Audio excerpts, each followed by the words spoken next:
Good morning, folks online. Welcome to the meeting. We're waiting for a couple more task force members who just stepped out for a moment until we have quorum in the room, and then we'll begin. So thanks for your patience. We'll get started shortly. Meanwhile, we're just chatting amongst ourselves.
Okay. Chair Hawkins, would you welcome us? I would love to. Welcome, folks. I now call this meeting of the California Agricultural Land Equity Task Force to order. I want to express the gratitude to the task force members who showed up in person today, as well as any that are going to be tapping in online throughout the day.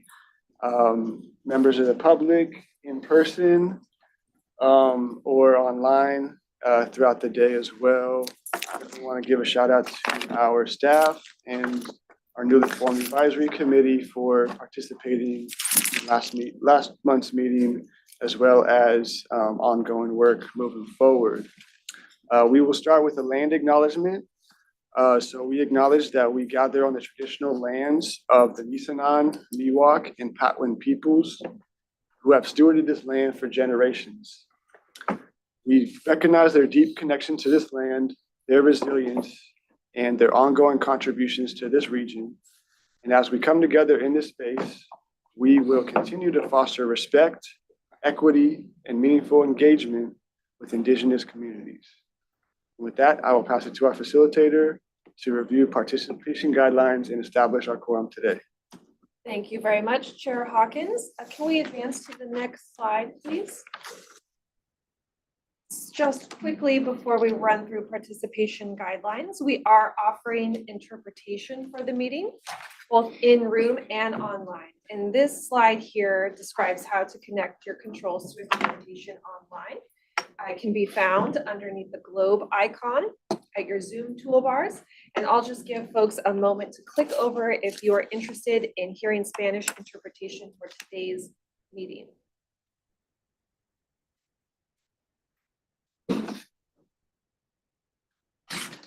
Okay, all set. So thanks folks for joining. My name is Megan Wiley. I provide facilitation support for this amazing task force. I'm with Sacramento State University. Other staff support today are Tessa Salzman to my right, Caleb Swanson and Camille Frazier across the table from me. They are with Strategic Growth Council, and we're here to provide support to the task force and to help guide the meeting today. Thank you for joining. If you are online, you are joined as an attendee, so everyone is muted upon entry, helps us manage noise control and things like that. And right now we do have one task force member joining as a panelist.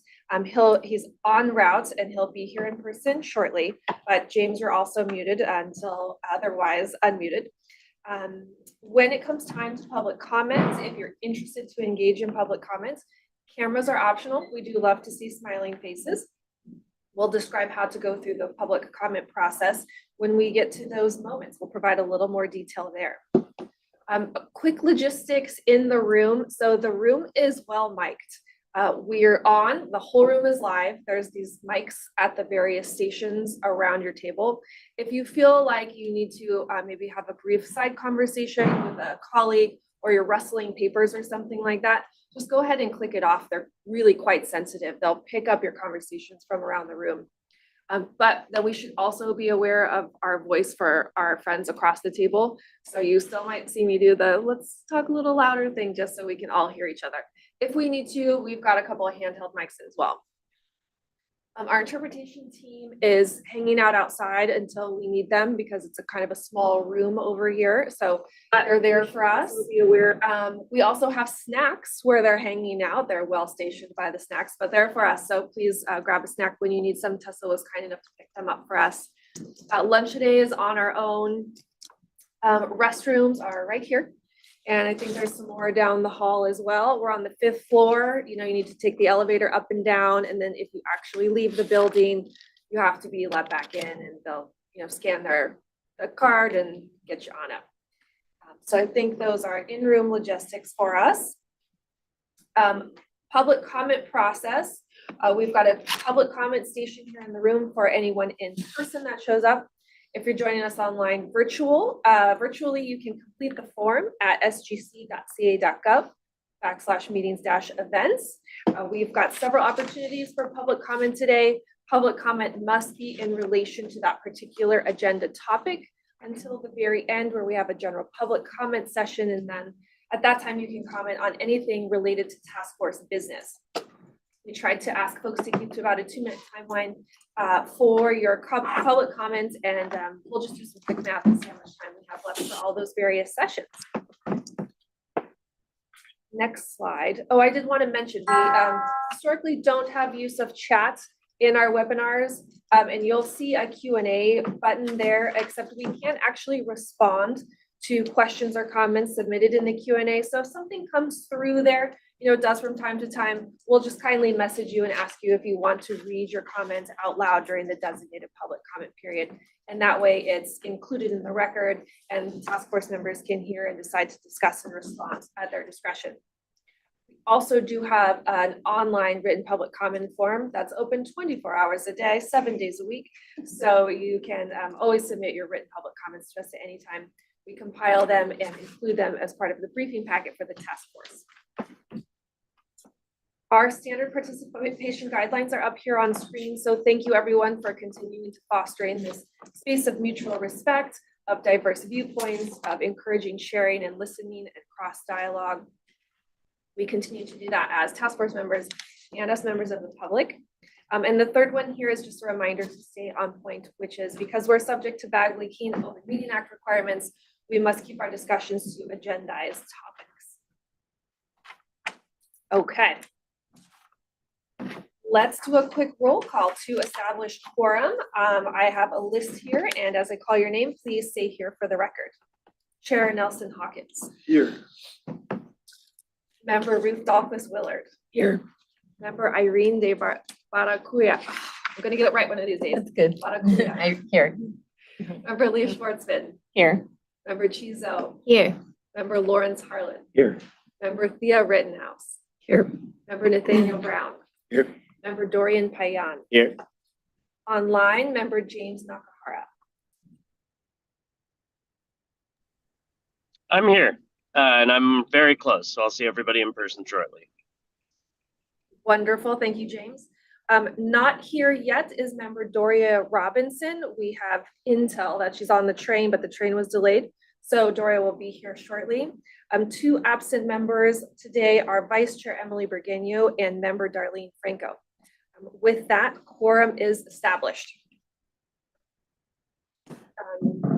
What is our plan for today? Quick agenda review. We are scheduled today until 4:30. Lunch is approximately from 12 to 1. Just a note that we actually do need to end promptly on time because the building closes at that time, and we have about 15 minutes to wrap ourselves up and exit the building. So we won't be able to go longer. So our plan today is to do a review and approval of the February meeting summary. We have a staff report, several items on the staff report to talk through. And then the bulk of the day is working sessions. So we call this secondary meeting as a continuation of February discussions because we're focused on the draft report. And specifically, we wanted to spend time discussing the draft recommendations contained therein. And we'll spend some time work planning.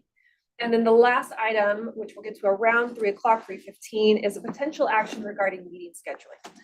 Before we conclude, we'll have time for general public comments. All right. First item of business, review and approval of the meeting summary from February 12th and 13th, 2025. Would any task force, for the record, hi, Doria, member Doria Robinson has just entered the meeting. Would any task force members like us to pull up the draft meeting summary from February? Yes. We're going to bring that up on screen.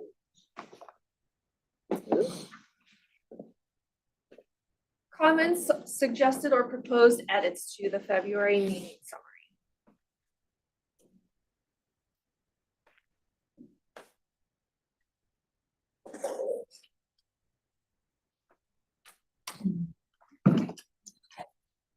See any discussion in the room? Chair, would you like to call the question? Yes, the motion to approve the minutes and the summary from the February 12th and 13th, 2025 meeting. Any One, takers? is it two? Is it? Member Britton. Accept. I forget what. Yes. I move to approve the meeting minutes. Is there a second? Member Doria, seconds. Is there any public comment on the meeting summary? No public comment. All right, then we'll ask Megan and the staff to support our roll call. We'll go around by vote. I'm gonna start across the table this time with Dorian. Please say aye if you move to approve, nay if you disagree or abstain. Aye. Member Payan, aye. Member Brown, Abstain. Member Rittenhouse, Aye. aye. Oh, did I? Aye, yes. I heard it. Aye. Member Harlan, Aye. Member Zoe, Aye. Member Schwartzman. Aye. Member Debatakua, Aye. Member Thomas Willard, Aye. Member Chair Hawkins, Aye. Member Robinson. Aye. Member Nakahara is maybe coming over from the car. Are you online with us? Yeah, and I'm in the parking lot, so I'll be there super quick. Great. The motion carries, the meeting minutes are approved, so we will get those finalized, circulated and posted to the website. Okay, I'm turning now to staff reports. Camille, you are up. Yes, hi, thank you all very much. Apologize, I'm getting over a cold, so I'm wearing a mask just to be extra cautious. If you can't hear me, let me know and I'll get the in-room mic, but hopefully my voice will last for the whole day. It's lovely to see you all here today. Really excited to be meeting with you. I have a couple of very general announcements and then a few kind of more specific things that we can turn to you all for discussion at the end of the staff report. Just wanted to flag for you all that the SALT Draft Round 10 easement template is available for public comment. Thought that might be interesting to many of the members of this task force through May 30th, and they're gonna have a workshop on that April 23rd, flagging that for you. All of the underlined text here are actually hyperlinked. So when you have the slides after this meeting, you can of course go right through there. And then the California Climate Bond, the Prop 4 funds, is another way that's referred to. The grant program's feedback, there's a form that's open through April 18th. So also just wanted to flag that for you all. I wanted to right now see, as I always do, whether there are any updates or announcements that task force members would like to share in this room, in this space, related to the work of the task force. Yes, please, Leah. Jason, California FarmLink is hiring in San Diego County for the first time. And so this is going to be a land access related position. So if anybody knows anyone who might be a good fit to do this work down in San Diego, the job listing is on our website. Thank you. Any other announcements, updates that task force members would like to share?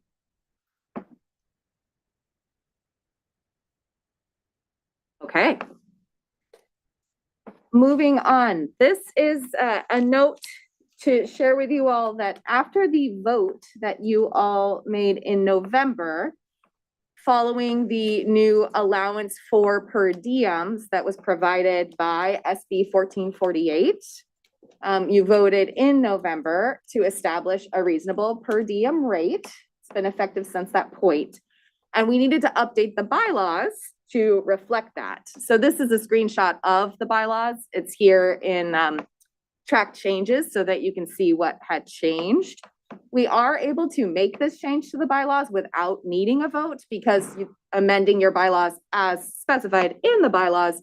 If it's the result of a statutory change, it does not require a vote. It just requires amendment. So this is the amendment that has been made. It reflects what the action that you took in November and updates the bylaws accordingly. So the plan for staff is to accept these changes and then post that new updated revised version of the bylaws in accordance with what was made allowable with SB 1448. Any questions or thoughts about that specific update?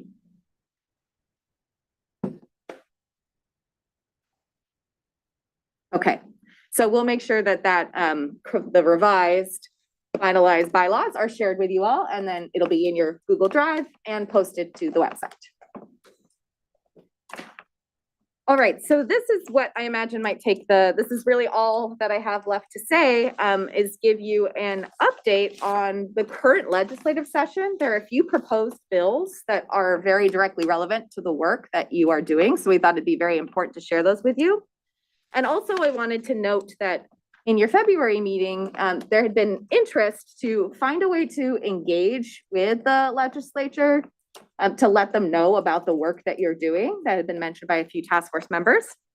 So to give you an update on that, we are working with the Governor's Office of Land Use and Climate Innovation, their legislative team. They're the ledge team that also supports SGC. We're working with them to come up with a way that this task force could engage.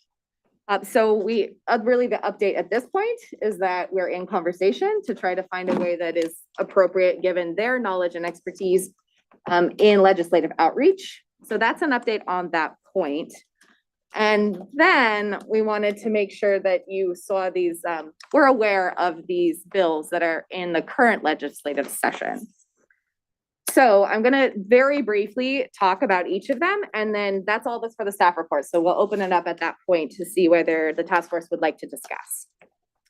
So the first of these, SB 462, what this would do is establish the California Farmland Conservancy Program Fund with a continuous appropriation of 20 million annually.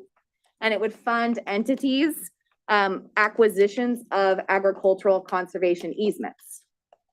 So of course, there's a lot more text in that bill, but that's the general effort there that is in this currently proposed under consideration bill within the Senate. AB 1485, and we actually learned about this one from a guest speaker in the Insights series. Michelle Lee from the Circle Law Group mentioned that she was part of this bill process. And this bill would make for tax exemptions for federally recognized tribes and in cases of ancestral land return that apply to both federally recognized and non-federally recognized tribes. So there's a very clear definition of what ancestral land return means. But this bill would exempt in these different situations certain tax requirements in those specific instances.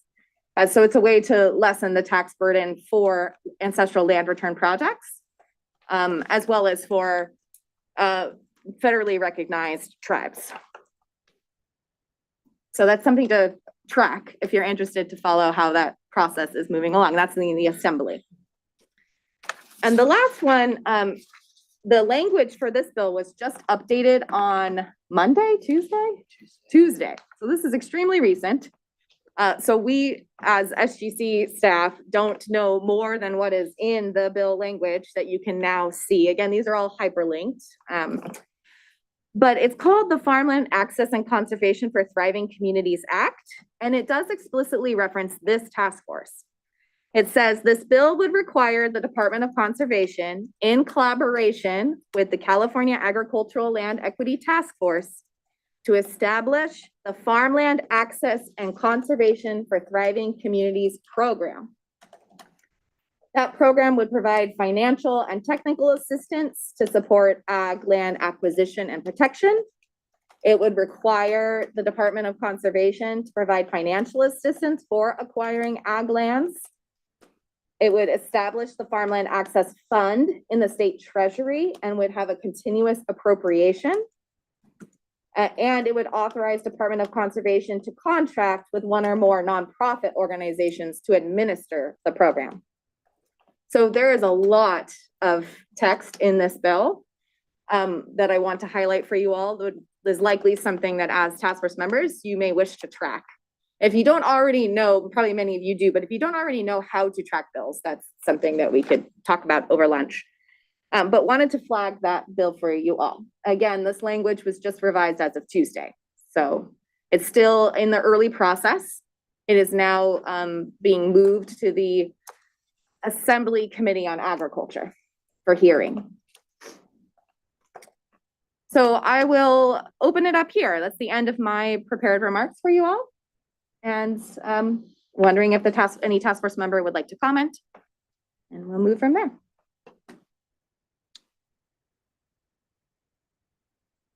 Raising here, we're doing. I mean, I think we're relatively casual at the moment, but if we have a lot of folks, then we can do hands or we can turn the cards onto their side. I just would like to have these agendized for our next meeting is something we can go into more in depth and maybe have either short presentations about them or how it maps onto kind of current policy recommendations as they are. Adding on to that, it would be great to maybe hear directly from the folks who are sponsoring the bill of like, you know, to be able to have a direct conversation if it was possible in the next meeting to just hear from each one of them and have that connection. Yeah, and maybe there's a staff meeting beforehand to look for to go a deeper dive into each bill to figure out, you know, how we can make sure that our recommendations are speaking to and are in conversation with those bills. And then I would personally like to do a little training on how to track a bill. Because, you know, always good to learn those things. Yes, happy to.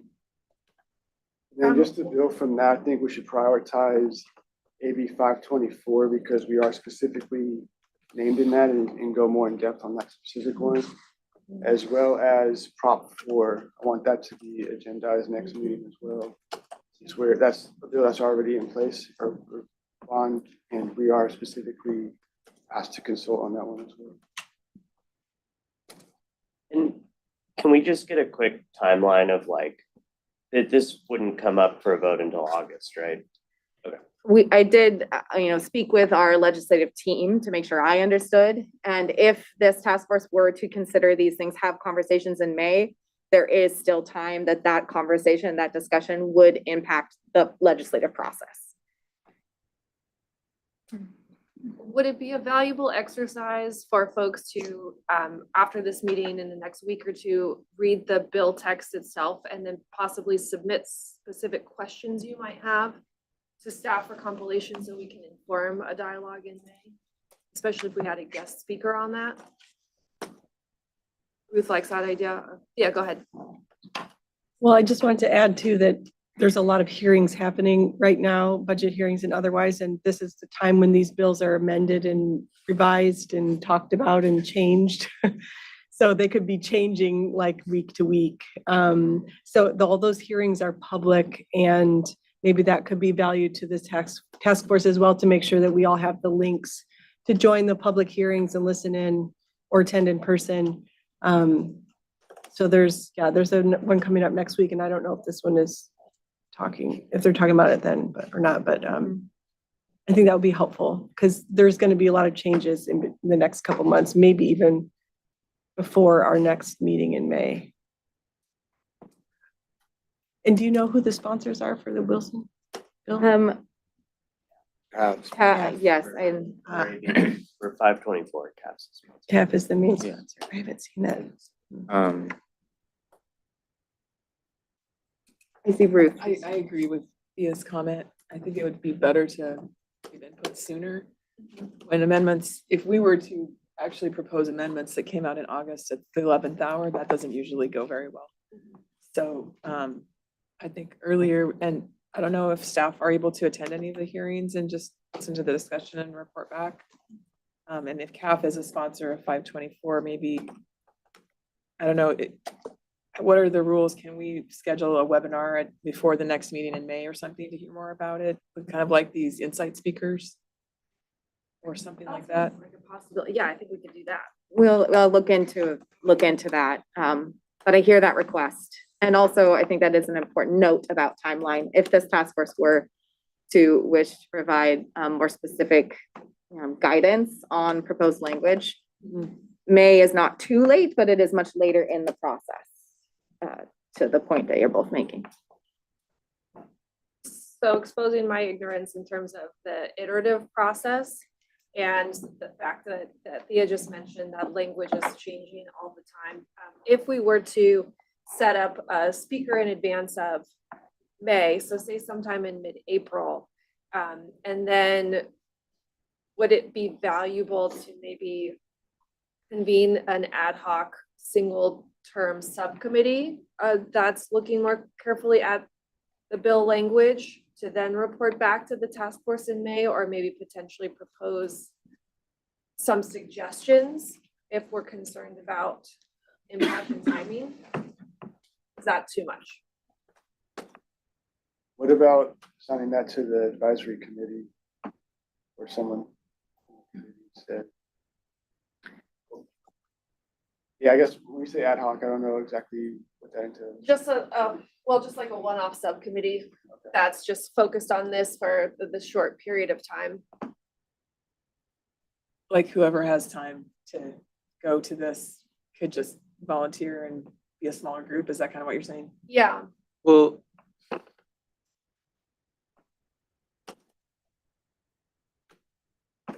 I have been trying to work and monitor more closely, so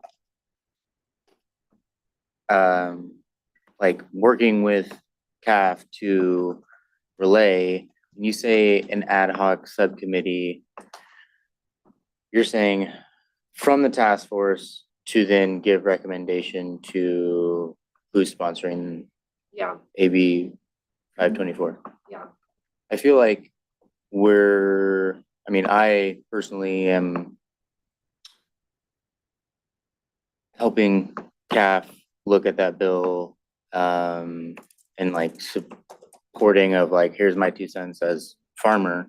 But I feel like because they meet regularly, it wouldn't be hard us to meet after downloading, looking through, giving suggestions to say, hey, here's the like official task force recommendation, which would be more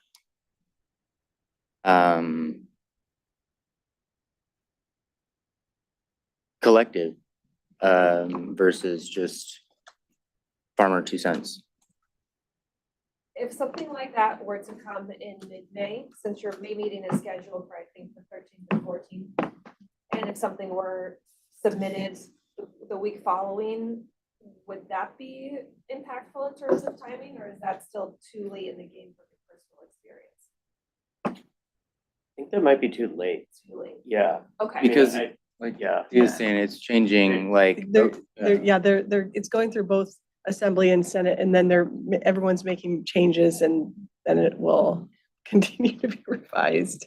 And it's like, So, yeah. So the kind of idea that's being circulated right now is, does the task force kind of as a group with the power of your unity want to make comments on this particular bill? I'm focusing right now on AB 524. I can open that up as well, just so we have it. Yeah, if you want to comment or make suggestions or potentially future endorsements. And there's a timing component of that. So we'd have to be able to do that before May for maximum impact. So in order to do that, I think we would likely need to form a subcommittee, which could still be quite expansive, as many participants as are inclined to join. That would give us the ability to meet virtually and to have a focused dialogue on this particular bill, and then kind of come up with a pathway forward as a group.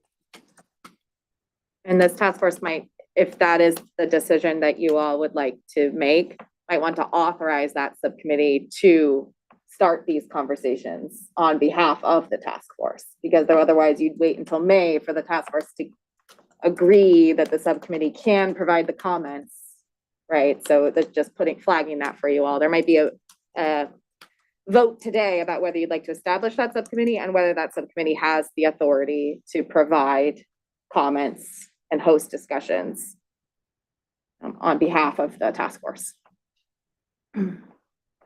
But I don't think we need a formal vote for some, right? It's just general. We don't, but it might, given that it might be speaking on behalf of the task force, I would imagine that might be a way to just make sure everyone understands the implications. Yes. Okay. Go ahead. No, I second that. This bill assigns another deliverable to the task force within a timeline that's a little tight as well.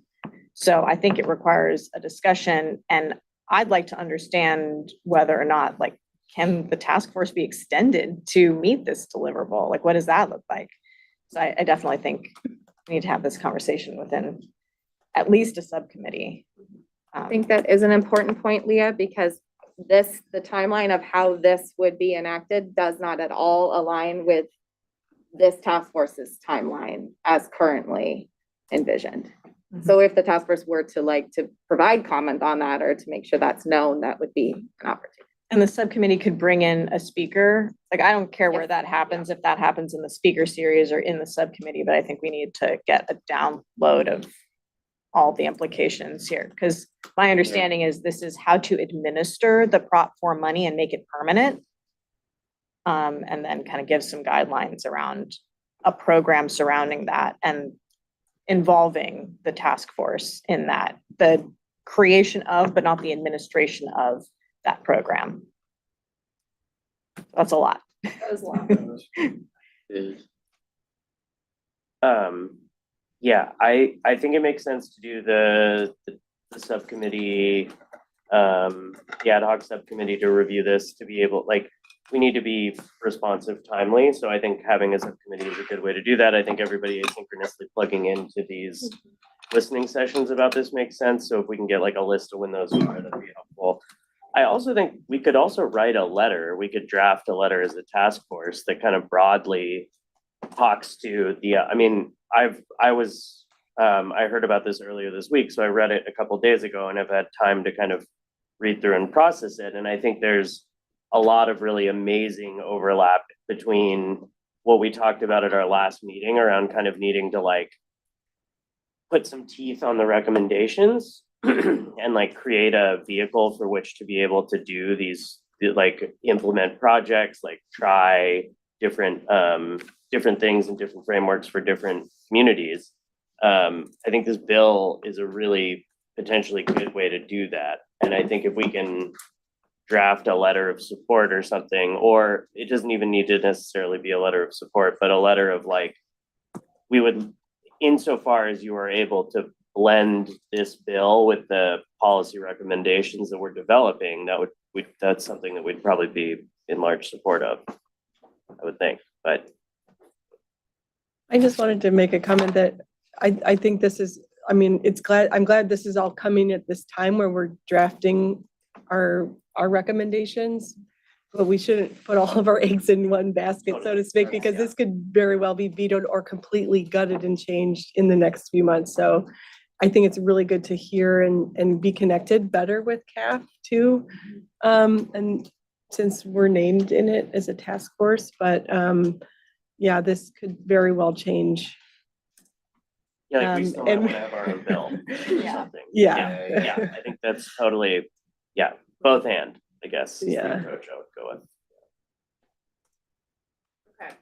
I mean, James mostly summarized. What did anyone else want to jump in before I do a quick recap? Okay. Megan, I'm sorry, I realized I misspoke. We can't actually take formal action because there isn't an action on the agenda. You probably already knew that. So we can do a consensus exercise. I thought it was more of a consensus. Yeah, so I apologize. I just wanted to clarify. I We have no can't experts formally on do an that. action. I apologize, just making sure you knew. Be honest on this. I just have this aversion to Robert's Rules of Order. I don't know why. Okay, so proposal on the table, form a subcommittee that works in the short term to further discuss, distill AB 524. We'll get a guest speaker in at that subcommittee meeting. You can talk about how you might want to move forward, whether it's by way of a response letter, an endorsement letter, just providing some feedback iteratively or at a single time. You know, that's a conversation to have. And also simultaneously, we'll pull together some information and links on how to tune in individually to the different public hearings related to the bill. Okay. So can I just kind of go around the table and check in with folks if that sounds like a good plan, and you can let me know if you want to be involved in that subcommittee? Okay, I'm gonna go right this time. So James, what do you think? Yes, Yes, on good idea and subcommittee? both, yes. Okay, James, Maria, Both, yes. Allison, Yes and no. good idea, no subcommittee? Yes. Okay, cool. Ruth, Yes and no. right? Irene? Yes to both. Okay. Yes to both. Steve? Yes to both.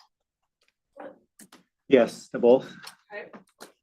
Yes, but no, I can't for being I'm already, yeah, conflict of interest. Okay. Good idea, and are you interested to be in subcommittee? Yes to both. And Troy. Yes and no. Okay, so on subcommittee, I've got James, Doria, Irene, Leah, Chi, Lawrence, and Nathaniel. And I think I will try to get folks together during a break to assess schedules and see what we can get on board. And then we'll also cross-reference our collective availability with whoever we might be able to pull in to speak, but we might get lucky this time. Thanks, everyone. Any other conversation related to other proposed bills up here or legislative updates? Apologies, reloading. Yeah. Just, we are gonna have other speakers or something on those other two, right? We were gonna still do that. In May, Yeah. you interested in that in May? Yeah, so I wrote down, share links to public hearings, gather comments and questions on bill language on specific discussion items you all are interested in for the May meeting, select speakers for May meeting. So Yeah. we're looking to maybe get folks to speak to all of these. Yeah, that'd be great. I mean, 462 does also seem like it has some potential overlap with our recommendations, so. And I'll flag Nelson also requested Prop 4 as part of that. Yeah. Yeah. Okay. Okay, public comment. Any public comment in the room related to staff report? Nope. Any public comment online related to staff support, report? No, there is not. Okay. Excellent. Next session. We are miraculously right on time. So here's where it's going to get more fun today, everyone. It's our working session. So if you'll permit me just a couple of minutes to describe how it's going to work for the next few hours together, and then we're going to roll up our sleeves and dive in. So really, this working session, as we said earlier, is a continuation of the conversations we began in February. Our conversations in February were extremely robust and thoughtful and fruitful, and specifically related to the draft report. So we have needs to continue those conversations because we didn't actually get to talking about the recommendations because we spend a lot of time talking about the front end stuff. So today we want to kind of touch back onto the front end stuff because we did make revisions based on the February conversations and some feedback, written feedback that we received from you all on your worksheets on the in-between. So we're going to give an overview of what those revisions look like. You all received a summary of those revisions and they're made available online as well. And then we want to just check in and do a red flag review of that introductory section. But then really dedicate the maximum amount of our discussion time to these recommendations. We shared an updated draft. We're calling it the March 2025 draft with the task force and was posted online about a week and a half ago. So hopefully folks have had a chance to give that a look over. And if not, no problem because we'll have plenty of time to do that together today. And really, given the significance of this session, we're giving it a lot of time, about 3 hours and 15 minutes, which means it's going to span the lunch break. And because it's so robust, we are breaking it up into 3 parts because we wanted to give ourselves little breaks to marinate on conversation and offer opportunity for public comment. So it didn't have to all come right at the end. So in part 1 will be that overview of revisions since February and a red flag review of the introductory sections. And then initial review and discussion on the recommendation goals. We're calling them goals and we're going to point those out to you in the report themselves. We'll hear public comments on any part related to part 1. Have lunch and then we'll come back and continue our conversation on recommendation goals and then talk about specifics. And I really encourage everyone to hold in their mind like what we're here together, what is really, really important to discuss today. So some of our ideas are really exciting and enjoy a lot of support, and we can acknowledge those and say like, great, let's make sure that they're in there. And other ones are maybe kind of there's some things that we need to work out. We've got some viewpoints, we've got some details that we need to uncover. Let's just elevate those and discuss how we're going to begin to resolve those And I just also want to acknowledge too that this is an iterative process, and this is an iterative process that we will be engaging in through December. So we're, moving along and things are all gonna take refinement. So today is not the time for wordsmithing. We can talk about specific language selection if it becomes important and relevant, but all of this stuff is gonna get, reworked over the course of iterations. We'll hear public comments for part 2, and then we'll have part 3, and part 3 is really kind of the wrap up of our working session where we want to share outreach and engagement updates. There's a lot of work going on in that space, and then talk about work planning and next steps and how do we move the next draft to advisory committee levels and things like that. How are we going to prepare for our May conversations? So everyone ready to go? Okay. I know, we're enthusiastic. Just a request from someone online, if everyone can try to state your name before you speak, so people know. Oh, helpful. Thank you for that reminder.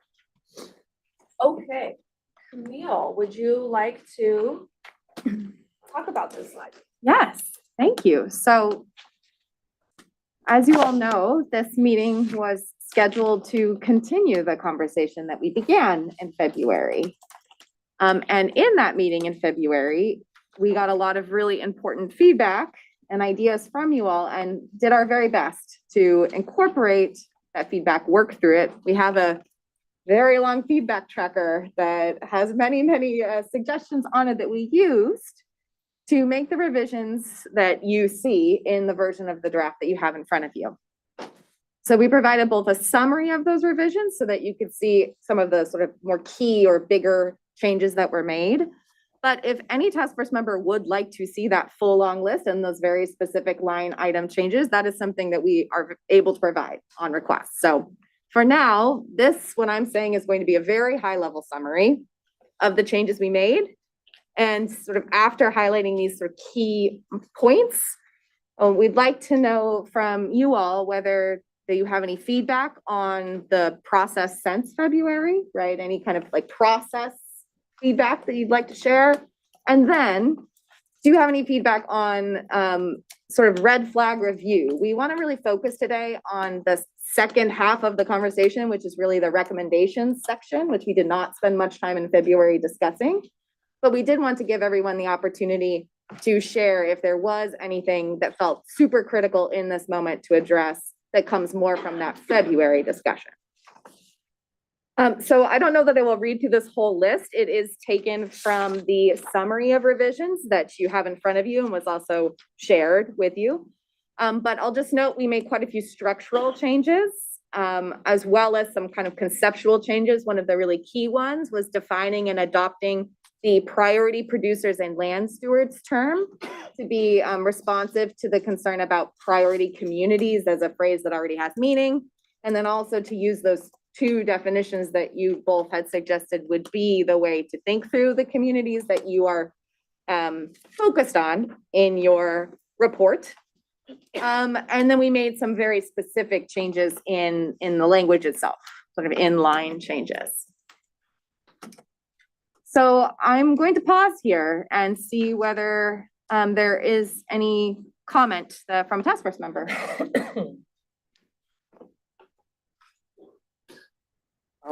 This is Nelson Hawkins. Not necessarily a comment, but it was a question for clarification around the ideas to track.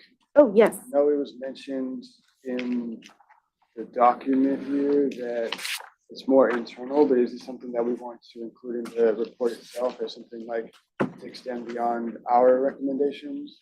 Or is it strictly internal? Great question, Nelson. So the ideas to track document as it's currently conceived is supplemental. It's basically putting a long list of ideas that the task force is not actually centering its work on. It's not centering its discussions, but you don't want to lose it, right? It's like an idea that you don't want to lose, but it's not ready for daylight, if that makes sense. That's kind of what we were thinking for that ideas to track document. But I think what you're mentioning here, Nelson, is that maybe what it sounds like there might also be a need for developing a like long list of recommendations that is actually also part of that final submission. You're just asking, right, the difference Yeah. there. Okay. Yeah, So right now that is very much just a storage place, if that makes sense, but we can conceive of, there's other ways that that could be organized. So I welcome thoughts.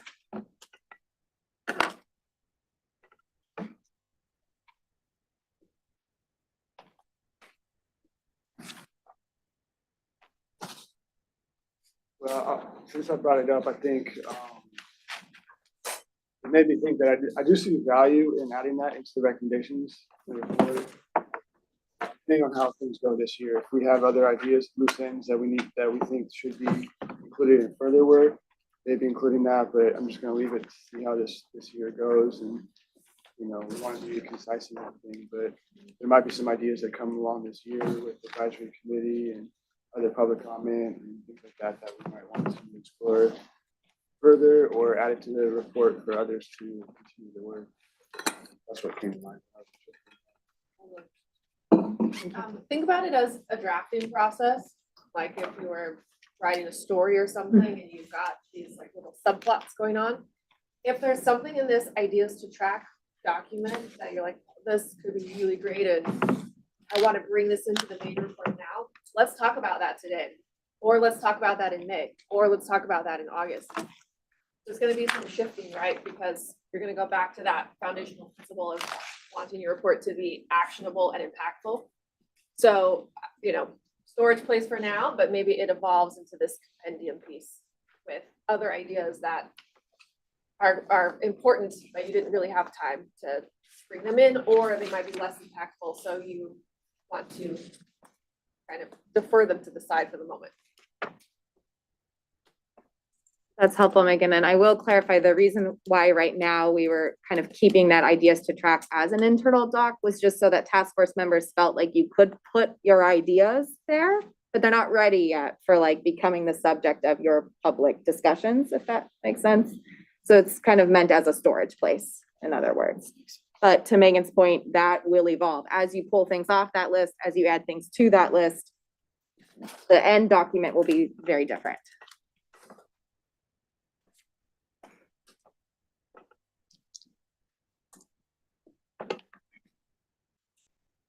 Thank you for asking. Are there other, either red flag review, definitely want to bring something up before we get into the recommendations, or feedback on process, on the revisions? Just general feedback, I felt like this new formatting, the new kind of arrangement is really good. It's just like a lot closer, it feels like it's a lot clearer, it's a lot closer to where we want to go, it's not repetitive. You know, there's always room for improvement, but I feel like I was like really excited about the way it was structured now. It's just a lot easier to engage with. Thank you.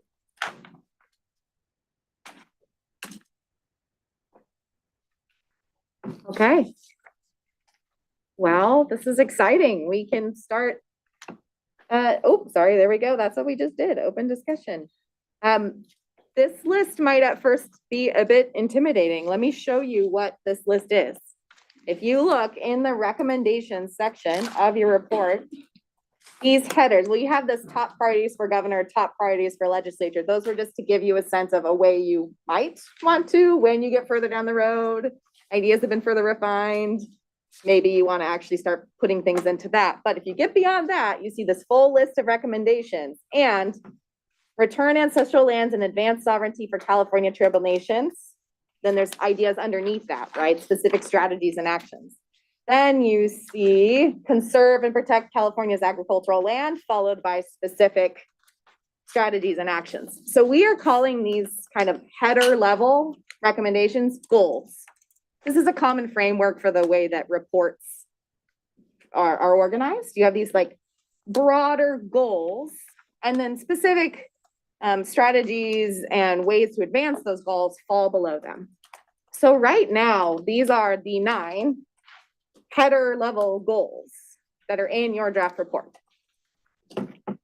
So we're gonna save time after lunch to kind of like start to get into each of these, but for the time being, we want to sit with them and ask this task force whether it reflects the goals that you wanted to advance in your recommendations.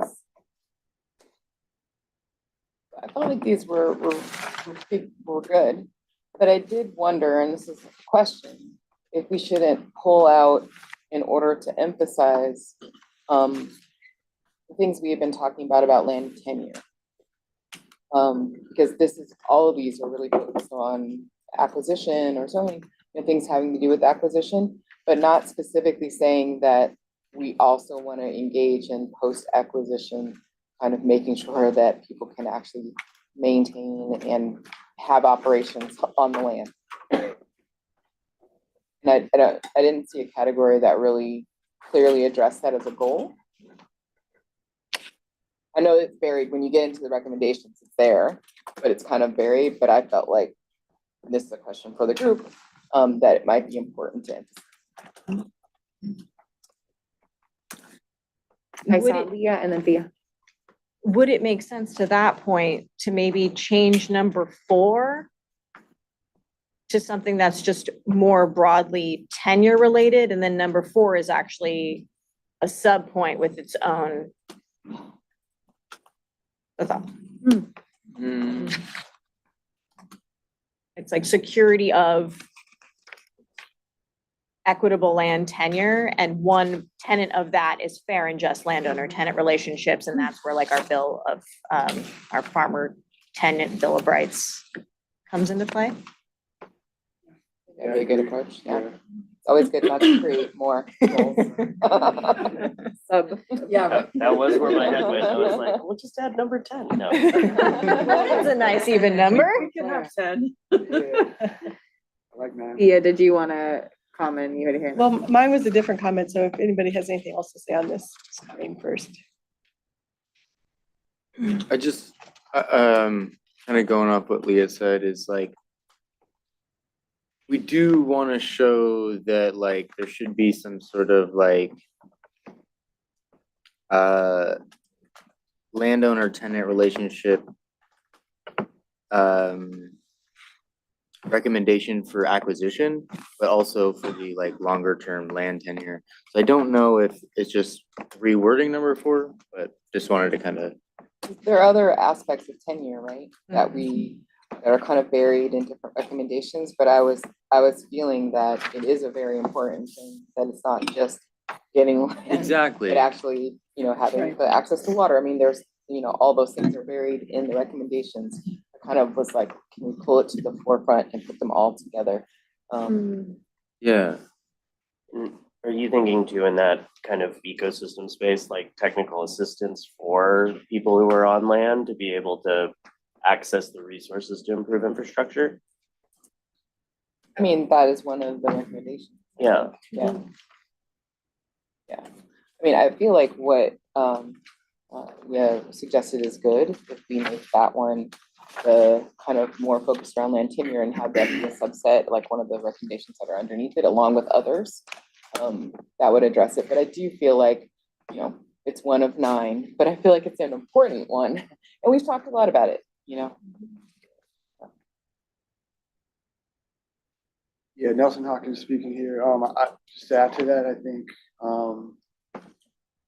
I'm in agreement 100% on all that. And I just do want to stress the importance of like defining land tenure in the reports, because we don't want to assume that the governor, legislature know what that means. It could be brief, I know that we have an extensive definition towards the back in the glossary term, but I think starting with something just to add the context. Yeah. Okay. Yeah. If we add a section on land tenure, or reference the definition just so that people know, especially the government.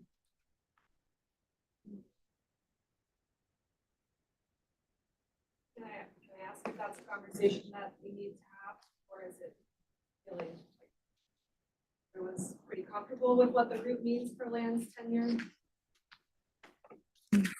have a definition on page 6. And 27. and 27, so, yeah. Does it feel right? Any comments there? Page 6 and 27. So on 6 is much shorter. Well, actually, maybe they're the same. 6 in general has shorter than the glossary.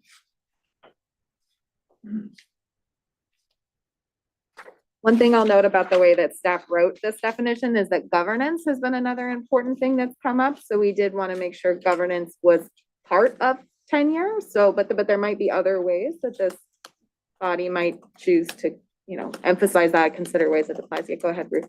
I wonder if we could add something to the definition of land tenure that's about the long-term economic viability of the farming enterprise. That it is able to stay on the land, both because of the relationship with the land and the structures that are mentioned, the broad range of relationships that individuals and groups hold with respect to land and related resources, rules and governance structures, who makes decisions, priorities. I think there's a basic thing there of it's working out, right? You're able to maintain your ownership or management of that land because you're economically viable and you've got the resources you need to stay there. You're not being driven out by competition with cheaper produce or larger markets, for example, or you're not overly burdened by regulations so that the balance isn't right of the time and money required to comply versus the actually being successful in your farming operation. That gets to a lot of our recommendations, but could that be specifically named that basically you're able to survive on the land? I think to that, Leah Schwartzman, that is the definition of secure tenure. And our goal here is to facilitate more secure tenure. I also want to note some comments that Emily Bergueño have said about tenure and how it also reflects, especially for tribal nations, the ongoing stewardship and sustainability of people's ecosystems, communities on the land. So there's an additional definition I think we could add to this.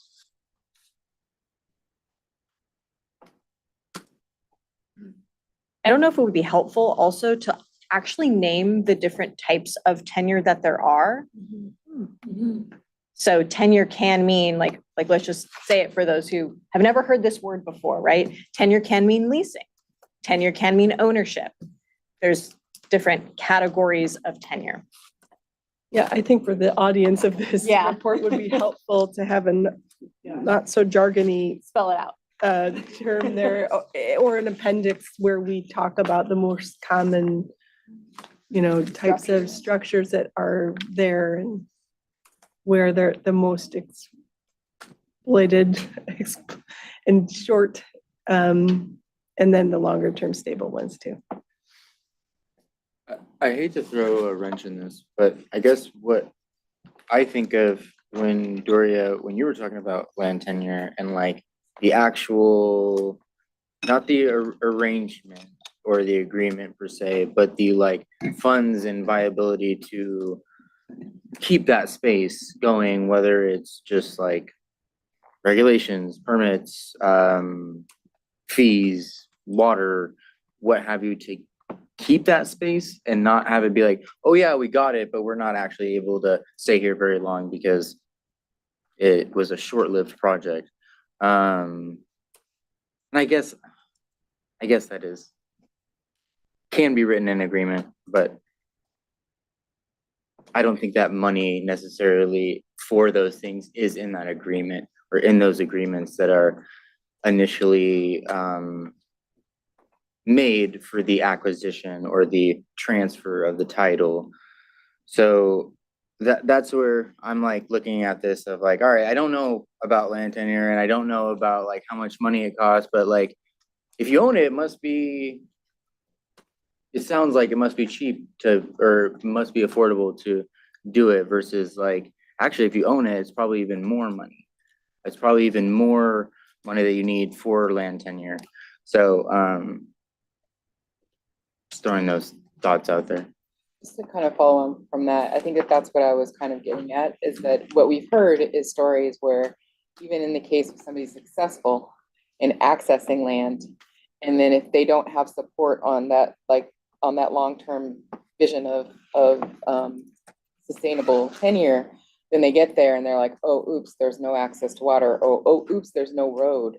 Oh, you know, like, oh, oops, you know, like there's, issues, of zoning, permitting issues, like, oh, we can't actually stay here. We can't actually live here.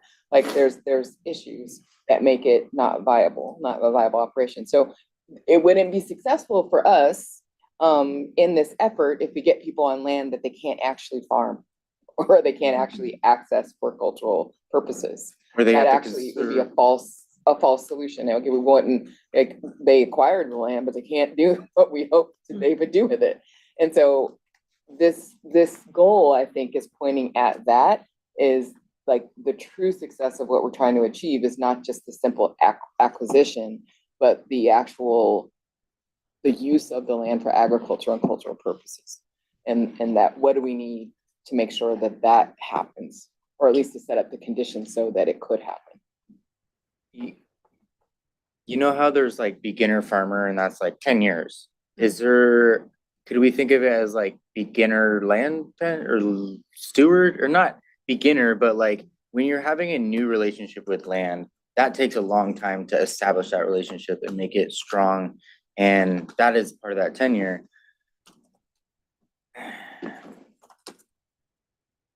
I agree. I think we should name that those funds are for the post acquisition. That's all. I don't want to. And again, this is just about goals, because I think we do have recommendations that address just exactly Yeah. this. But the way that they're distributed, it's not super clear that this is a clear hurdle and a clear goal.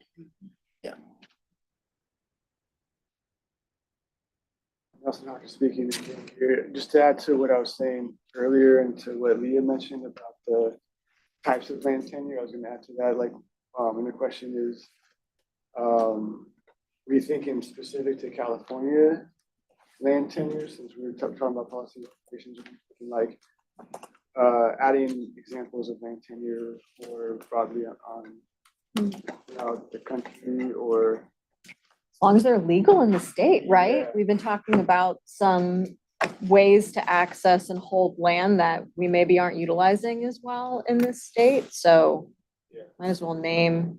I mean, we don't have to have an exhaustive list either, but I think to give the different general structures of tenure so that someone looking at it who isn't familiar with that particular word knows what we are generally referencing. Could even say, and many in between, or, but I think that some people don't know that land tenure means both leasing and ownership. And then to kind of frame it that our goal is to make those structures more equitable and more secure. Yeah, and I agree.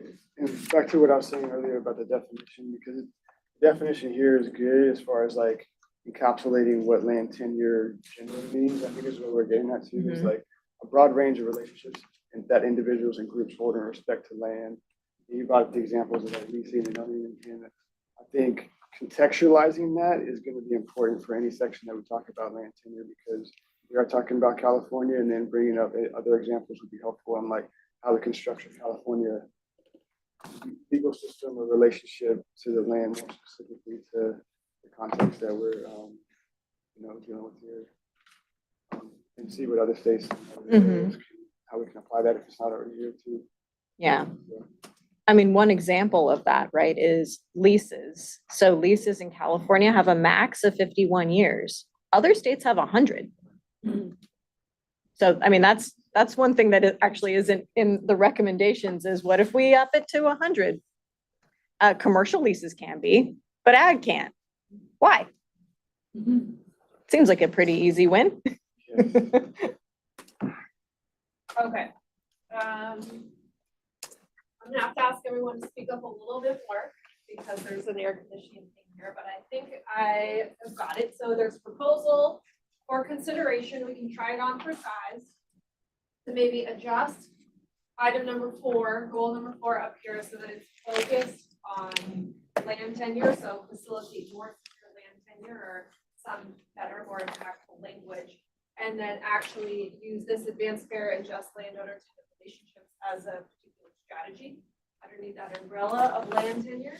And then coupling with that is to do a little work on the definition of land tenure. Just taking a look at what's already in there, but maybe expanding it a little bit more to indicate that the goal of the task force is to get that, to really push the secure land tenure piece and ongoing stewardship and sustainability of the land. Also, we need to define the different types of land tenure for the region. And then there was just an idea before I start tracking it here. We'll get to that in part 2, but maybe increase the longevity of access or to other states, something like that. Ready to okay.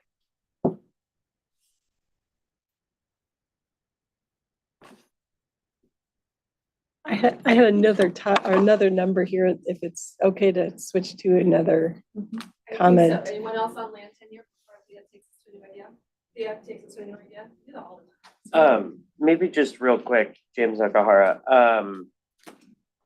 I think if we are gonna, I think having an enumerated list of types of land tenure makes sense, but also not being strictly held to that list to allow for like emergent types of tenure to blossom. But also if we do want to have examples, I think pulling in some of the examples from like Dr. Kalfo's presentation around community interest activation of land would be, that should go somewhere.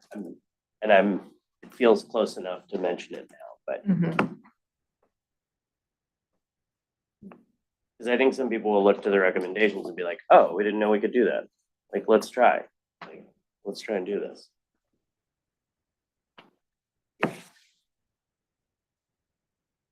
I have another item after Thea on Okay. another goal.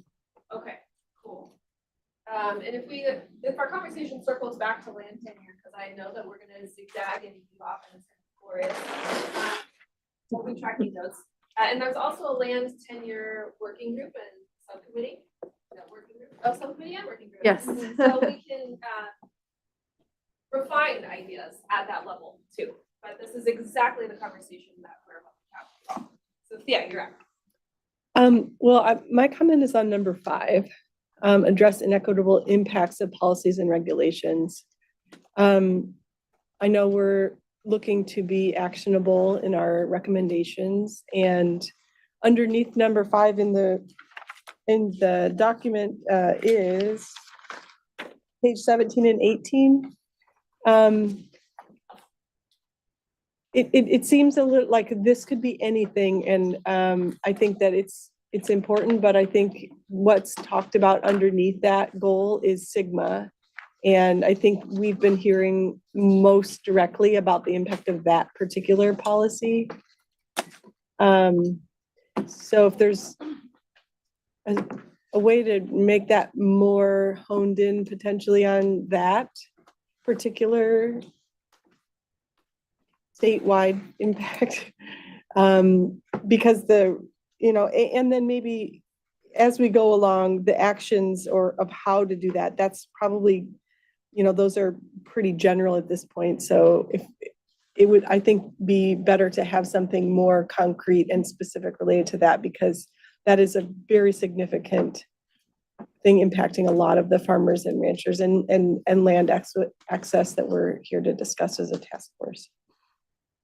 I don't know what my recommendation is, but just noting that I think that Feels a little big and you're looking to maybe get more whereas the other ones are more concrete in my mind. What do you think? I agree with that, and I think there are some other regulations that we could name as well, and I would be happy to do so. Not to, just to advance the goal of making them more equitable and addressing unintended consequences that might be there.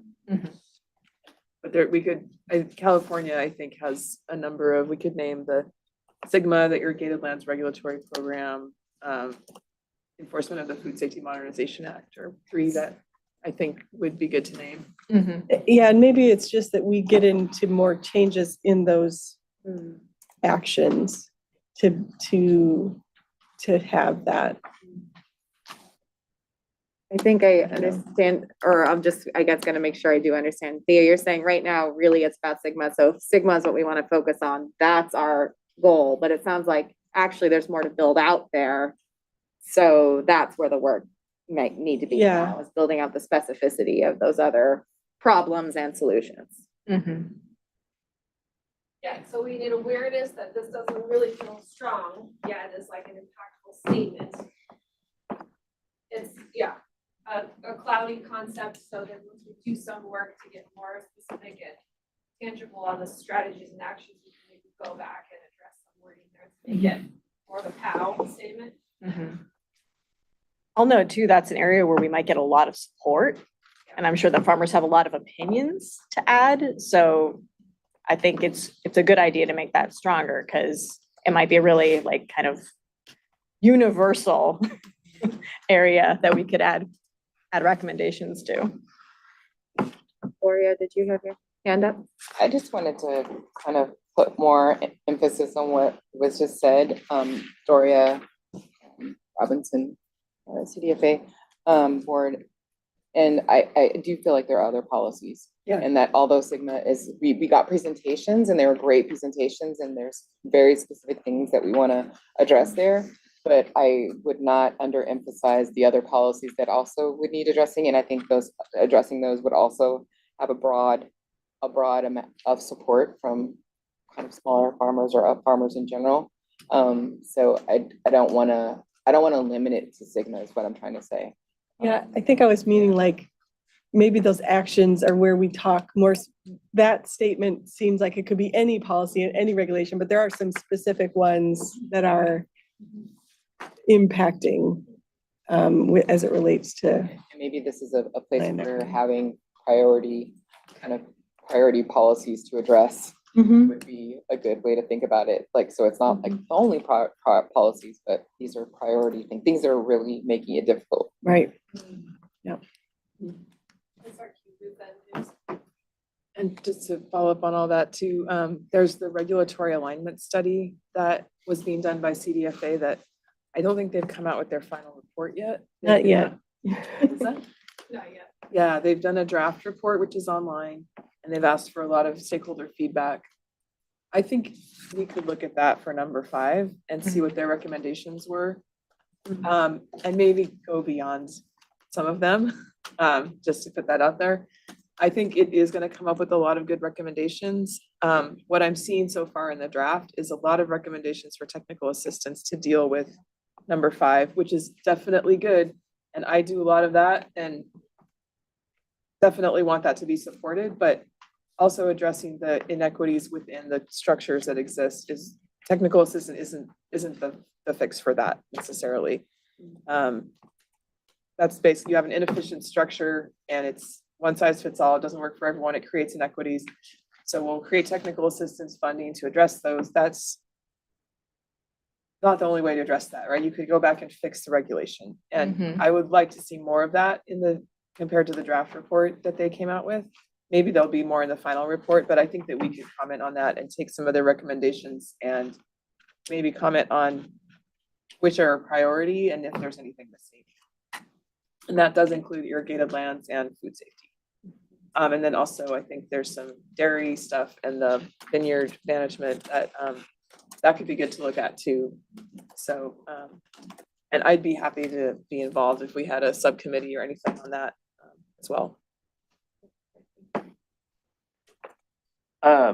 Yeah, I feel like I'm echoing sentiments already said, but for that goal, for the call out in the report as a heading, we might actually want to specify like 2 or 3 specific things like Sigma and FSMA and maybe one other one and other policies, you know, so it's like we're really like these 3 like, you know, moderate or, you know, amendments to those 3 will have disproportionately large impacts on the community that we're trying to impact with our work. And so building, like targeting those as like the biggest levers of change while also providing general policy, or regulatory recommendations or ways to address, I think would make sense. But I like the idea of being like, let's take what's already there and adjust it so that it works better. I love this. This is great. Because you're getting that impact and then you're also collecting these other ideas that you're thinking through with Dory just mentioned that prioritization. But then you've got all these other things that you talk about in the MPs. But how are you gonna make impact? What are you gonna focus on? We're gonna collect the other ideas. And Ruth volunteered to help Vanessa Leland, which is wonderful. We can come back to that question. Probably more things like this might arise, right? So when we get to our end of day, like work planning, let's see whether we can't find like, what's the right subcommittee that, Ruth, you could join to work on this specific piece or something like that. That can be just a shared plan for the second half of the day. I'm feeling jazzed and I've had coffee at 4:30. It's been a long time. I've had coffee. This is exciting. More on number 5 before Lawrence takes us to our next So stage. zoning and house issues. Just real quick, the It's not current in this. report names That's labor number 7. practices and So they are not regulations, and I think that's policies and another good one to regulations. add. I would say Sigma, I think FISMA, ILRP, and labor would be probably the top 4.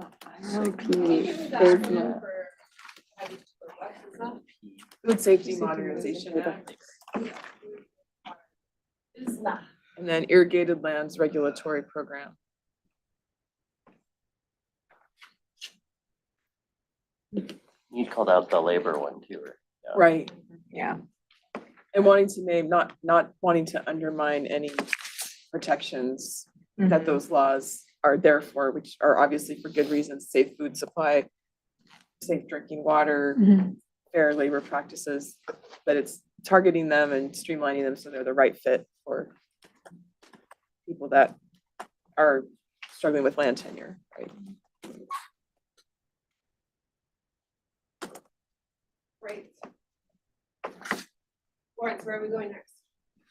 Number 1, I wanted to kind of just get feedback on what number 1, what the task force thinks of number 1.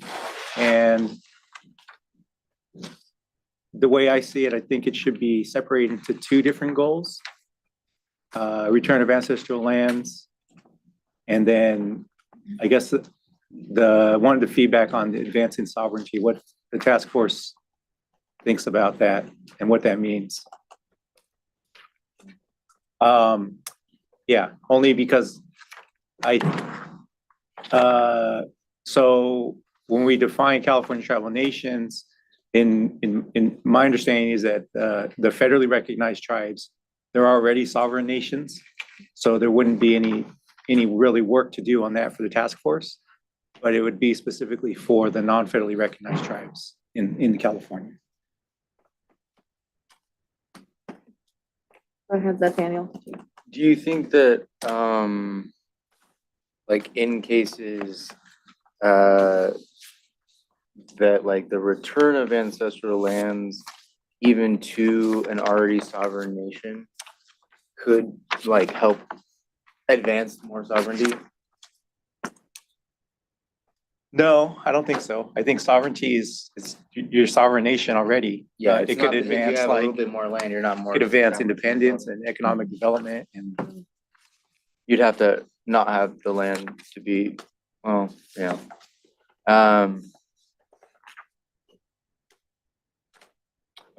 guess I was hearing it as like an act and then like a consequence of that return, but I hear what you're saying of like, what's the specific, because if federally recognized tribes are already sovereign, what is the work that we're doing in that, number 1? Can I ask a quick, oh, go ahead, Yeah, Dorian, please. Just quickly, yeah. I think we can advance the recognition of sovereignty so that we know that they're sovereign, but there's processes that the state can take on to advance that recognition, and that includes more nation-to-nation consultation. So it's not so much that we're endowing already sovereign nations with more sovereignty, but it's that the state itself is aligning itself to that recognition even more. I think that's a pivot that I could see being beneficial, especially as we're talking about consultation processes or not being stringent with like land use or land transfer processes. And so I think even just like adding advanced recognition of sovereignty or, you know, something like that, I think really shifts it so that we're not saying that the state is actually endowing sovereignty that is already there, Yeah. but is actually saying we're aligning ourselves to recognize that sovereignty. We're not the ones giving you that sovereignty. We're just we're helping boost that. Yeah, we're developing better Aligning. relationships, yeah. The action could be recognized sovereignty for California tribal nations, maybe. Is that an appropriate summary, but as a separate, two separate recommendations, right, Lawrence? Separate return ancestral lands, number one, number two, recognize sovereignty for California tribal nations. Is this something we could also get input from? I know we have two tribal members who aren't here today. Is there a way to get feedback from them on that as well? In fact, we do have an SNCR meeting scheduled for April 4th. So we can indicate that we had this conversation today, and we want to hear from Darlene and Emily as well. Lawrence will be on that call, so we'll be and everyone can also observe as a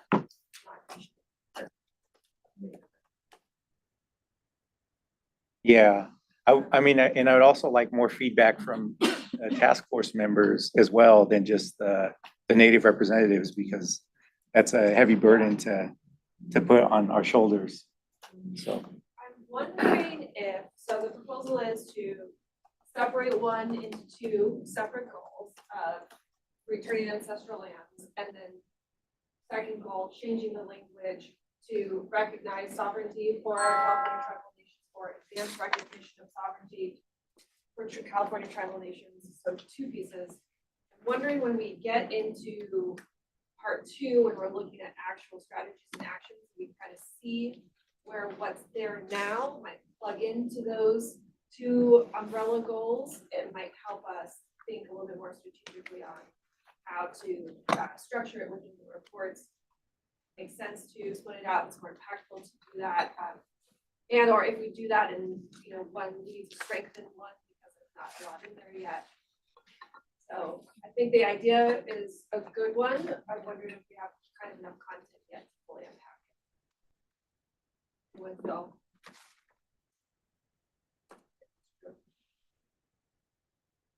And sorry, Megan, clarification question. By that, do you mean when we dig into what's Yeah. there now, that's what Yeah. you mean by content? Like, let's come Yes. back to this and look at the Yes, because we're specifics. just- Okay. Yeah, I know it's tough because it's a little chicken and the egg depending on how everyone's brain is wired, right? But like, we're just kind of looking at some high level goals here, but we can come back to these more than once. Not just today.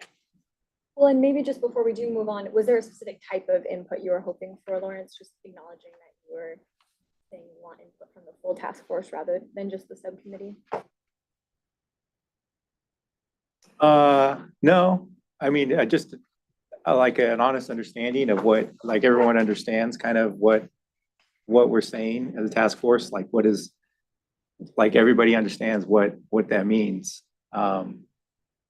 Yeah, as far as advancing sovereignty for California tribal nations and kind of thinking it through, like some of the consequences or of what that goal, what do we, like, I know what I want, but I don't know if we're just putting it just because there's 3 tribal representatives promoting that.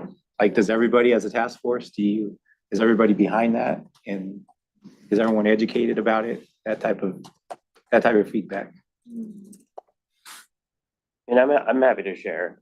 James Nakahara, to me, when I look at this goal, it's a combination of kind of what Dorian had said around advancing already recognized federal tribes within California, but also uplifting the non-federally recognized tribes in California, and to provision like recommendations in a way that's like, you know, for me, my background's like in agriculture. I understand agricultural land more than I understand tribal land. And so a big part of this to me is actually, to me, sovereignty means sovereignty. It means we don't get to decide, you know, that the sovereign nation gets to decide. And so that's just a very important piece to me, is like, I don't actually want to prescribe too much beyond, you know, land rematriation, because I don't think it's the state of California's business to be involved in, you know, tribal affairs for the most part. Yeah, Nelson Hawkins, I'll add to that too. What made me think of like the wording of it, not to wordsmith or get into this too much, but you brought up like advancing sovereignty versus like recognizing, and that was brought up as well. I've based on my limited understanding, I feel like there's situations for indigenous peoples specific to this land, what we call California, that, and you can correct me if I'm wrong, if there are situations on this, that it's not both of those things. Like there might be sovereignty for certain tribal nations that are not on their ancestral land. And ancestral land is very culturally meaningful to those indigenous communities.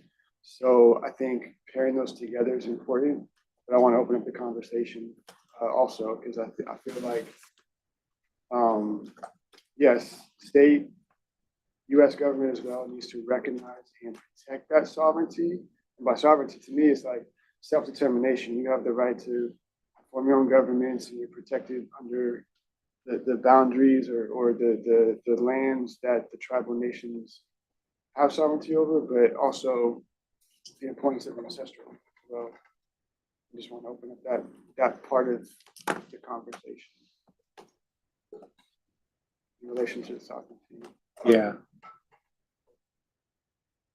Yeah, you bring up a good point. Like there are sovereign nations who aren't necessarily on they may not have ancestral land under their jurisdiction. Yeah, but there's because they're kind of two separate things. I mean, there's sovereignty on the land, there's ancestral land. That's why I was just thinking of them as separate goals. So when I was looking at this section, I kind of hyper-focused on the first set of recommendations that are around like barriers to land transfer. And to me, it was pointing out that tribal nations are in a particular situation that's different from other people who may want to access land, like disadvantaged farmers or priority farmers. They have a different relationship to the state government, to the federal government, and that some of the rules that we have, like the Surplus Land Act, should apply differently. And that's why it would make sense to have, you know, to make a change in, you know, direct transfer in terms of the Surplus Land Act, because this is a completely different relationship than, you know, than a priority farmer.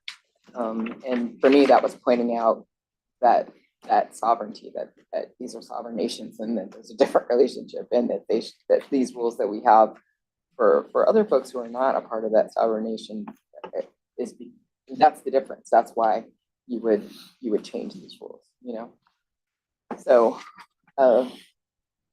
yeah, to me, that's what I was thinking of, is that, you know, why would we change these rules? It's because it's a different relationship. It's a nation to nation relationship.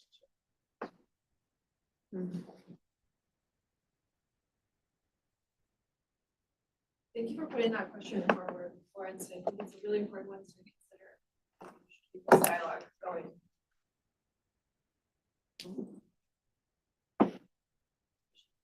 Oh, go ahead, sorry, go ahead. Oh, I was just continuing my train of thought.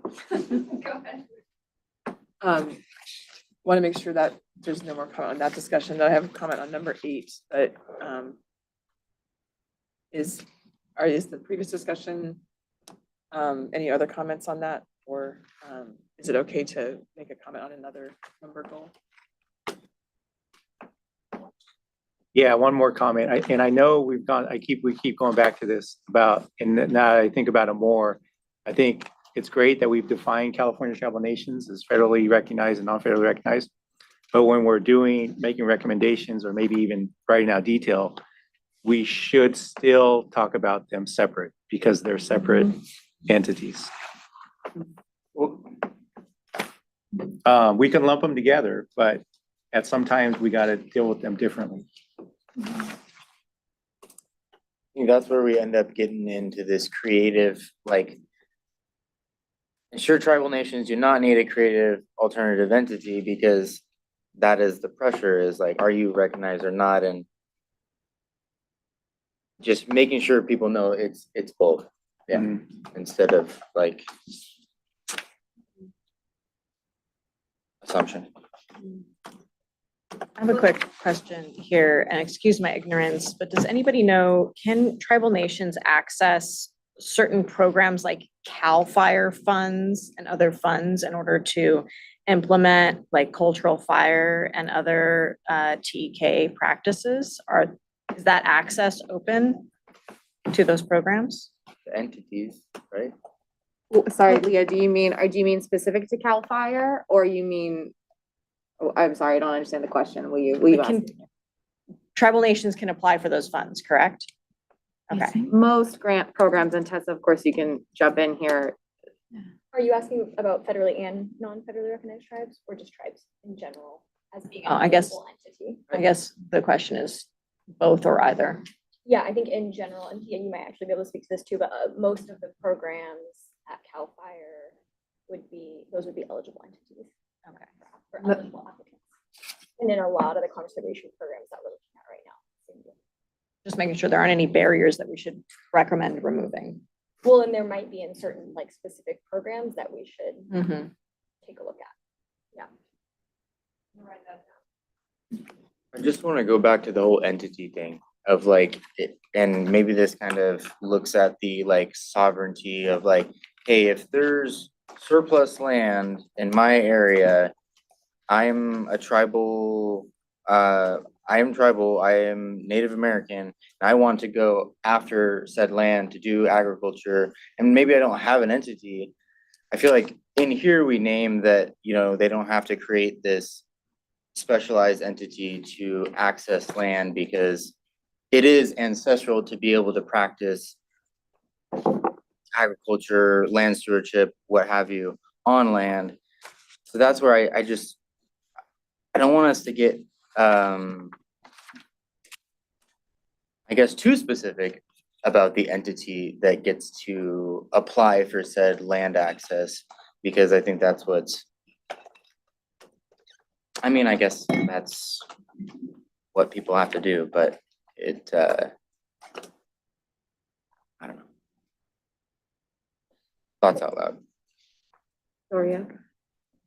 I think that that's what you're getting at, or part of what you're getting at, is that what you just said might be very different for a federally recognized tribe as opposed to individuals who may have ancestral kind of blood relationship. And if my blood is but federally are- recognized versus not, or, Well, I mean, if you're not a part of a federally recognized tribe, you don't have that government to government relationship. And but goodness knows, there's lots of controversy around, unrecognized tribal members and who's the person who speaks for whom and all the things. So I think that we do have to be specific, because it just gets real nitty. And I think it's a different situation. And you can correct me if I'm wrong. I'm not the expert on this at all, but I think it's really different for federally recognized tribes than it would be for anyone with of like DNA ancestry. Like, I guess, is the goal of the task force to elevate the non-federally recognized tribes to the same rights as federally recognized tribes? Is that kind of like, is that the intention? Or, yeah. I would say so, and I say that they have different sources of sovereignty. I do believe that non-federally recognized California tribes have an equal sovereignty to that of federally recognized tribes. I think they're sourced differently. And I do say this working with not a lot of non-federally recognized tribes on my day-to-day work.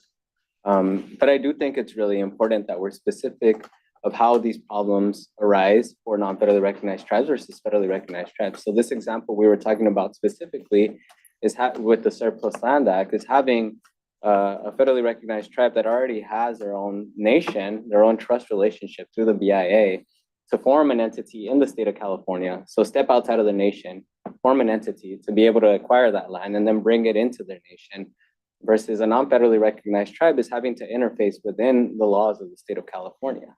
And so that's a little bit of a tricky situation. It doesn't mean it diminishes their sovereignty. It just means they're having to use different tools because they don't have that direct relationship with the BIA. Mhm. So I think it is important to recognize that. I think it was Jason and Joanne. I think it was the other way. Oh, sorry about that. Go ahead. I do feel like we just need to have a lot more thought about this. We recently had an issue that came up, and it was just to kind of support the goal of federal recognition for the Muecwa Ohlone. And what that resolution to just support their efforts caused, because of all of the other kind of bands, family groups that made a ban, all of the things that happened was pretty intense and very complicated. So I do think we need to think more on this and be more clear, because it can get really messy on who is the tribe, who is speaking for the tribe, who is which family, which band, which one is the real, like it becomes very difficult to understand if somebody presents themselves as the unrecognized tribal person who you need to speak to, and then somebody else comes up and go, no, not them, it's us, and they may be cousins, and they, and we need to think more on this. Not that I don't support it, I just think we need to support it in terms of, I feel like unrecognized tribes, especially those who were, recognized at one point and then lost their recognition because of all the things that were happening back then, have a right to try to get recognized again, and that we should support those efforts. But I also think that it is a complicated thing and that we need to be careful. I'll just quickly comment before James that I totally agree with you. And I think that's why the Native American Heritage Commission list that exists that recognizes that is for the purpose of also just supporting efforts like CalNACRA is good, so that we're not having to arbitrate that ourselves, but that, that process is already something that's happening within the Native American Heritage Commission. And so there's a list of non-federally recognized tribes that already exist, that we can refer to, rather than us having to say, well, are you actually the tribe, and so, because I totally agree with those, it's really tricky to navigate those dynamics. And I just, to follow up, I think we need to make it clear when we write this stuff down that it is going through institutions like that. And, kind of, instead of somebody who's like, I did a DNA test, right, I am X amount, blah, blah, blah, like my grandma told me, and now I want access to these lands and I'm sovereign. I feel like that is problematic, and that you need to be explicit when we're working. I just want to clarify. I think James was next. Oh, my bad. Sorry. Well, I was just gonna say that I'm very supportive of using the list that California has internally, which I think is the list you're referring to of both federally and non-federally recognized tribes, but recognized as tribes in the state of California. I think that's a good place to kind of scope. And I just wanted to respond to something earlier that Nathaniel had said around, like, what if there's an individual who's looking for land for like agricultural purposes? I think that fits very well into the priority producers and land stewards. Like, like there's a Venn diagram where there will be like overlap of, you know, socially disadvantaged, historically marginalized individuals where excuse me, you wouldn't need to like, in order to get agricultural land, you wouldn't need to like create a tribal band and say, we're a tribe, you need to recognize this so that we can acquire this land. You'd just be able to say, I want to farm this land and I'm part of this categorized group that it's acknowledged by the task force that would then activate other things to support you in your acquisition of land. You know, commensurately, or additionally to that, tribal communities can also, you know, have like there's built-in things through these recommendations for both federally and non-federally recognized tribes. So I think nobody's getting lost, you know? Yeah, that was all the point that I wanted to clarify. It's not like, oh, I've got a DNA test, but it's like, oh, I'm a individual that is recognized under an entity, whether it's federally recognized or California recognized. And it's, you know, not on behalf of this huge entity that's purchasing a lot of land or a whole band. It's like for a specific farmer. And based on what James is saying, it's like, it just kind of depends on where you fall in this underserved access to the land. Which I don't know, doesn't feel great, but makes sense.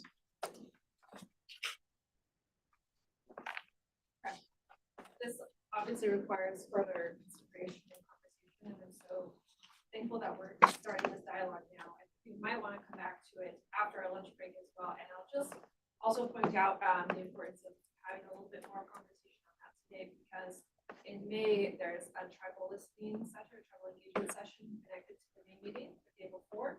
And so I think that will be a nice opportunity to test drive some of these concepts and to get some input. So, you know, even if there's a whole menu of options or things that you're considering as a task force, you don't have to make decisions. We can say, we're thinking about all of these ideas and all of these considerations. What input do you all have? That'll be some good data to help us further refine these concepts.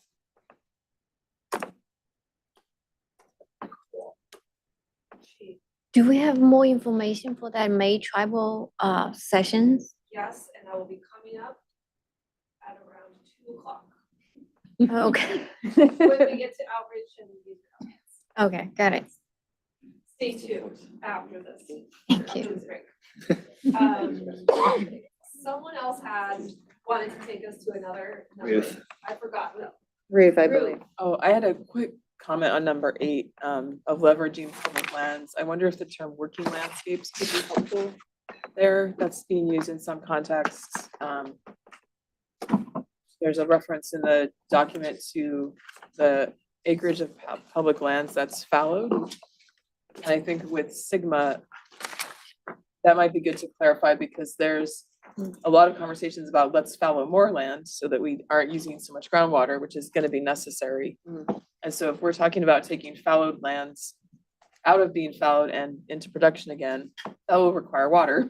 And so we should probably be careful how we talk about that.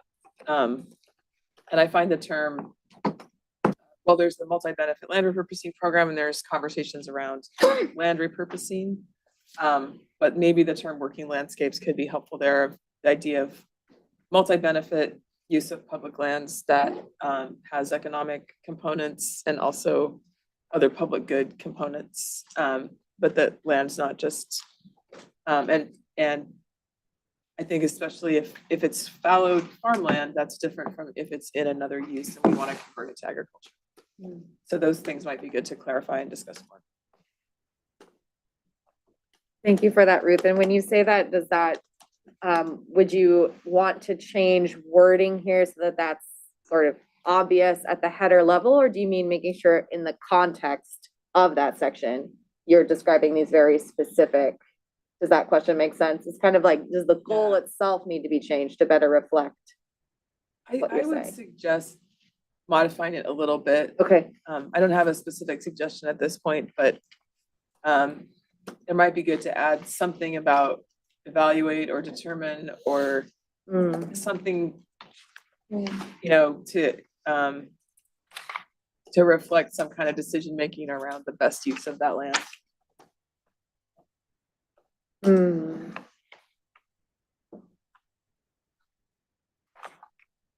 Optimize, I don't know. Yeah. Just I like to add to that too, is like, I think it's a really good idea. Because there are different reasons why land is fallowed, right? Sometimes it's water, but sometimes it's just failure in that sector, like that particular crop is not able to sustain as many farmers. But that doesn't mean that another crop couldn't go in there. So having language that like makes it clear that we need to evaluate is probably good. I wonder if something like track and evaluate suitability of public lands for agriculture or something like, or evaluate suitability or evaluate and leverage suitable public lands for agriculture or something like that might get a little bit more of that nuance. So I also wonder though, that when we talk about fallowed land, it's not only public lands, right? You look like, Oh, yeah, this is, for sure. like privately owned lands, and kind of addressing that there's a lot of land out there that may go into like energy production or be used to sell water rights instead of actually use it for farming. And yeah, I wonder if there's a bigger issue here with goals. On that one, so you're suggesting expansion of the reference of public lands to include private lands as well? Well, there's number 3 is facilitate equitable transition of private lands. I think it's talking a lot more about succession, and I wonder, I'm not sure what's the most appropriate thing. I think there is a goal around fallowed land, all the different reasons why, and evaluating and making sure that we're looking at, because usually if it's fallowed land, unless something terrible has happened in terms of its management, it might be a great place to start in terms of putting people back on the land because it's agricultural land, as opposed to other lands that might not be best for agriculture. So being able to evaluate that and look at it, whether it's public or private, is probably important, especially considering how much land is being fallowed right now. It's immense, it's huge.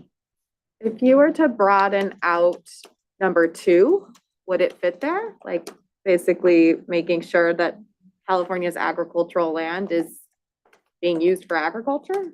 Is there a way, just a question for you all? That could be too. Yeah. I do think in number 8, we'll still have to address, why are we saying to take fallowed land and now farm it? Yeah. Which is the opposite of what's happening on private land or what's supposed to happen on private land with Sigma. But I do think that something about that could go into number 2, because that is the idea of working landscapes or whatever we want to call it. That, and taking into the context of Sigma, there are a lot of people who feel that we don't want it to all go to solar or something that's not producing food. But there are probably uses with lower water use that could be transitioned, and that might be something to think about too. Like in number 2, if we think about Sigma, it's conserve and protect. It would be a sub point, not the main goal of the title, but like we could talk about it in the details. That we want to support these broader goals of reducing groundwater use, and that there are certainly ways to combine that with land equity, with what crops are grown and what water conservation measures are implemented. So that if, and that also relates to number 3, I think, equitable transition of private lands. For example, if you have a private land that has a higher water use and it can be transitioned to something with lower water use that also advances equity, that would be a great win-win. I think it's important too, in terms of this issue of fallowed lands, that's going to just become more and more prevalent in the state. Yes, to your point that there are potentially multi-purpose uses that require less water, but still do involve agriculture in one way or another. But I think there's also kind of this fine line of ensuring that we're not just asking our target market producers and beginning farmers to be kind of relegated to these lands that are no longer viable. So how do we kind of square that and balance that with, there's an opportunity here, these lands are potentially cheaper, that's great, but also we still want to be ensuring that this transition of ownership is for viable agriculture on these lands, and if they're completely dewatered, we're not doing that. Right. And the commensurate lift that it takes to take not ideal ag soils and convert them into ags, it's like a very, very big lift that people who are trying to start farming are not gonna be able to do without immense financial resources, because, I mean, you know, what is it, takes 200 years to build an inch of topsoil or something like that, like, I mean, you know, it's, yeah, that's like I think there's a lot there around that. Kind of dovetails into when we talk about like, there's all these other things that need to happen in order for land tenure to be sustainable and viable and equitable, and a lot of that comes after you just get the title, you know. And I would to soil, I would add water access for Yeah. number 8, particularly if there's no surface water infrastructure or there's no groundwater well. Those things have to be put in, so And they're expensive. they're very expensive.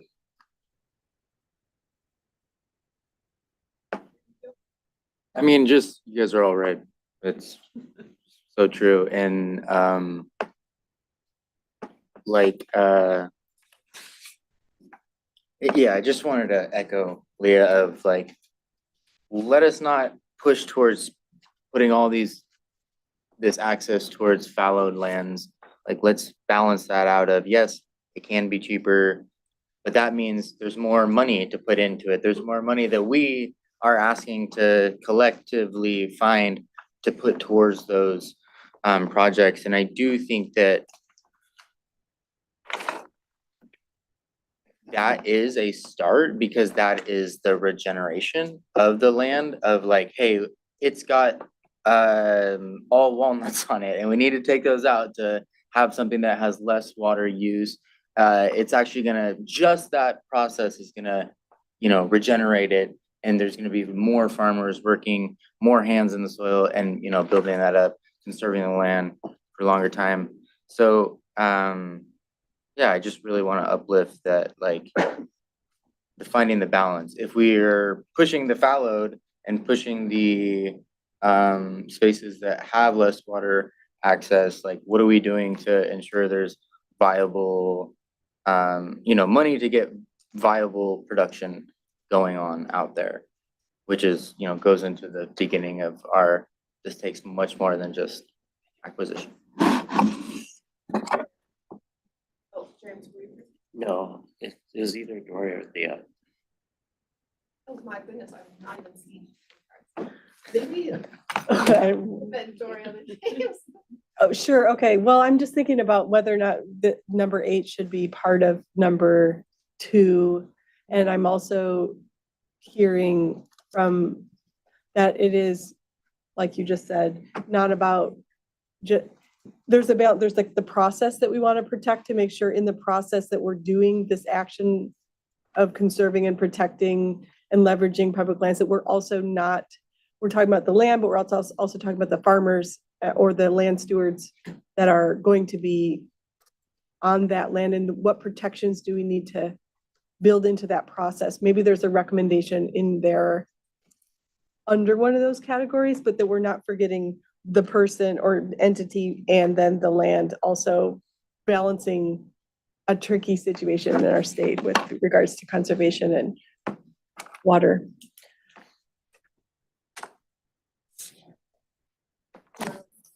So Doria, I just want to push the point that not all land that's fallowed is fallowed because of water access or lack of water access.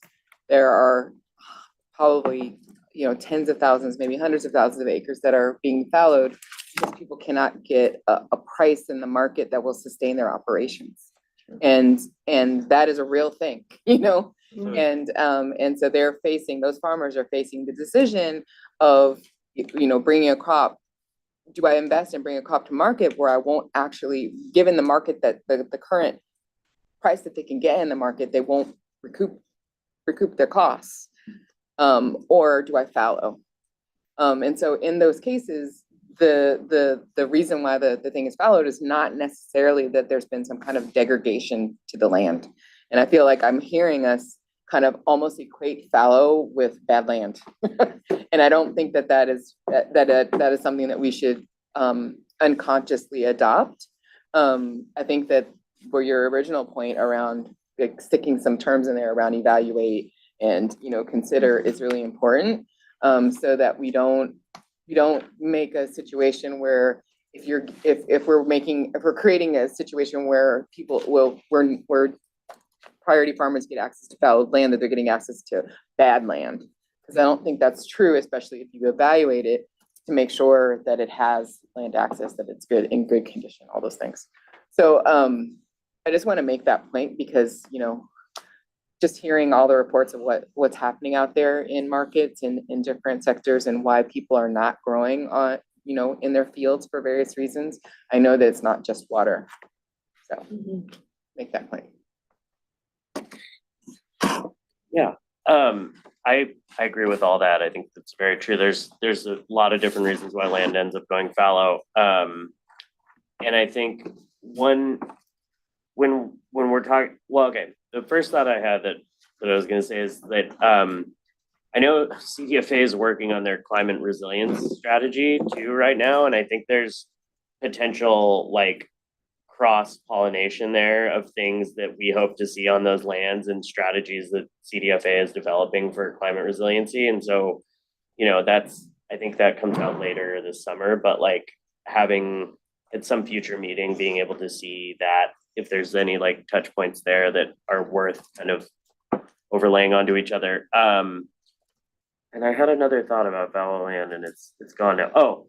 There are programs to like, I guess the thing is like, Dory, when you said like they're not growing because there's no market, it's like there's no market and there's no money to pay farmers to like do soil improvement. I mean, there are some programs to do cover cropping and things like that, but bolstering that so that it's like, even if you don't have a market necessarily, as long as you can keep stewarding the land, building soil health, like, creating capacity for higher nutritious dense yields later, like that's a good endeavor. And I think insofar as we're able to recommend through policy that there's more opportunity for fallow land management, because fallow land is generally like also owned, right? Or leased or has a manager. So it's like fallow land management in situations where it's not viable for whatever reason, and or to like, we can get into regenerative grazing and all that stuff too, but yeah, I just wanted to flag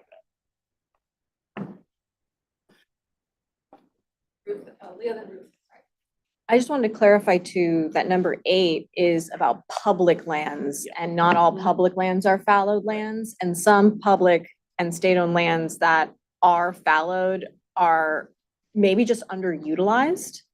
Or their current uses may be for agriculture, but it is, but the process for finding those farmers and often ranchers is not equitable. It's not opening up opportunities to smaller scale producers, and is, maybe a bit mired in some generational convenience of the tenants who are stewarding those lands. And we could be like, Great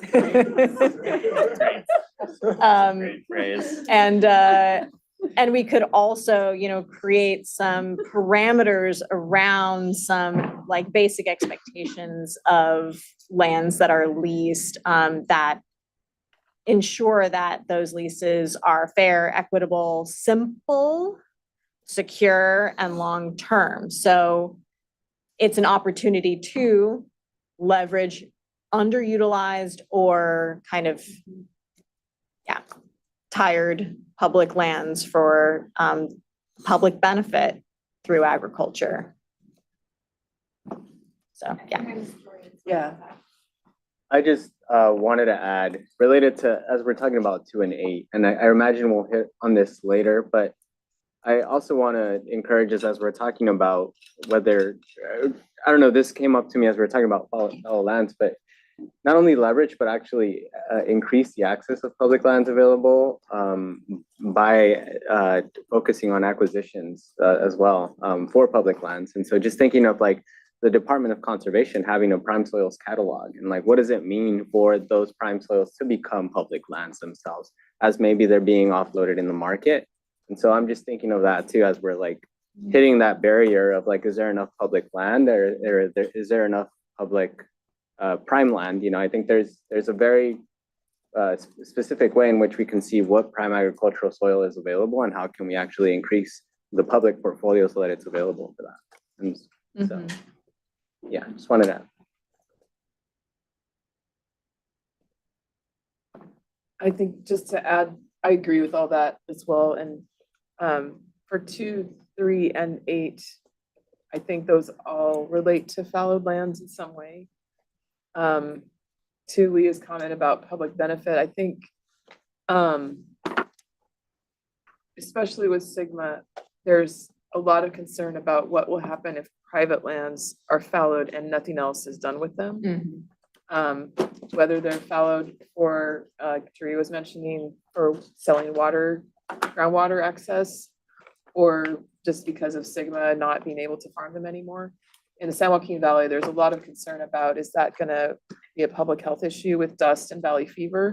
Is it gonna be something that creates more sources of weeds and maybe other pests for surrounding farms that is gonna increase pesticide use maybe? And so those public health concerns, I think would be okay to name when we're talking about the goal to transition land into other uses that would have greater public benefit, both for equity and those other concerns. So that's, I just wanted to mention that. Really quickly, a couple of things have come up in this conversation that I feel will be very helpful to have the interagency review process, things like public health, things like CDFA's resiliency plan, things like Truth and Healing Council, right? Those are all, I think, important. I just wanted to flag that those parallel efforts have been brought up today, and it is the intention of staff, and I believe, as you're all saying, the intention of the task force to make sure that those little points of connection, public health, right, climate resilient ag, are actually being formed in your report. I wanted to flag that I was hearing that a few times.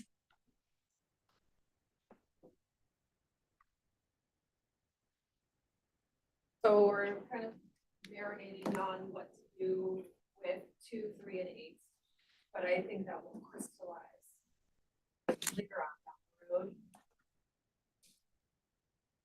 Okay. Other thoughts on goals?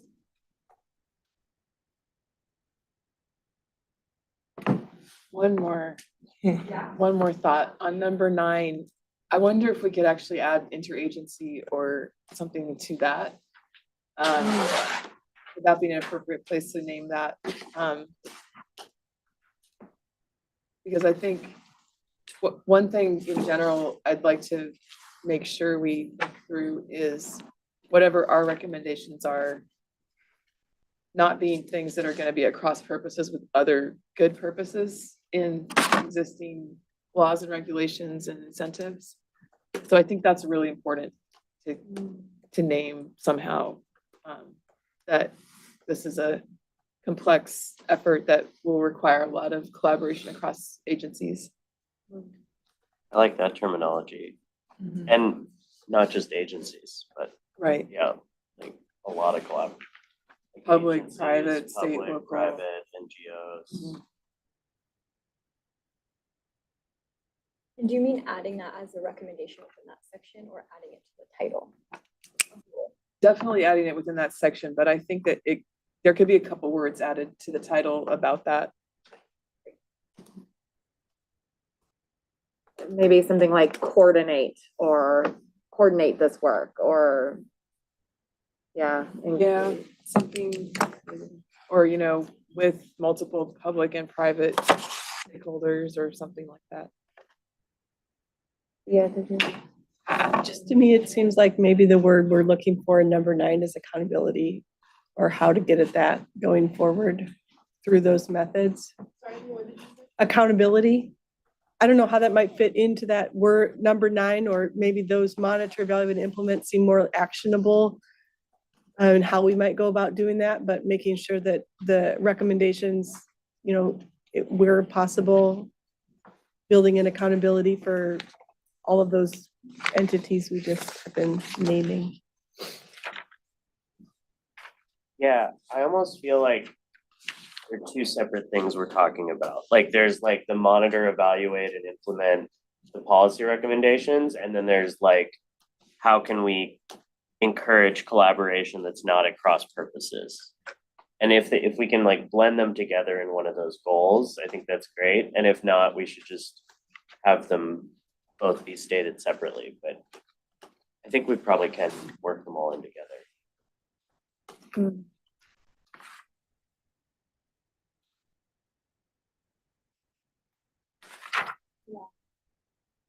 Yeah, I wonder if that accountability piece is a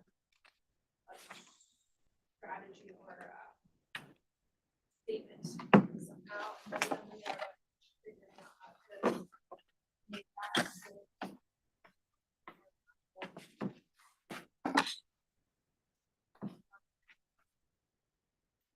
Well, and I guess, sorry, one more comment on number 9. When I see words like monitor, evaluate, and implement, those are not very exciting action words, right? Although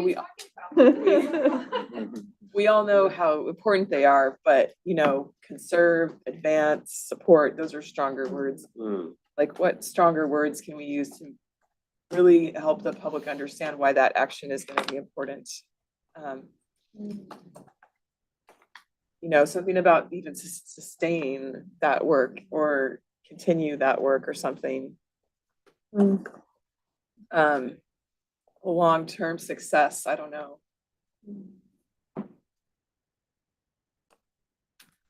I guess for me, from the state perspective, if we're naming or requiring agencies to do those things, it will be a fiscal impact. It will be, there will be dollars associated with that. So maybe that's where it's more specific, recommending how that happens, the structure for the state and in collaboration with others, maybe that's additional language to consider there. Because all those verbs there will take money. To say and fund. Yeah, and fund and. Yeah. Versus support to be more general.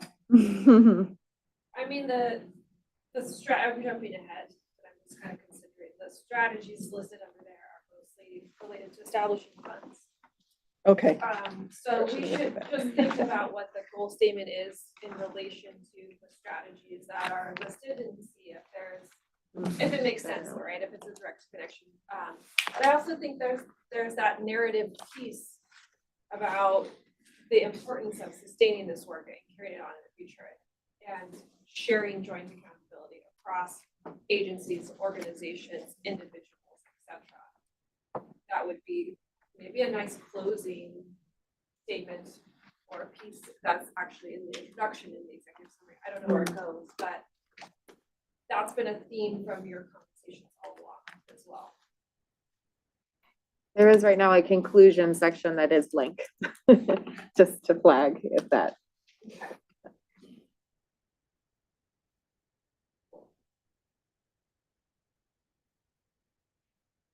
Okay, so we've done some pretty great work on the goals section so far. I am certain that this will take several evolutions over our upcoming meetings and maybe evolve further today. I think it might be a good time to pause to see if there's public comments related to, oh, look, someone just came down. Perfect.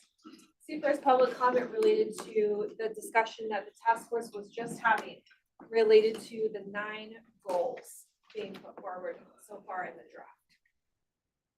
Any in the room? No public comment in the room. Do we have any public comment online? No. No. Okay. what's our time check? 11:49. So, would anyone be opposed to starting lunch 10 minutes early? Okay, great. So, the lunch is on your own. Today, there's a lot of things in walking distance. I know some folks also brought lunch. I'm not sure if there's an outside place to eat, but I think I did see a park or something nearby when I got dropped off. in my Uber. Or right outside. Capital, Oh, the right there. Capitol. So anywho, if folks could try to get back in their seats, maybe 5 minutes to 1, so that we can get started promptly by 1 o'clock. That would be fantastic. I did talk to the security guard downstairs. He also takes his lunch break out 12 to 1. So we just have to pop our heads into the office space next door to get access to the elevator to come on up. But they know to expect us. We can leave everything in here. We can leave everything in here. I'm gonna stay here. I don't know if other staff will stay here, but I'm on guard. Okay. And I know it doesn't look like I need it, but if anyone's going for coffee, can I give you some money? Jane and I made a pot of coffee in the cafeteria over there. Oh, did you do Yes, that? in the refrigerator. Okay, I'll check that. It's probably still hot if There's that coffee, machine okay. works. Thank you. There's coffee Okay. here. Officially We made a lunch pot, break yeah. Until 1 p.m. There's the coffee maker. Where's the, I'm gonna mute our room. Thank you again. If you Do the go video to the as well. cubicles and take a right, there's a nice Oh, yeah? little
recommendations. What we now want to first acknowledge is that a lot of the language that is in this draft report needs further refinement, right? It needs to be kind of moved through that next step of really getting to the specifics. When you're talking about fallow land, what do you mean, right? When you're talking about changes to the Surplus Land Act, what do you mean? Like all of those kind of very specific ideas. We kind of recognize that some of those are a lot closer to that than others. But what we'd like to do with you all today is we know that in February, there was some interest in making sure that this discussion could happen amongst you all before going to the advisory committee, before going back to the subcommittees, to advance the ideas further. There really seemed to be a sense that you all wanted to make sure you had the chance to discuss, highlight anything that needed to be discussed as a full task force before we can continue the refinement process through the resources we do have, like the advisory committee.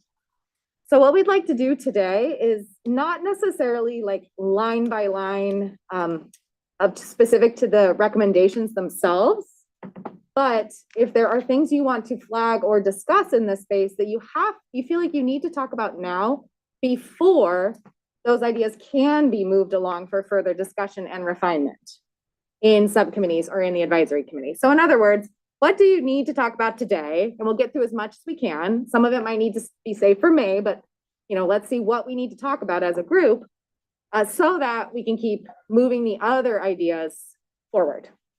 Of course, that's an iterative process. So something we don't talk about today, if it does go to the advisory committee, if they do provide some advice, that doesn't mean it's locked in. That means it comes back to you yet again for yet again another draft or another round, right? So just highlighting, this is just the next step in a continual revisions process. So the question we have for you is, let's now kind of dive in, and what you'll see is I have slides for each of those 9 goals. So we can go to that slide, and it only has the like subheader. It doesn't get down to every single bullet because that would be way too much to put up on this screen. But if there is a goal you want to go in and you want to get into the exact specifics, we can do that. I'll pull the report up. But what we're hoping to learn from you is, what do we need to talk about today before we can move these things forward? So that's the kind of prompt here. I'm wondering if anyone has a place you'd like us to go to start. What feels really important to talk about as a group?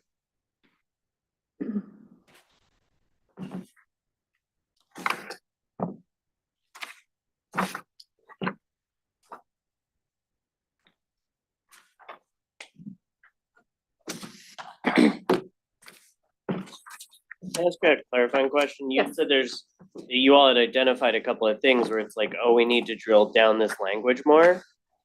Could we Well- start there, maybe? We could. I was sort of speaking generally that a lot of these ideas will need to probably be further refined. But yeah, James, if either I'll let you see whether there's anything here that already is top of mind for you. I guess I'll pose that back to you. I was making a more general comment. Well, I'm almost like, let's just work through the whole thing, but because we're going to again and again and again. So we'll just start at the top, but or yeah, I mean. Before we start at the top, though, if we think about it in terms of workflow, because we might not have enough time to go through everything from start Right. at the top, let's just ask the question if there's something that needs to get said first. Doria. So I remember from the last meeting and from reading this now that I just wanted to spend some time on looking at land trusts and making sure that we have clarity on the areas that we want to focus in on in terms of recommendations around the current way that land trusts are interacting in the space. The first thought that came to mind is in the kind of little, I don't want to call it a preamble, but the little paragraph that talks about under conserve and protect on page 14. It doesn't really mention the drivers of why we would be addressing land trusts in particular, like what are the challenges And I think that if we could mention what those challenges are in that section, along with these other things that are mentioned, it would make it a lot more clear why we're focusing on land trust and why the recommendations are what they are. That was a thought. And again, just to make it clear, the reason why I think, we heard that things were happening, like land trusts were acquiring land for another party, but then that transfer of land didn't quite happen. And then they were left in this kind of tenant relationship, and the transfer didn't quite happen, and the tenant relationship wasn't beneficial. And that was like one example, but then there was many other examples of kind of unfortunate relationships.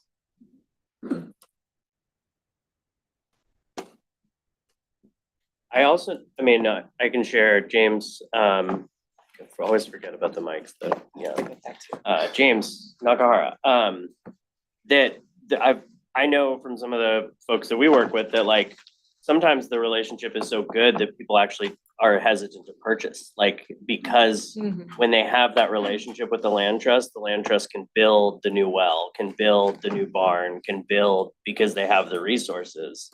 And then the hard part is transitioning from being like in a good tenant relationship to then being like, okay, we want to take all that risk on as the farm. And it is happening. I mean, I know at least with one land trust in the state of California, which is a very small way to look, there's 3 or 4 farmers who have already purchased or who are in the process of processing, and 2 who already have, and they're because of those easements and because they had this window of time with the land trust where they could come in and put on the new barn, the new electrical infrastructure, tapping a new PG&E line so they could have power across the road, like millions of dollars of investment that the farmer couldn't pay out of pocket, that then it's like as primed as an opportunity for purchase as there can be. And I think that's a good use case example that we'd want to uplift.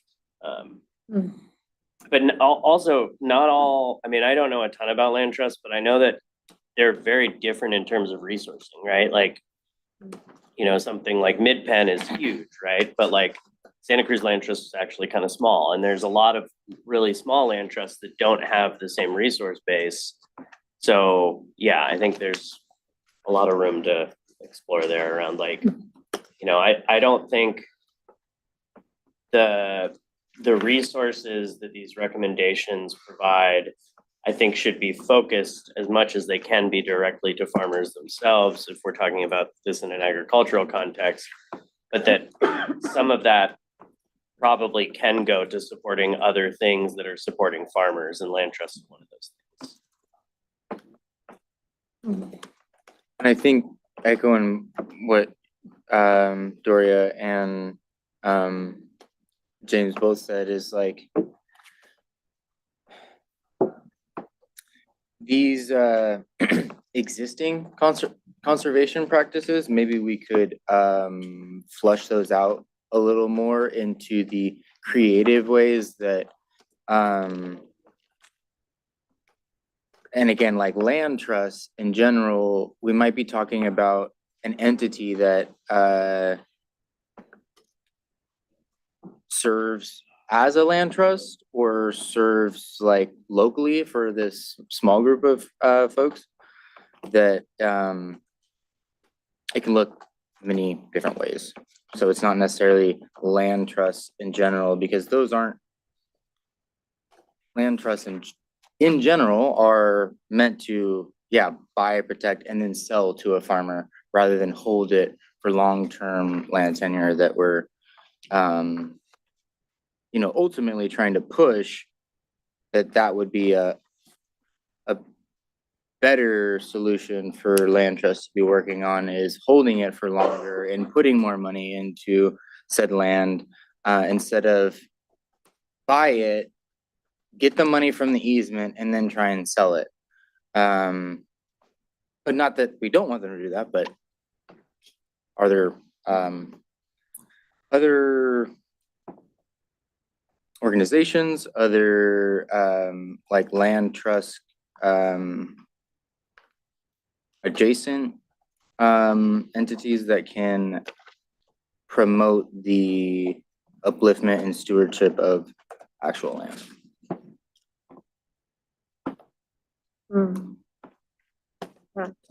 Is it helpful? I'll just ask, I know Dory, you want to say something. Should I pull up the draft report so we can all be looking at this section? Is it helpful to have more detail, or is this, just wondering if everyone? No, you're good. Okay, go ahead, please, Dory.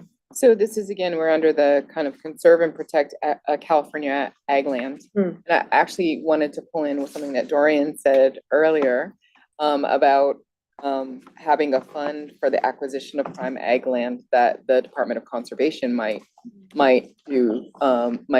hold and steward, just so that if such land, you know, comes up for sale, that the state may have a interest in preserving that land and putting it into at least a state ownership. And that would be something to add as a solution that I don't currently see here unless I'm missing it. Well, I'm curious to learn more about this SB 462, because it's a fund.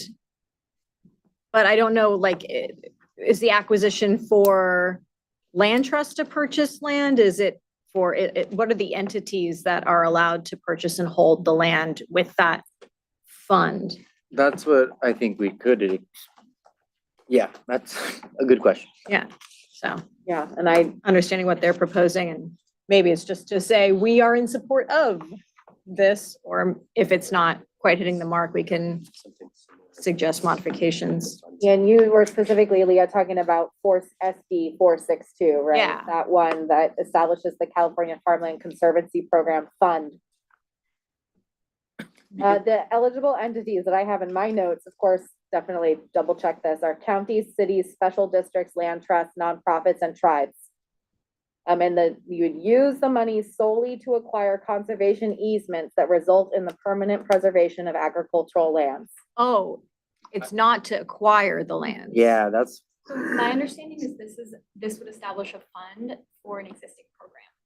'Cause that, so, no, not for salt, for the Farmland Conservancy Program, which already exists, and it has sporadic funding, Yeah, this would Okay. make a continuous appropriation for that. which is, Specifically, I thought I had read something about it for acquisition, not for easements. So this is something that works in concert with SALT? no, not salt. There's a program called the California Farmland Conservancy Program, Mm-hmm. and this bill would set up a consistent appropriation. 20 million annual Versus needing appropriation. to get that fund from the general fund every year and fight for it, or from a proposition that may or may not come about. So, But to which be, is not to say your comments don't stand, but I'm just clarifying, I think that specific bill is kind of set up for that reason. to be clear, that's the easement value that they will pay for, not for acquisition, right? It says the acquisitions of agricultural conservation easements. Easements. So it's the Yeah. acquisition of an easement, hence the kind of confusing. The price of the easement. Yeah, So that's not confusing for anyone. Yeah. it's worth, if for those interested, it is worth reading the bill language, because then it does have very, of course, and this is a proposed bill, could still change, Mhm. but it has very specific language about the co-benefits that this agricultural easement must have. That include things like wildlife crossing, carbon sequestration, things like that. Mm-hmm. So I'm thinking that what I was proposing is something different than that. Yeah. And that, I'm not sure what people think about that. I'm not sure what people, I just felt when Dorian said that it was something to consider. Totally. I will note that right now in the very last section, 9, it says a land bank, which I don't know that that's exactly, I think that hasn't been particularly well fleshed out yet. In fact, let me go forward. I think it should be on this slide. Say page 9? Sorry, no, number 9, so page 22. So I don't, Doria, I'm just wondering whether publicly held land bank is number 4 on number 9. 9.4. Page 22. 2022. Thank you. Next iteration, we should put numbers next to the goals. Yes, I know, in this, they're here, but they're not here. I understand. We're getting there.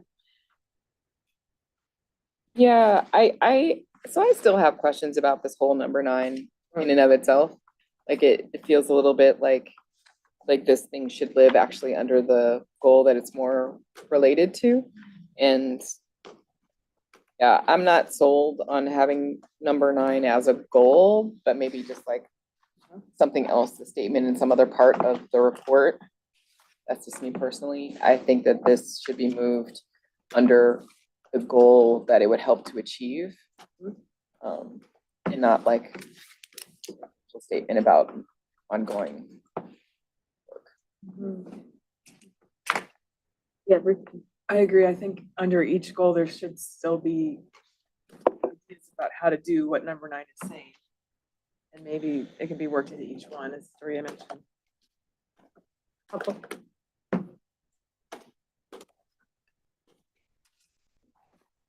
Is it helpful to right now consider how you might want to move these out? Like what would be an effective place for these? Yeah, go ahead. Well, number 2 could go under the private transitions, whatever that one's called. I think it's number 2, right? Or 2 or 3. Mhm. I could go into the private lands one. Number 3 could go into goal number 1. Number 4 could go into the public lands section. And I do want to dive into land. There are many definitions of land bank and land banking that we probably need to flesh out the nuances and what we're actually talking about. Or maybe we're talking about all those definitions and we just need to be clear. Is now a good time to, do you feel like that needs to happen today, or you're kind of flagging that, Leah, as a, what are you thinking? I wasn't thinking. What does the rest of the task force think? Anyone want to dive into that? To talking about the different types of land banks. Yeah, well, Honestly, I've never heard the term. So Yeah. I'd love to hear just, yeah, maybe a quick definition from somebody. Oh, man, I'm not the. Yeah, I'm looking at you, I but just- anyone who wants to. I just know I've heard it used in many different contexts in many different ways, depending on the person saying it. And so we should be clear. And all the ways I've heard it talked about are cool ideas. But So, they're different. but they're different. I've heard ideas that are not so cool too. Oh, okay. And then there's Like uncool. Land banking as in purchasing and sitting on land in order to, offset taxes or do other things. Okay. So then we need to be and- clear, and- right? And that could be a not such a good thing. Yeah. Especially for communities, if you have land that's blighted and not being used or could be used for farming, but somebody's using it for their taxes Or to take the groundwater allocations. or to take the groundwater allocations, all kinds of things. Gotcha. Yeah, oh, no worries. I could just quickly explain, yeah. Like you spoke to, it's mostly used to treat blight, especially in cold markets, what are called cold markets. But usually a land bank is a municipal corporation, so it's a corporation made by a governmental body. It's usually like a local city or a county. And their task is to purchase land to then basically have it go back into the tax base. So there's vacant land. Usually it has a lien or it's like it has a lien or it's in default, and so the city will buy it back and then try to put it back into the hands of people. So for development, it's a good strategy when there is a lot of blighted land, like in a city, and you see it a lot in Rust Belt cities, for example. So they bring the land back. Usually do some sort of like title clearing so that it's like a good title so that the next owner can take title to it. Sometimes some improvements, and then they put it back out, usually at a really low cost, because what they really want is a tax base, right? If you have land that's not being used, that doesn't have an active landowner, that's like less of a tax base for the government. So they're really wanting to make sure that they're increasing their tax base by doing that. But in general, it's for cold markets. It can be for hot markets too, which is what we are in. But it's mostly been used in cold markets. The two other definitions that I've heard of it being used is as a pot of money that is used in a defined way to purchase land. So it's either the bank is holding land itself or it's just holding money for acquisition. And then a third way that I've heard land banking used is in terms of land mitigation banking. So I think that that's a really interesting topic for us to talk about.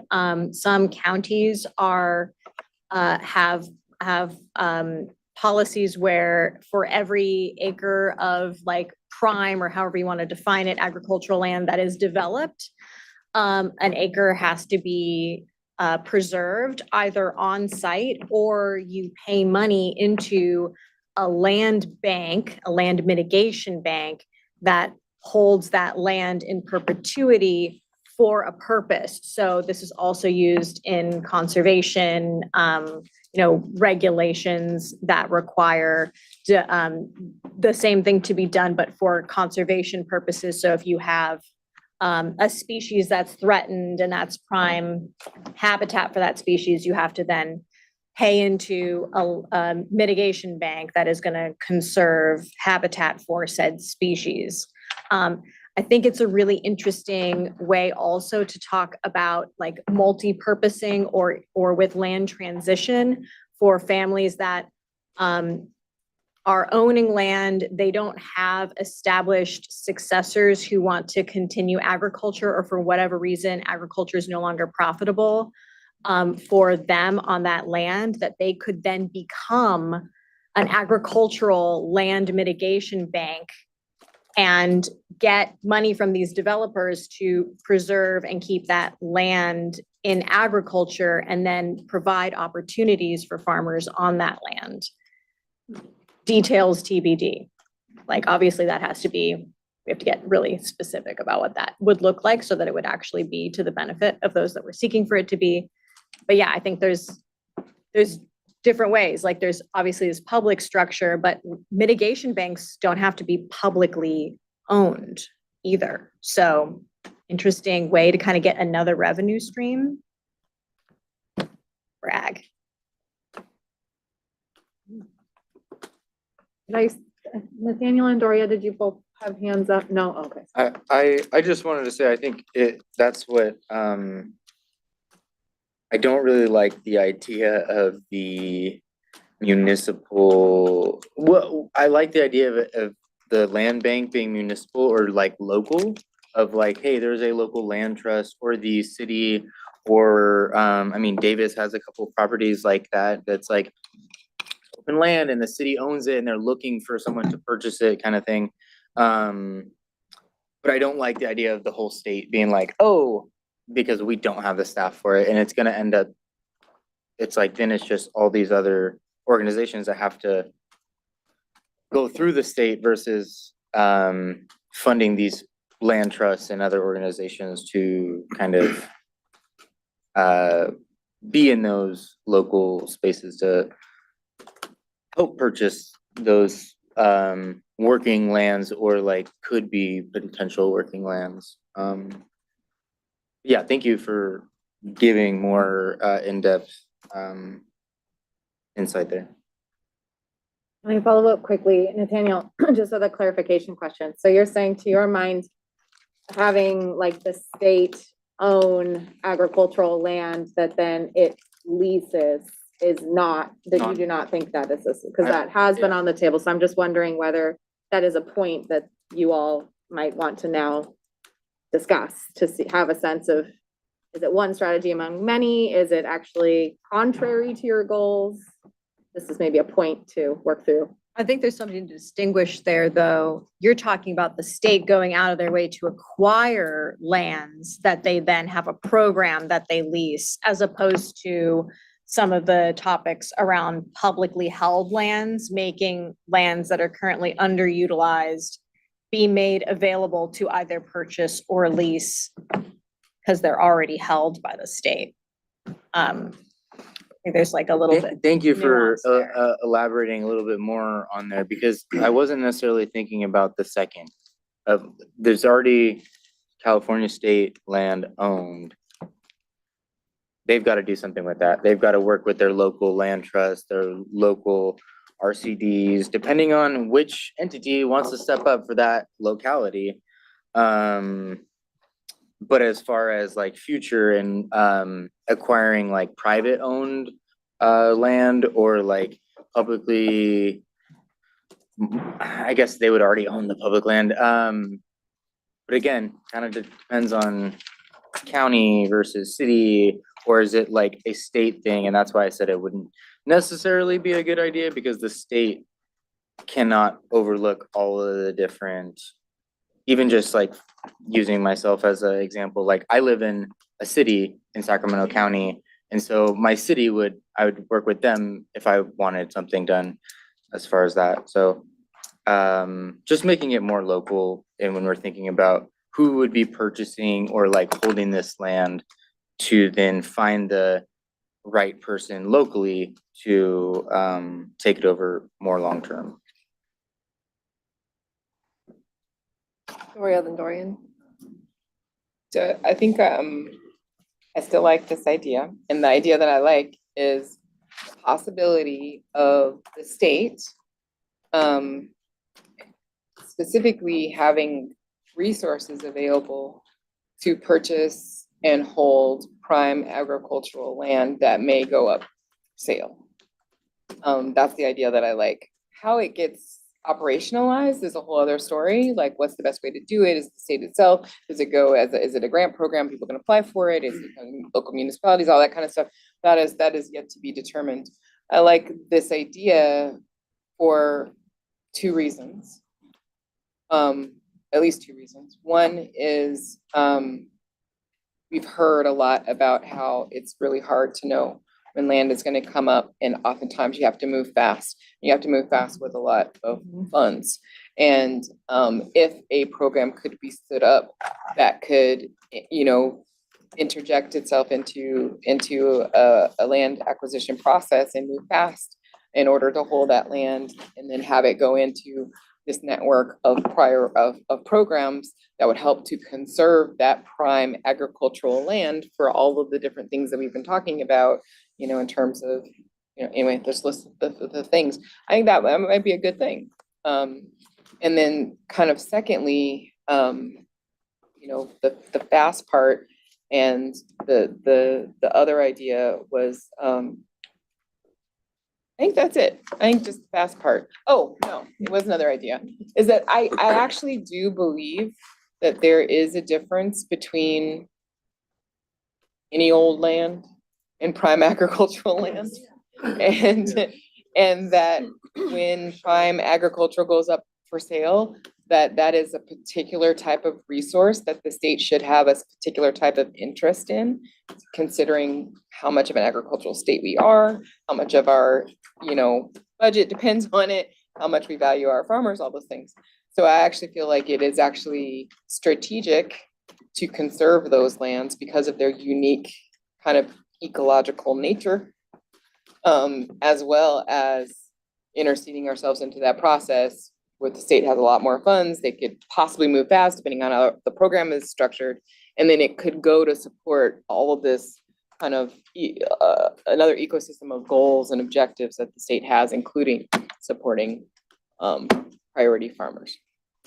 Check. Cool.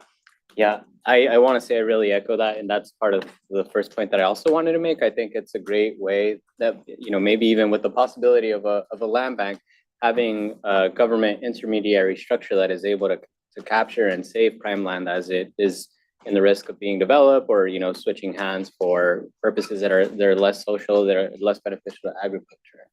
And then to Camille's question, I honestly do feel like the state could have a role in being able to be a landholder for agricultural use. And so I do feel like that is a possibility, and I don't think that, at least personally, I don't feel like it would be an objective, or I would want it to be an objective of ours to support the state and disinvest itself from all public land, or from a good chunk of the public land. Like, I do think being able to use state resources to be able to even have like more favorable lease terms and maybe private landowners would be really beneficial. Not only because when farmers are paying into leasing land that's held by the state, it goes back into the tax revenue versus into individual wealth accumulation from private landowners. And I think that's a social benefit that we can trade off when the state is actually able to hold and lease those lands. So I do think that the state has a role here, and I would love to see the development of the state being able to hold more lands for agricultural use. Can be long-term leases, and of course, those terms can also be spoken about more, but yeah, I do see a role. Just a quick comment that when farmland goes up for sale and there's potential it could be developed, I think beyond this task force, there's widespread support among agriculture stakeholder groups for conserving farmland. And that's something that could be tapped into for recommendations. Farm Bureau and those kinds of groups are definitely, people currently in farming would like to see farmland conserved in California in general. Nelson and James. Yes, Nelson speaking, Nelson Hawkins. Make a habit of it. This is an idea that I had. I wasn't quite sure where it would fit in, but I feel like we've been touching on a lot of aspects of this idea. I wanted to propose, whether it's run by the state or the state having a role or farmland trust or something like that.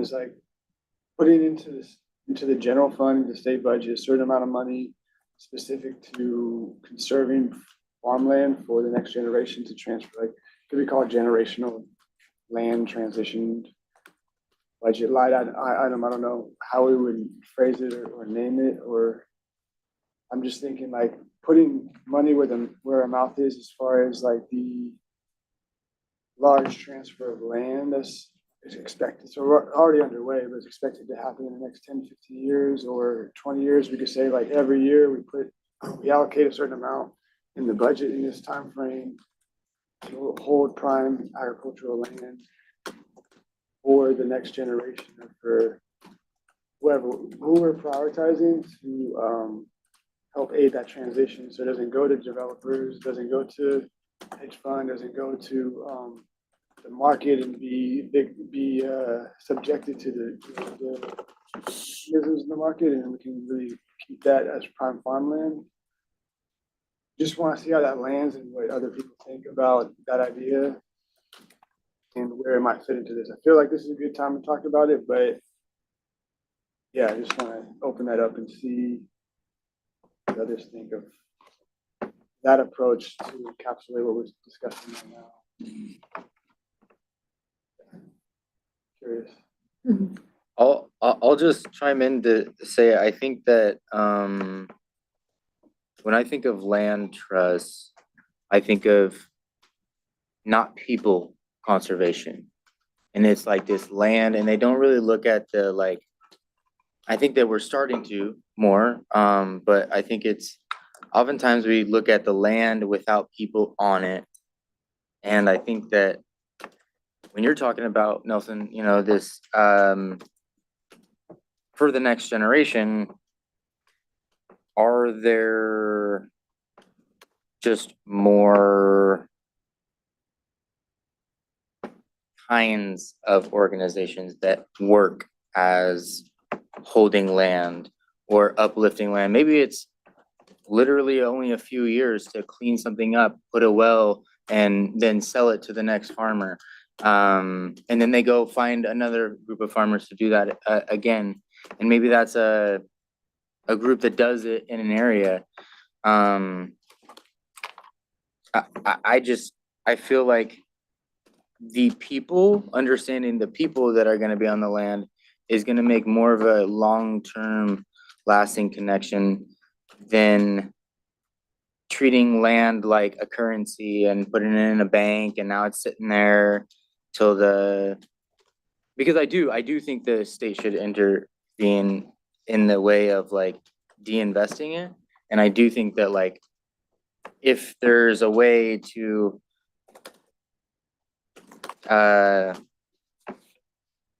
support in like that is the idea of holding a long-term lease with a land trust, is that you're leasing to the land trust, the local land trust that is using their money to do that work also locally. So finding that balance of and I think we talked about this earlier, public versus private, and like making sure that there's people that are privately invested locally, but also the state to be like, hey, in the fund, we actually only have $2 million, but the land that came up is 5 million. So we got to tap into our private investors and private stakeholders that are in the area. Like there isn't a one size fits all. It's a, how do we use both in the acquisition and then what they call dissolution. So yeah. Jim, do you want?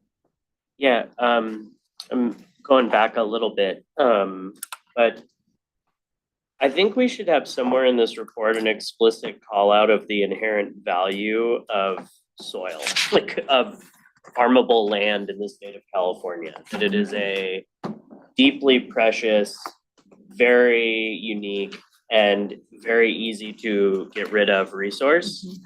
And that the state actually, like as a state government, as like people who want to eat healthy food for the rest of their lives, like we have to make a commitment to like really, really protecting this like rare, precious resource that we have. And that could, I don't know where that fits. Use the word land 412 times in the document. So like I was like control F land. Okay, all right. This is like I don't know where this fits. Somewhere. In the framing. Yeah, in the framing or in Yeah. the problem statement or somewhere in the exec. I just think it's like it's really important to like get the message across that once we get rid of agricultural land, it takes hundreds of years to get anything proximal to that. And it's like, it should be up there with like, diamonds and water and like things that we value highly.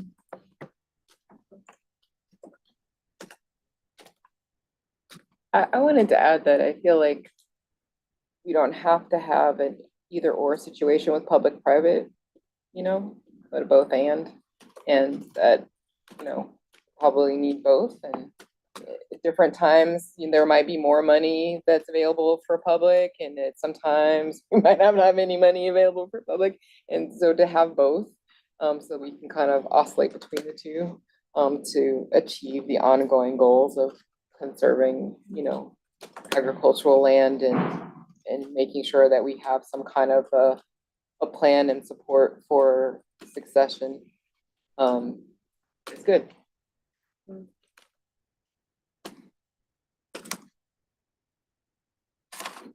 Wondering if anyone besides me wants to take a stab at summarizing that conversation, because I think I might be least equipped to do that. Because I think it started here and then we started bringing in other components, but there were some ideas on the table. I guess my question is, in this next iteration of the draft, do we want to see some of these additional ideas built in there? Do we want to kind of bookmark them and discuss them further as a subcommittee before we invite them into a written draft? And then relatedly, think about what you might feel comfortable with sharing portions of this report with specific advisory committee members for initial feedback and additional guidance. If you have questions for specific advisory committee members as you think about the validity of some of these ideas. That was 4 questions in one, I'm sorry. I'm like, wait, which? Do I say yes? So I personally would like to see this idea that we're putting forward now included as in the list of potential strategies. And then also would then So this, pause. Yeah. This idea, you're talking about setting up a separate fund for future land acquisition. Help me articulate that idea, because I think that's where I need help. Right. I think that but in the least, it's some kind of a fund that the state would have to be able to acquire prime agricultural farmland. Publicly held prime agricultural farm. Yep. Purchased by the state. Well, at least, yeah, purchase, well, I don't know about that Which one part. is That it? part is Yeah. not what I'm talking about. I said a fund. You know, for the state to purchase, prime agricultural land, and that's where I feel like there needs to be more discussion about, you know, how to operationalize that. Does it exist? Does that money is available, like you would apply for the the coastal conservancy to get funds to purchase something, and then, you know, East Bay Regional Parks has it or somebody else has it, you know, that part I think needs discussion, but I'm talking about a fund that's explicitly to preserve through acquisition prime agricultural farmland. And the idea is that by acquiring this prime agricultural farmland, it then can be used to meet the whole plethora of goals, including our goals here in this task force, that the state has around agriculture and agricultural land. So if folks like that idea, we can build that in, and then we can bookmark that exploratory conversation about how to operationalize it for a subsequent meeting. Also, just to put a question back to you all, not to answer right now, but for you to hold in your minds is, you know, some of these strategies you might want to expand upon and be relatively prescriptive about. Some of them might not require that level of prescription. And so it's kind of up to you to decide that, right? I think they're great conversations to think about, because then you'll inherently be able to better understand which of your recommendations are stronger or more, you know, might be better or more impactful. Better is a terrible word, but anyway. Know what I'm saying there? Okay. James.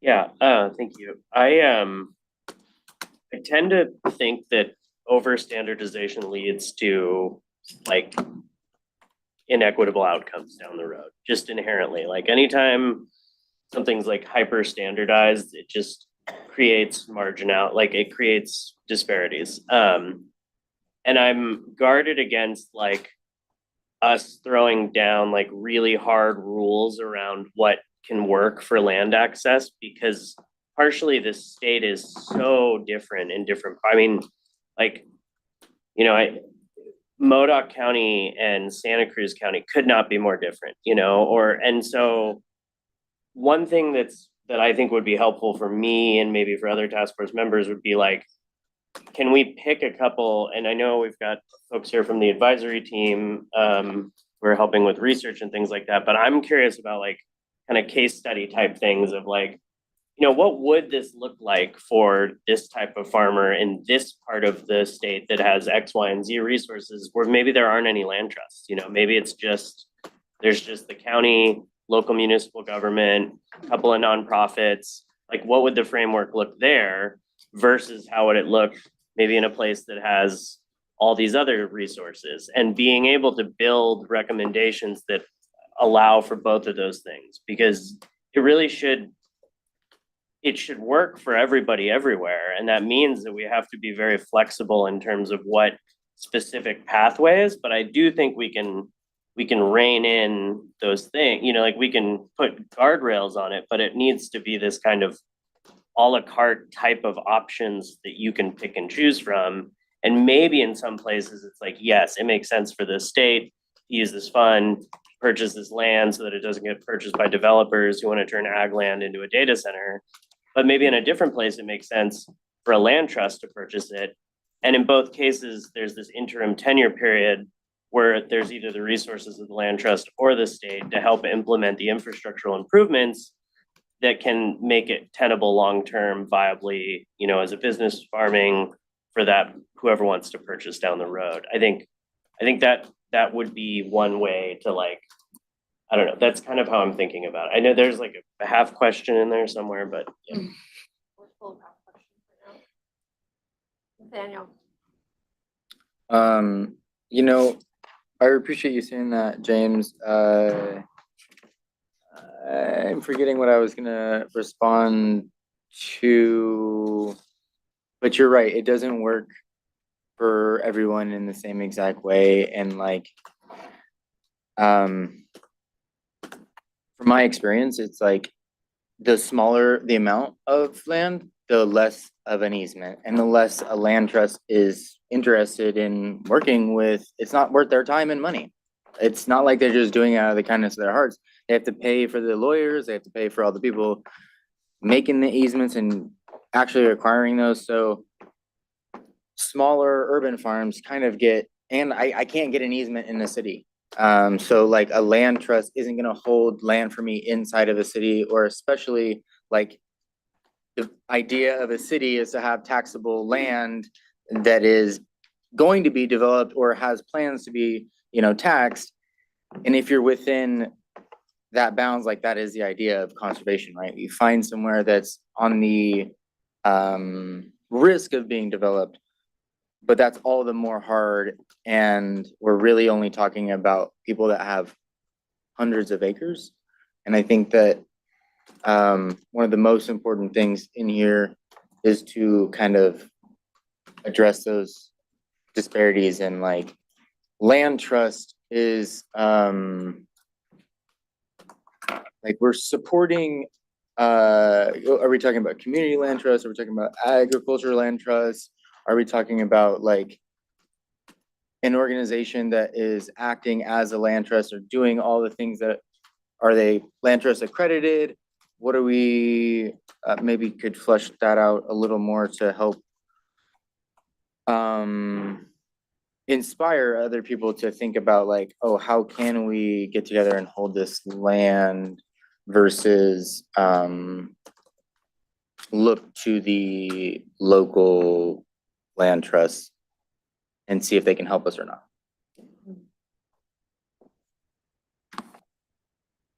Tessa is interested to maybe offer some reflections on this conversation, but Doria, you want in first? Oh, yeah. Go ahead. Yeah, just to add one thing is I do think we have some really great suggestions around a land trust accreditation and some other things in the document. And that could kind of reflect on some of the things that you were saying in terms of who's land trust and what kind of land trust and all those kinds of things. I do feel like, I think there's somewhere else in the document too, where it says, investigate whether or not this project can get some synergy from the 30-30 process, the 30-30, which is 30 by 30, which, as I understand it, they have a kind of fund that allows for acquisition of lands that are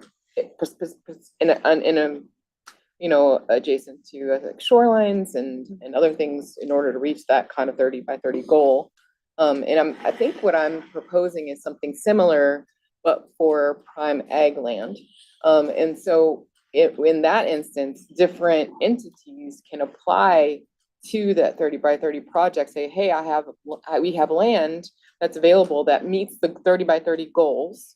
We would like to acquire it. And there are certain things that we have to promise to do that are stipulated in that 30 by 30 language in perpetuity on that land in order to be able to gain access to the dollars to purchase the land and hold it. And so I'm thinking of something along those lines for ag lands that would be something that people could apply for, and then they would be certain stipulations that they would need to apply to that land ongoing and ways to steward that land ongoing. Nelson, does that speak at all to your idea as well? Like in the kind of generational transition, I'm just wondering if Doria's comment there spoke at all to what you had mentioned. Yes, I can't speak too much on 30 by 30 because I don't know as deep depth on that, but adding to what Gloria and James were saying, as far as like a selection of options is kind of what I'm hearing, not just like one size fits all. I think that's a powerful strategy. And me just kind of reflecting on what I was proposing made me think of like there should be like policy solutions, policy approaches, and compensation-based solutions. And by compensation is probably a better way to like phrase that. Not exactly what I mean, but I guess on that note is like the funds into the general fund is like what would help with the ease of the succession for farmland. And the policy would help protect the farmland from development or something like that. Zoning already exists, and we, It can be specific to like type class 1, class 2 soil, something like that came to mind. And when it comes to like this, who's gonna manage that transfer? We talked about the state, maybe I have reservations around that, but it made me think that maybe a state agency that's around, that focuses on agriculture could be the right fit for the state to help manage that transfer. And CDFA comes to mind. I know we have some representatives. I don't know. if you want to speak. Yeah, what you think? Oh my How does that God. sound? But like, these are all these that I'm reflecting on that came to mind. Like the state of California purchasing land for helping to transfer it. I don't know about that. CDFA maybe helping with that. Like, okay, in this county, Modoc County, there's not land trust. Maybe CDFA holds the land and there's an agency, some type of department within CDFA that would have that local kind of like connective tissue. I don't know. I'm just thinking out loud on ideas on how the mechanisms of this transfer would work and advancing our goals in support of the communities that we're prioritizing. So those are just ideas that come to mind, but I'm curious. Well- CFA, like what are the thoughts around CFA being the agency to like be the intermediary transfer? Well, I think there's some examples now where the state is acting in that space or starting to with Department of Conservation primarily. CDFA doesn't have anything like this, but it's a question that comes up often. It would definitely be something that would have to be built out, so it would have a price tag associated with that, or new types of a new type of program where there would be, it would have to be created entirely from scratch. In a way that there would be people that would help with that transaction. And I think we're always concerned about gift of public funds too, and having to navigate those, those things. I think it's worth exploring, and I think we're talking to the DOC. We already heard from Shauna, but that was way back at the beginning of our time together. I think it would be, trust is really needed. That's the key thing for the state to come in and, and being an intermediary, that's not something that the state has done historically, at least, but not saying that it couldn't be done, but yeah. Yeah, because it's like we don't want to add more bureaucracy or extra costs. Like, there's going to be a cost that you're bringing up with the cost of easements, this and that. That's why I'm thinking like the fund would help cover the cost of that transfer, but also having in the meantime, because we don't want to assume that there's going to be a farmer ready to go lined up for that transition. Yeah. And if it gets into a situation where it's the state protection, then might be a bid process. Well, there could be protections built in that regard, I think. Yeah. Yeah, definitely. I think it's Dorian, Nathaniel, Ruth, then Doria, and then I need to do a time check for us. I think you were first. So. No, you were. Okay. I feel like we might be getting a little ahead of ourselves. I think already thinking about this fund that we initially proposed and like talking about the logistics of it. So I just kind of want to note that because I was like holding a lot of what I was feeling towards it, and so I don't know. I'm just kind of putting that process point. If we want to continue talking about it more, I'm happy to sort of share more about it. Yeah. So I guess, and then I can hold the rest of it that I have to say. So I don't know if we want to like continue to creating this space to talk about more, just, I don't know, coming back to this idea of like safeguarding prime lands with the fund and like how that would be operationalized, which is, I think, a lot of what we've been saying, or yeah. I don't know. I'm also checking to like facilitation to see if this is a good space or should I? It's a tough one, right, to stop the momentum when Yeah. it's going forward, because that's where our minds are, but also we're running short on time. So I think possibly we hold that for continued conversation if folks agree. Can I just put a thing out there before we close? Well, we're not closing yet. Okay. We have to Okay. still go Nathaniel, then Ruth, and you. Can I just really quickly say there, Dorian, that this, if that feels like a special flag, let's talk about that when we're talking about next steps, because that might be something like, hey, let's flag. I want to share these thoughts. Let's use the whatever, just so that you don't feel like you're losing the opportunity to have that conversation. Cool. Does that sound like a good plan here? Okay. Yeah, I think we can continue. Or I'm good. Thank you. Ruth? As I've listened to the conversation, I think there's this potential of the state fund, and then there's concerns about adding bureaucracy and how it will be funded. And I think we should consider other options like community land trusts or organizations that already are involved in owning land and making land transfers as a way to how to resource those organizations.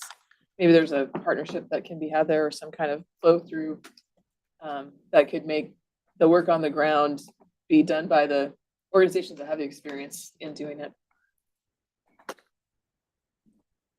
Yeah. Okay. So, I believe that in the 30 by 30 project, there's already a model and a mechanism to make funds available to conserve land. And the question I would like to ask is, can we use that structure and expand it to include agricultural lands, prime agricultural lands and working lands? It already is actually addressing tribal lands in that structure, and expand it, because it doesn't currently include primary agricultural land. So you're not making new bureaucracy, but you're using an existing thing to do this. And my understanding that the 30 by 30 isn't something where the state is holding all these things. The state doesn't own the things, but they make the funds available so that other entities like land trusts or parks districts or, whatever, other entities can access and hold the land with conditions, right? There are specific conditions that the funds come with. And those conditions could be conditions that we would recommend, based on the goals of this task force. And so I would love to see if we can explore that. It is listed in here as a thing to explore. It's number one. And I just want to kind of connect these two thoughts together and not propose that we're create a new thing in a department that's never done anything like this before, but rather use an existing structure, expanded purpose, and then have similar conditions like 30 by 30 already has, that are specific to the goals of this task force. Yeah. Then Nathaniel, and then Tessa's going to attempt at summarizing this. Well, I just had two quick reflections on some of this great brainstorming that's happening here.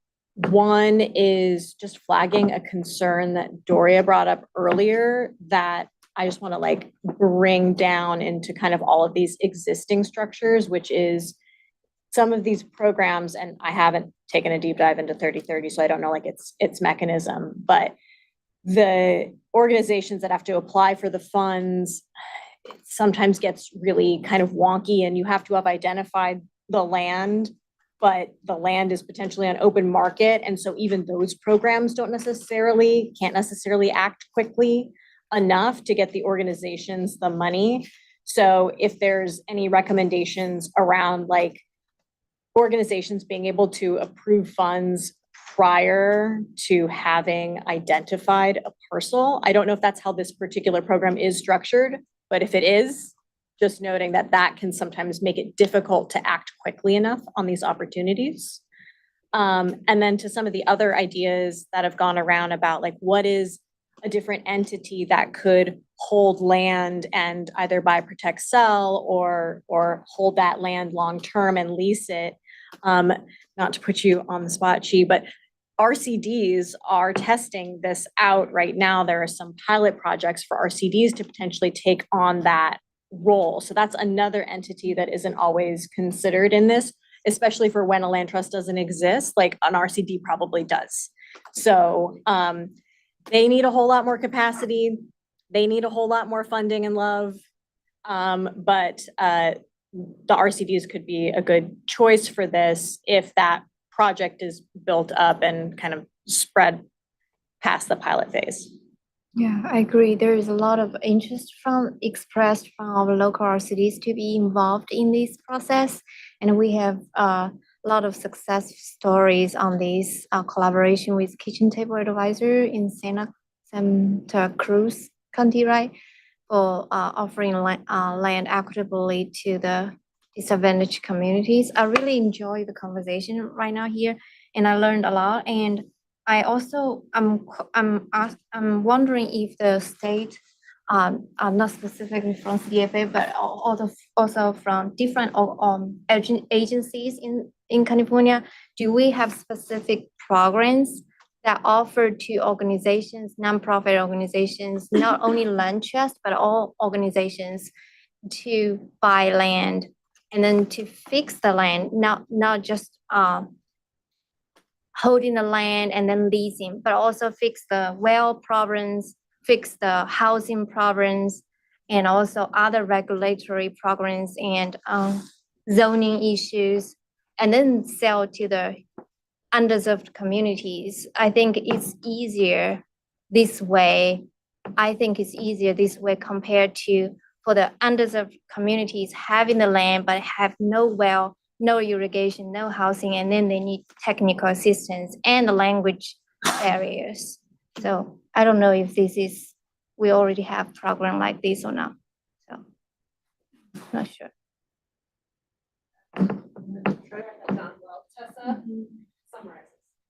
Yeah, I mean, I think just some thoughts about where some of this work can be developed.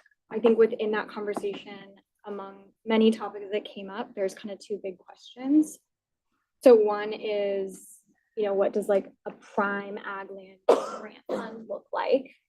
And then the other is, what is the state's role? Those are two like major themes that have come up. And so maybe it's like an intermediary or holds land or other options that have been discussed.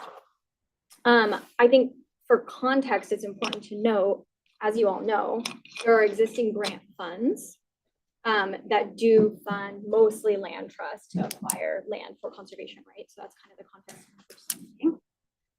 This bill that was sponsored by CAF that we talked about earlier is making a recommendation, like within that context, right? How can we actually orient some state funds towards acquiring ag land for underserved producers? And then when we're talking about acquiring ag land, we have Salk, that's an example. I know there's a critique of that because it largely goes to land trusts. So I'm just mentioning these things because that's kind of the context in which this recommendation would be made in your report. And so it's either a question of creating something new or modifying existing, and maybe there's both and there. So I'm flagging all of that for the Grants and Resources Subcommittee. That's coming up in a couple of weeks, and we're going to be talking about key grant programs in the state and the existing impact that they're already having. So we did a little bit of research on those funding streams, and we're going to be discussing that at the next Resources Subcommittee meeting. So I guess I'm just proposing that we can kind of continue part of this conversation there. Can we also add into this that when we did the research, what we found was there are very, very, very few, I think one or two programs that actually make funds available to individuals to purchase things. And that the vast majority of the grant programs are for technical assistance, capacity building, period. Or holding the land. Well, and I think to the point you just made, there's a challenge there for funding individual farmers to acquire land. So we have to grapple with that as well. But even funds to making funds that are available to a nonprofit entity like a land trust, even that's limited. Yeah. Like that's even limited. To an easement. Outside The of value, yeah. paying for the cost of an easement, that's not the purchase of the property. There are very few actually existing government programs that make funds available for acquisition. The vast majority of programs, at least the ones that we were looking at, were for capacity building, technical assistance. just to pay somebody to tell you how you might want to acquire things. Lots of money for that, not so much for the actual acquisition. I just wanted to point that out. Yeah.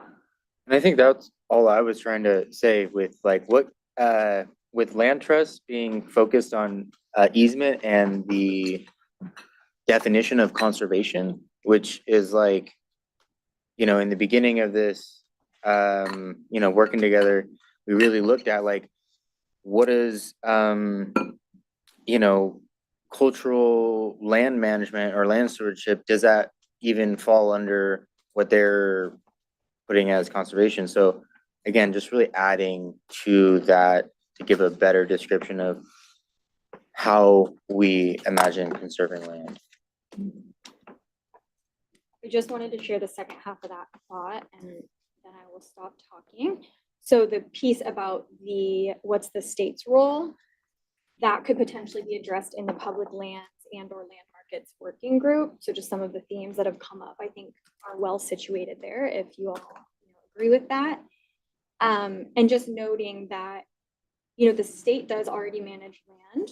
There's a lot of different agencies that do have land.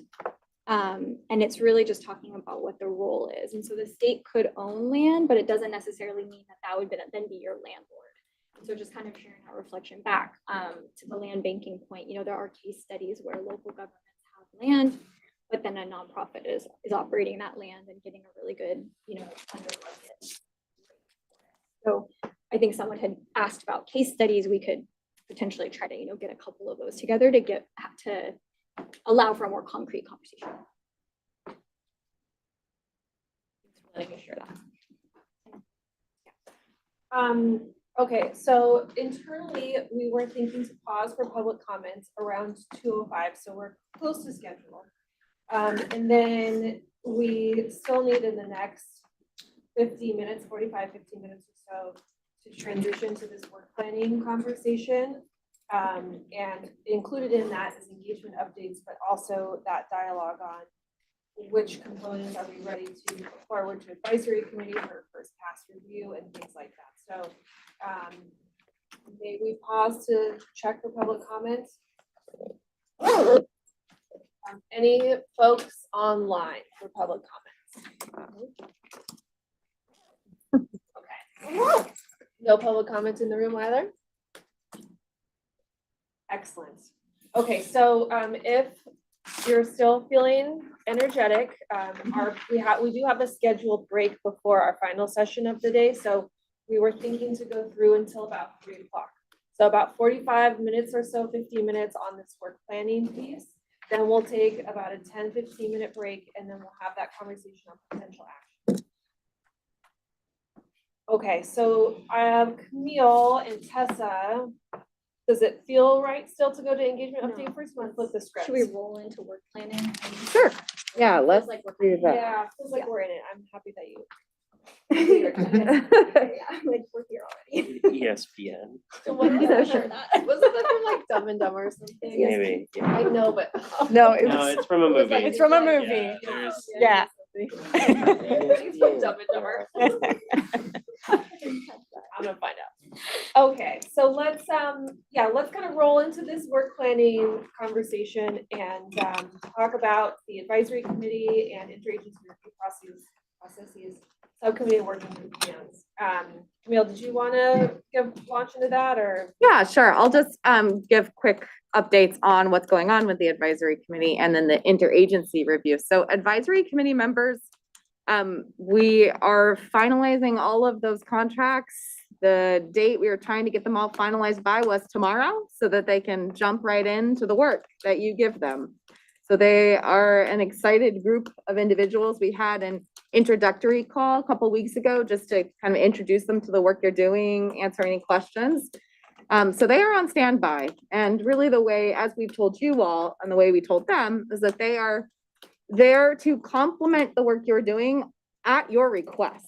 So really, if it's up to you as task force members to say, we would like the advisory committee to review this draft and comment as their expertise, right? Based on their own expertise. Or that's like one way to do it. Another way to do it, of course, would be to pull out very specific ideas that you'd like looked at. And those can be sent on. So there are a variety of ways here. And we're really hoping at the end of this conversation, we have a sense of what you all want to do next so that we can get that much closer for May. So that's one thing. And I'll open that up in just a second. But the interagency review, I wanted to flag for you all that I had like an intro call with our interagency reviewers. We've got a really great group of people there. We have CDFA is represented. The Department of Conservation is represented. We have Department of Public Health. We have Caltrans. We have housing. We had, did I get them all? There's a EPA. Thank you, Cal EPA. Sorry, what? DOC. Yes, DOC is there. So we have a great group and they are on standby. We really told them that it would probably be the summer after your May meeting when you've had a better chance to get yourselves a bit closer that you would want their review. And again, their review is just the process of, and if you look at this slide right here, they really just are looking at what you've done. Again, we can tailor it to them. We can ask for a review of the full draft so that they can get you those thoughts and you can once again consider them. You are the final decision makers on any of the feedback you receive. That's again, just a really critical point here.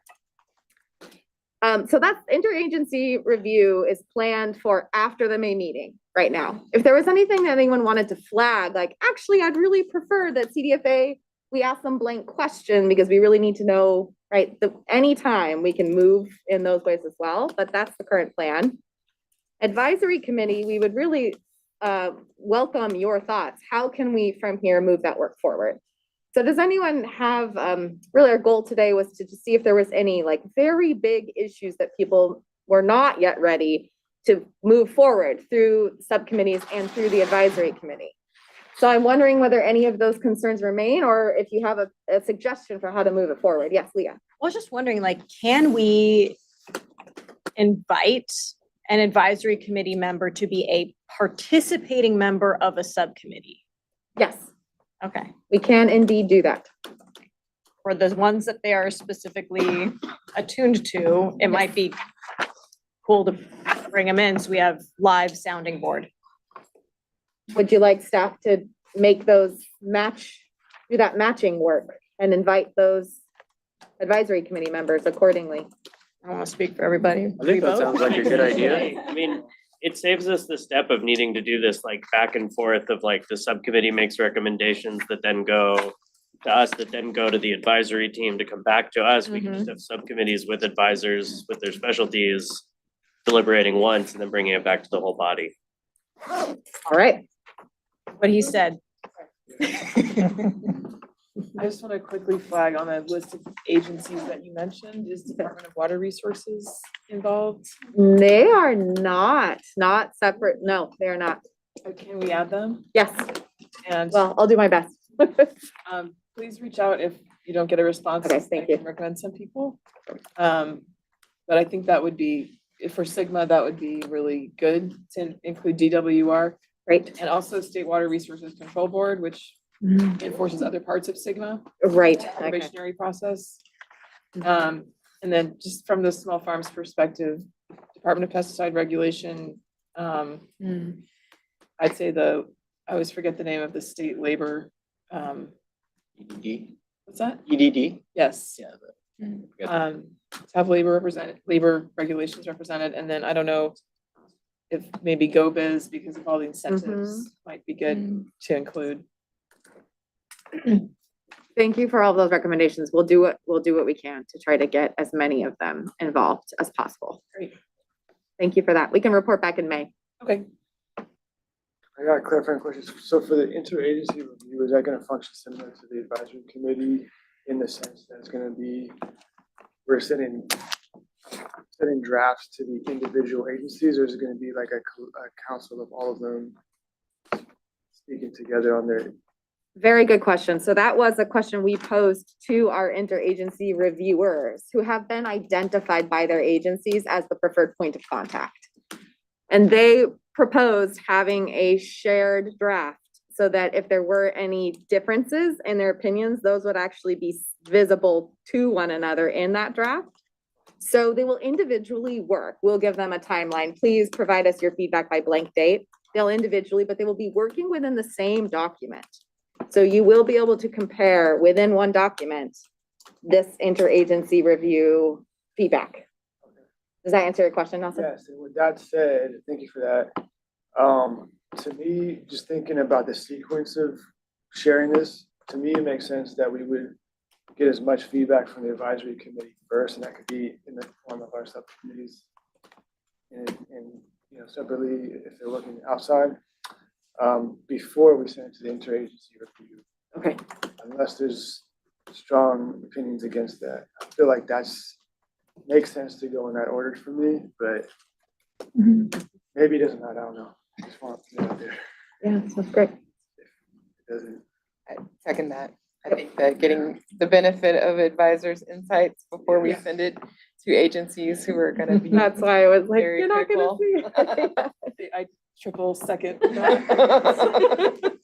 There's consensus. And I think too, some of the advisory committee members may have suggestions on policies within individual agencies. That I, just based on my experience, those agencies each are responsible for their own stuff. They're gonna have a lot of comments on how all of what we propose interacts with their policies, especially if they're involved in enforcement. And they will be very committed to their defined roles. And so we'll probably get pretty strong comments back on some things. And I think the more prepared we are for that, the better. I want to underscore what Camille said earlier, that ultimately you're the final decision makers. So even if you get pushback because it seems difficult to implement, it doesn't mean you have to back down from the idea. I agree with that. And also, if it's ever gonna happen, it has to have the buy-in of the agencies that are involved in those policies. Totally.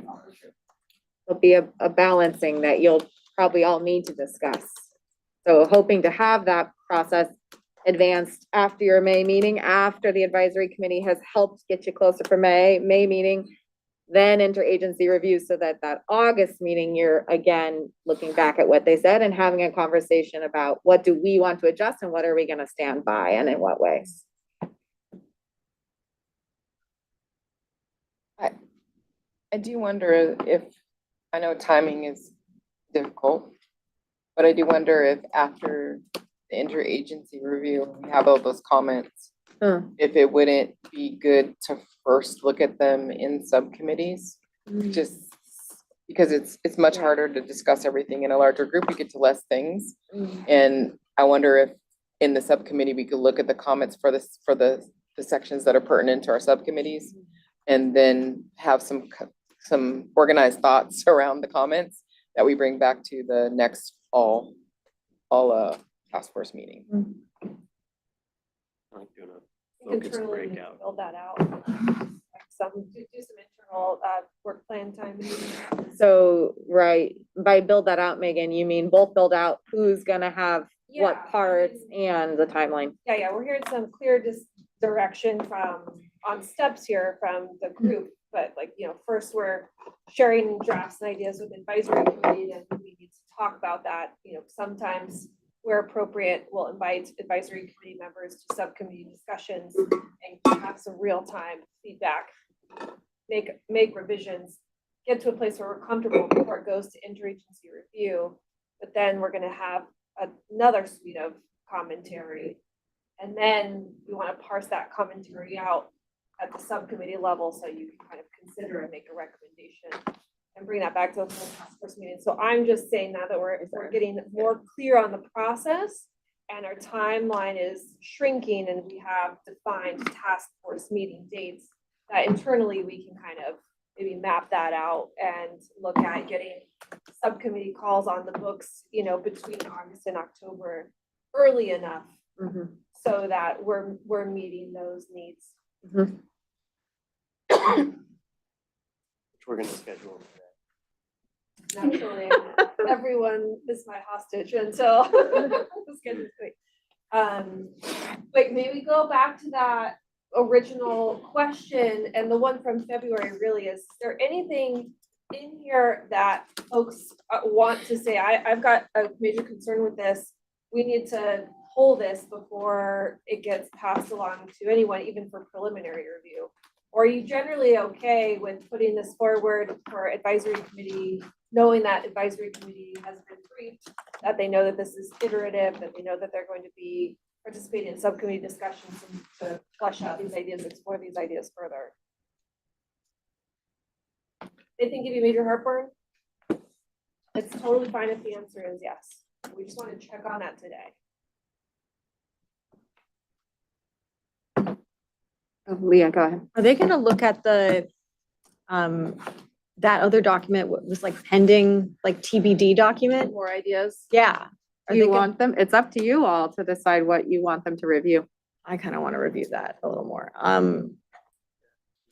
The ideas to track is what you're I discussing. mean, we can also decide on that in May, like if folks want to have a piece of personal homework to review that, other ideas to track, and then come to the May conversation with, I like these, can we bring them in, or can we send these to advisory committee discussion or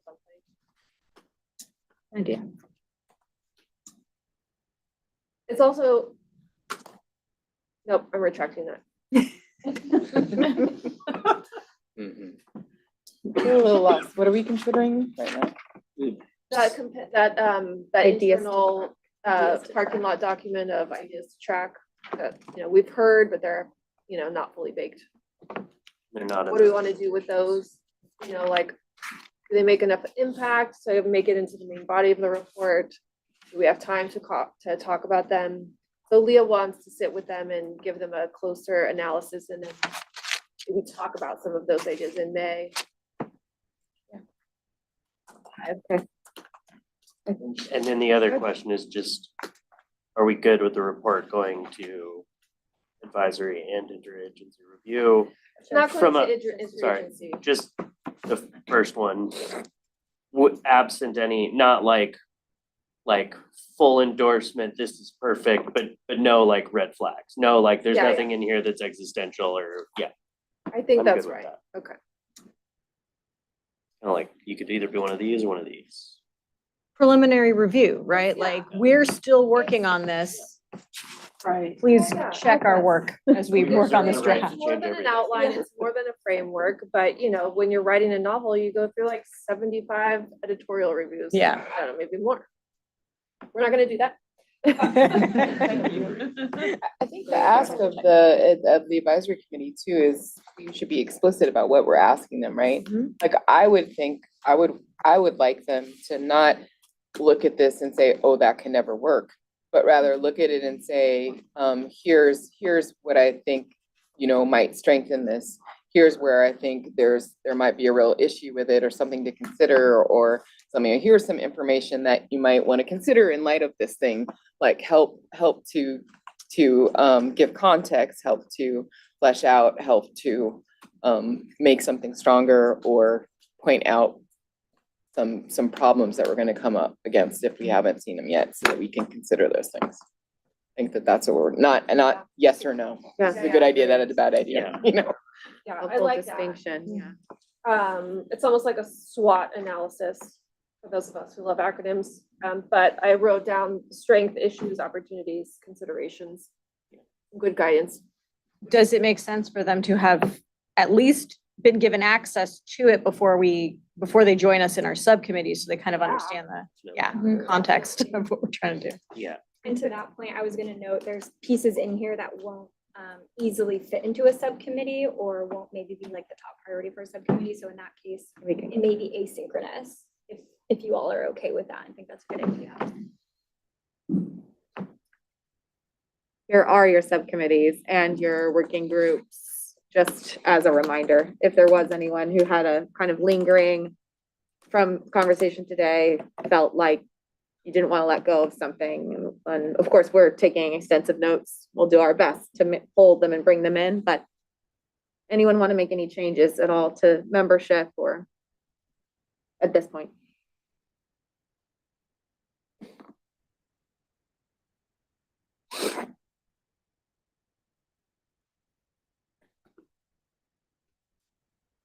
I just have a question. Are you still sending out the meeting invitations for all of the subcommittees to everyone? even if we're not a member, that we could join as like a watch observer? Okay, good. I just want to make sure I'm not missing any. The only two that are meeting, I know we did like a preliminary scheduling effort in February, but it didn't really shake out. But the two subcommittees that are meeting coming up are Sustaining Natural and Cultural Resources, which is April 4th, and Grants and Resources, which is April 7th. The other subcommittees decided to just continue work in working groups to advance some ideas. But I think we're gonna need to do more work. We'll consider this work plan with this updated guidance for you all internally, and then do some scheduling efforts and look at that time between May and August, and then align that with the needs of the requests that we're going to put forward to advisory committee members, et cetera. So sort of two phases between now and May, between May and August. So staff really need to visualize that entire timeline and start to help slot this and our advisory committee members into that process. So that is a promise to you all. We will work on that and get that moving. And not reflected up here, of course, because we built these slide deck earlier, but this morning we agreed on a short-term subcommittee focused on AB 524, which includes James, Doria, Irene, Leah, Chi, Lawrence, and Nathaniel. What about a group on improving regulations? Or was that gonna be just a conversation with you? Well, I was actually gonna ask that same question is, do you see, sorry, do you see that fitting into any of these working groups or subcommittees? Or would you like a different process or a different group? I don't know if I see it exactly in those subcommittees. It could be I think framed it's as sort of a, different. oh, sorry, Ruth, I didn't mean, it could be framed as a working group if you and one other person really want to jump into that, and then we can plan to bring what you develop for May, that could be part of the May draft, if that sounds like a way to move it forward. Unless there are more than two people, then probably we're better suited to putting you in these existing structures or creating a new. And this would be the one that's looking at Number 5, is it? different, Improving sorry, yeah. regulations and policies. Yeah. separate from that longer list of people who are taking a look at CEQA and FSMA? Or no, or is that what this would do? That's Oh, what this then would be. I The would be other- into that. I the other mean, Cool. group was yeah, something else. I'm down to look at laws and try to make them work better. Does that work for everyone as a, did someone else want to join that effort, or does this look like a? I'm not joining anything else after that. If it's two people, we'll set you up as a standalone list. Yes, we'll set that up that way. Okay, Okay. Anyone else want to join? I would say yes, but I don't want to make it a subcommittee that it's more work. So I'll just, yeah, I think it's. is there a fine. Maybe- subcommittee you're all in? Cause, Nope. Okay, sorry, can you explain that, how the 2-person versus more than 2 people? If it's more than two task force members can have conversations outside of public meeting Oh, requirements, but if I it's see. 3, then we have to Then it's a publicize and subcommittee. make the conversations, agendas them and. Yeah, I'm fine with the. Keep it 2. the- Okay. we'll and just if make and sure if it it's- goes. Yeah. Yeah. I'll Yeah. get it. And then James and I will bring our recommendations to the task force and we'll discuss them? Yep. Yeah. Sounds good. Perfect. So I know if we're feeling good about this, I know Tessa, you had an update related to engagement. So does. Yeah, I was just sorry, gonna Dorian. say, could I be added to the LA4 group? Yeah, 'cause I think. LA3, I don't know. No, you're good. There's a lot of letters. I know. LA3. Oh, we call it LA3, Blah, but it's blah, actually blah. LA3LR. Whatever. The law, Waller. Okay, request received. Yeah, sorry, lots of slide scrolling today.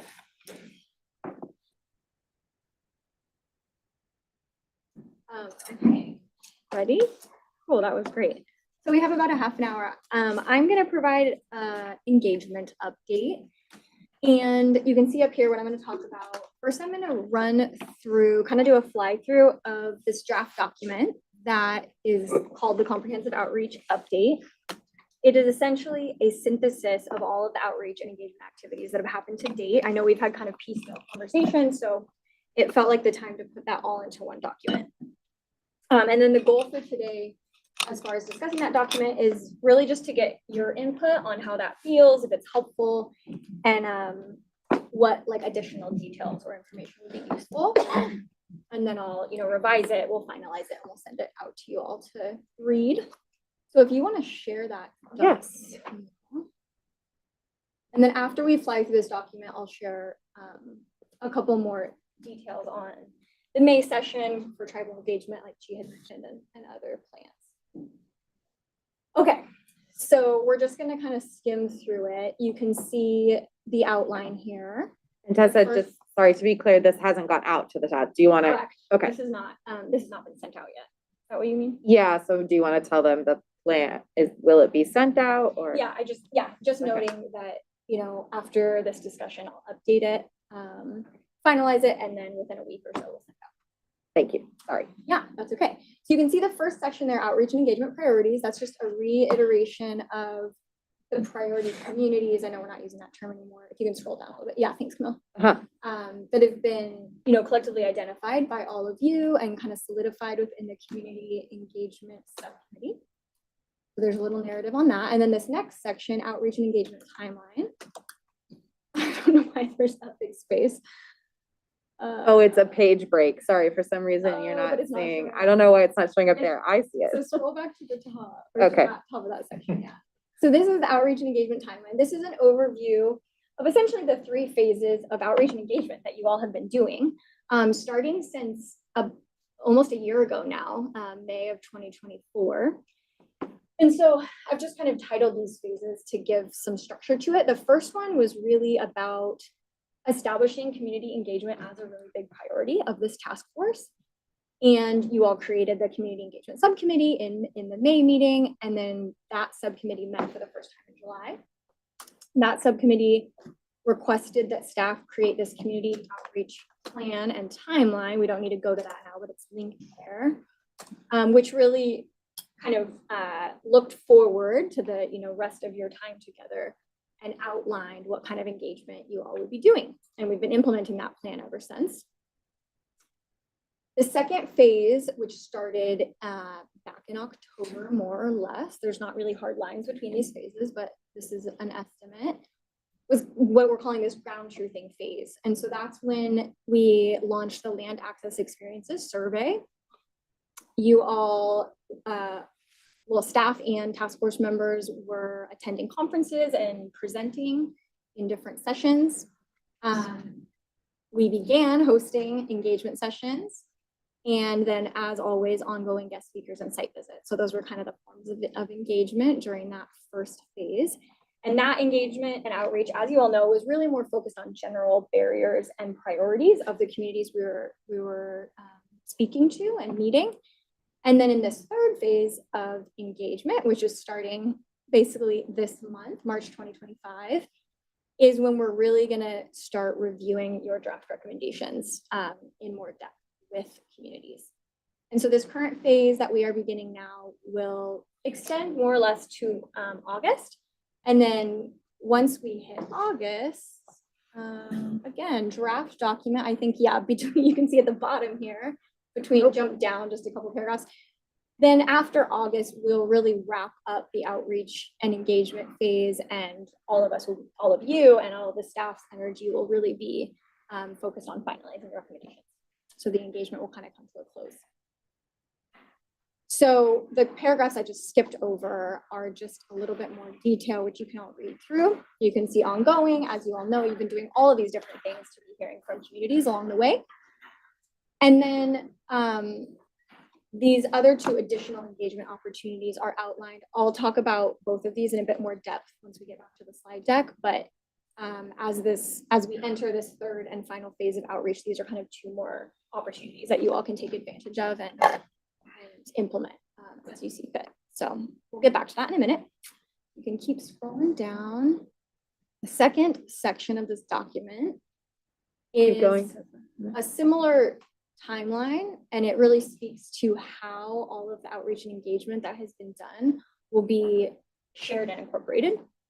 So we've talked about all of this, over the months, but just to kind of do a quick overview, in May, in our meeting in May, we'll, or sometime in May, we'll talk about the survey results in depth.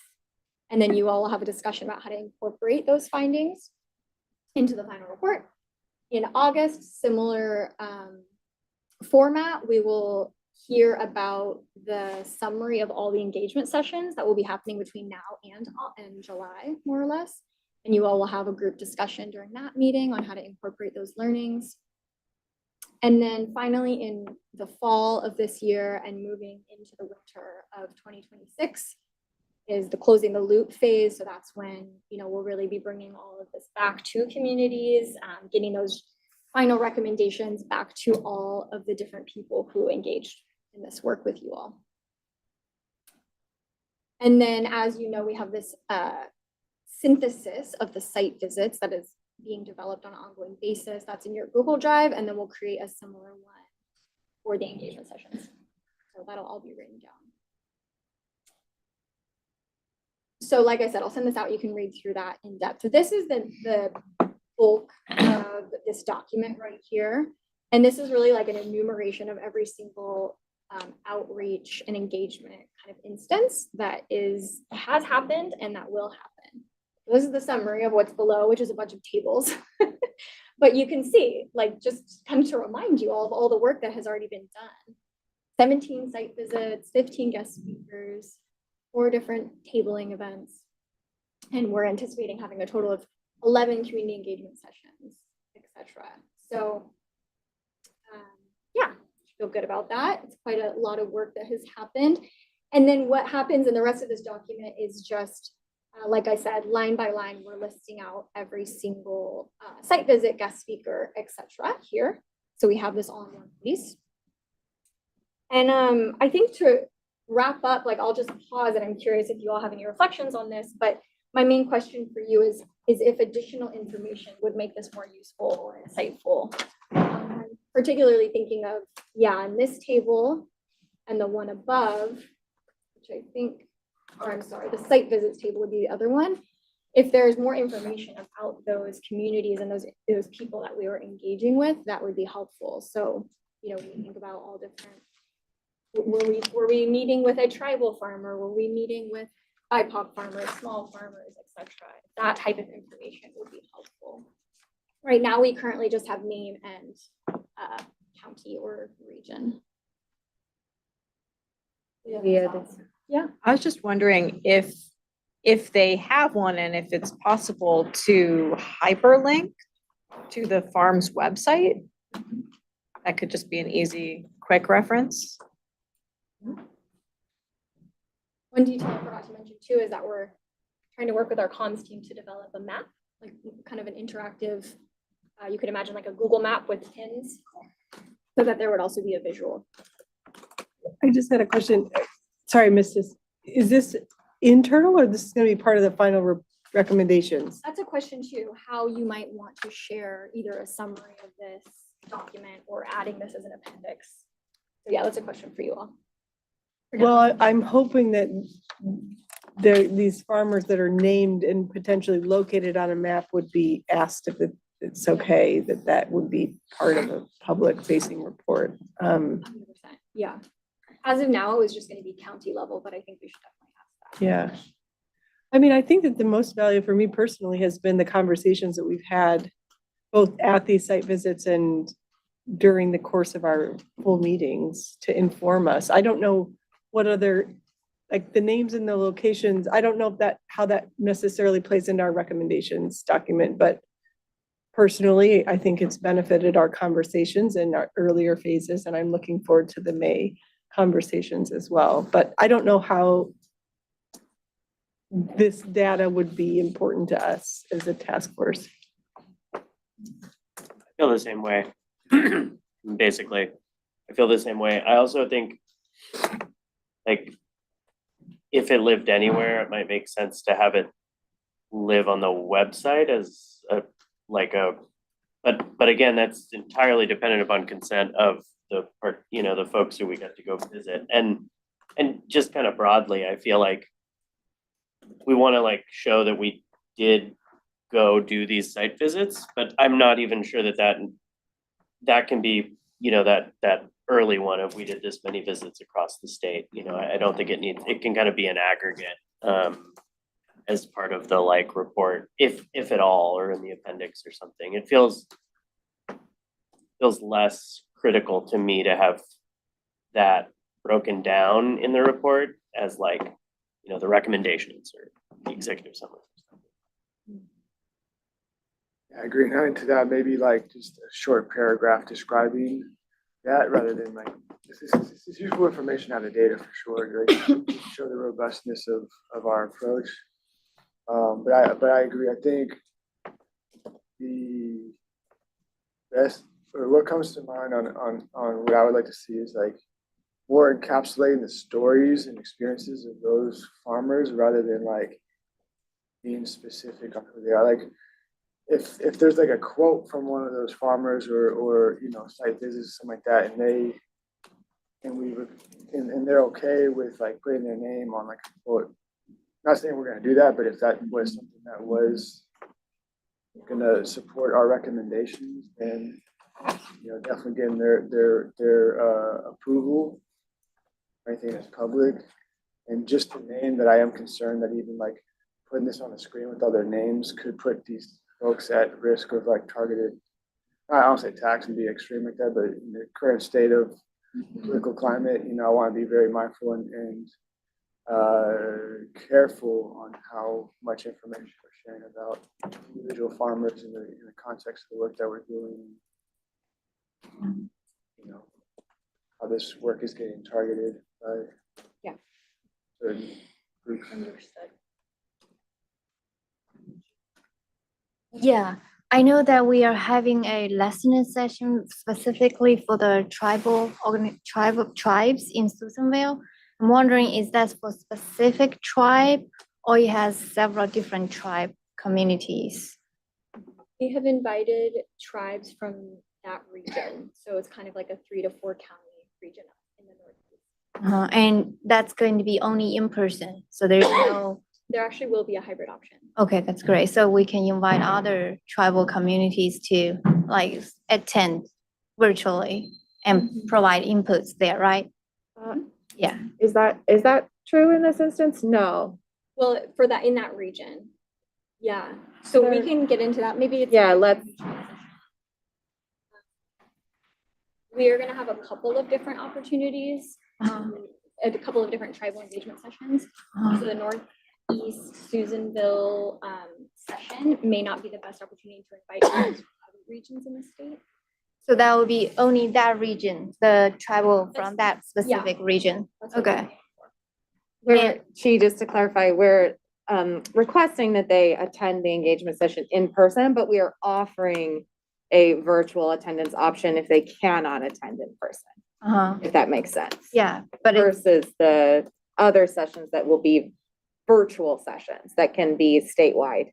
okay, but again, geographically, you will be only focusing in that region of California, right? Do we have other listening sessions for tribes in other area? And I don't, maybe I missed that information. For all those listening sessions, what kind of communities that we reached out or we are planning to reach out? Yeah, we'll get into the details right now, although I'm wondering how many details we should be providing based on some of the comments that were. I just had one last thing before we move on to the outreach, just one thing that I still think and hope we can have access to is the survey responses and those summaries. That's probably to me the most critical part of that, making sure we're not, maybe there's some themes there that are coming up amongst, that's 200 people, that's a pretty good sample size. And maybe there's some things that we should be aware of. Maybe that happens at the May meeting. Especially because those were surveys conducted in multiple languages. Yeah. And that's something we haven't, been able to delve too much into that. Yeah, the survey is actually closing on April 6th. We had mentioned in February, it'd be closing in April, trying to give enough time for analysis, so no one aim Great. to share it. That's all. Okay, so. Maybe, oh, sorry, go ahead. No, Maybe you said this before, but how many responses have you received so far? about 200. Okay. Yeah, We say that we're gonna have the advisor committees review the draft recommendations, and then we have interagency reviews. Are we going to have farmer or communities to review those draft recommendations? so that Because- is the goal of the engagement sessions. Mhm. And which version we're gonna share to them? I think the most current version that will be public. So if we do an engagement session in the next couple of weeks, it would be this draft. If we do the ones that happen in the next month or two or after May would be the May draft. Just whatever's available, basically. Okay. Does that make sense? Yes, yes. So, okay, so I'm hearing this document can stay internal, kind of just as an update. We don't need to get granular about location or any other details. We'll of course ask for permission if we put anything on a map, but perhaps I'm not really hearing that that would add a lot of benefit. So maybe we don't even really need to do that, which is totally fine. And great, okay, so we will send this out in just kind of a summary format. So I do want to say that I kind of disagree about a map. Because I think one of the things that would come up when we've had public comment is like, what kind of outreach have we done and where? And I think that a map might be just a visual thing where we don't have to just, have people's names and whatnot, but we could show how much of the state that we've kind of outreach to and engaged with. Because I know that that has been a continual concern when people do come to public to speak in the meeting. And it could just be an answer to that question. Maybe it's type of engagement, location, like county or region rather than name of farm or person. Yeah. Yeah. Yeah. I agree. That's Yeah. really good. All the heads nod, yeah. Consensus. Great. Do you think that the whole task force meeting members should review what kind of community engagement sessions that we plan so that we can identify where are we missing? And I see there are future meetings in Susanville and then all Sacramento. Maybe if we are missing some parts, we can schedule Yes.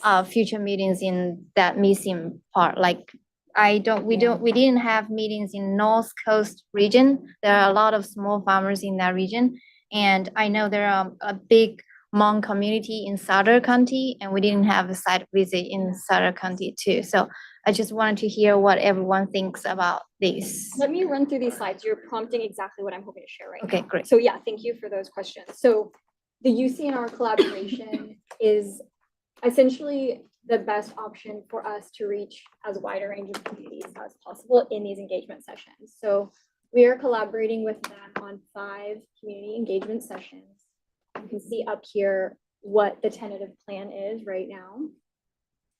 Those 3 in-person sessions that are listed right there are planning to capture a diversity in languages. So one will be with Chinese farmers, one will be with Korean language speaking farmers, and another will be potentially a bilingual Spanish and English. The details are being confirmed.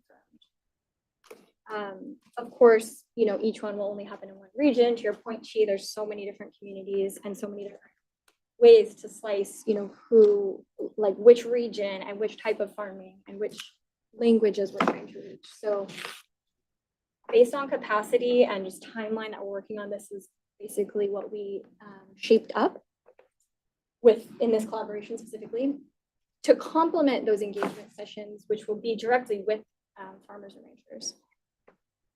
We are also working on this series of interviews with technical assistance providers. And so the goal there is to try and fill in gaps in different communities and different regions. And so those will be targeted interviews, both reviewing the recommendations and also asking generally about patterns that the technical assistance providers see with the farmers that they work with directly. And so to your question about reviewing draft recommendations, this is where some of that will happen. And then if you go to the next slide, there's a bit more detail on the tribal engagement specifically. So we have the May engagement session coming up, which will be just the day before our 2-day meeting in Susanville. It'll be on that Tuesday evening.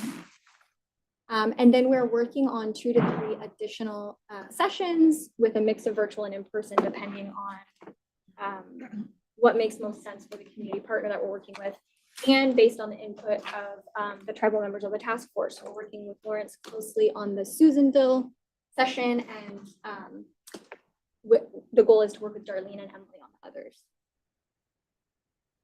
And this other, so pausing there, that's kind of what's coming up. All of those sessions that I just mentioned will happen between essentially April, depending on how quickly things can get planned, and in August, so that we can discuss all of the learnings and insights from those sessions in August and incorporate them into the report.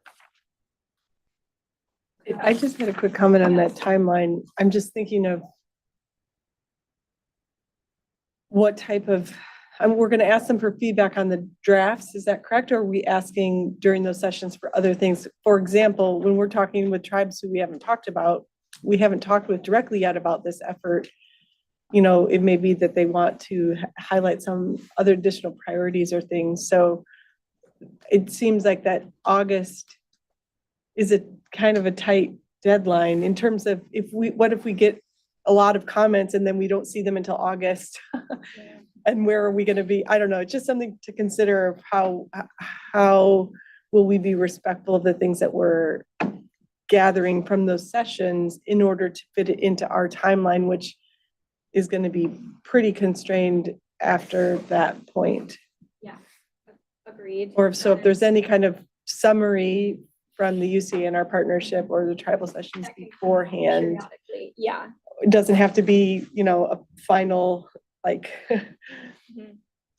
novel or something, I mean, that is the great It's gonna be- challenge of the timeline that we're working with.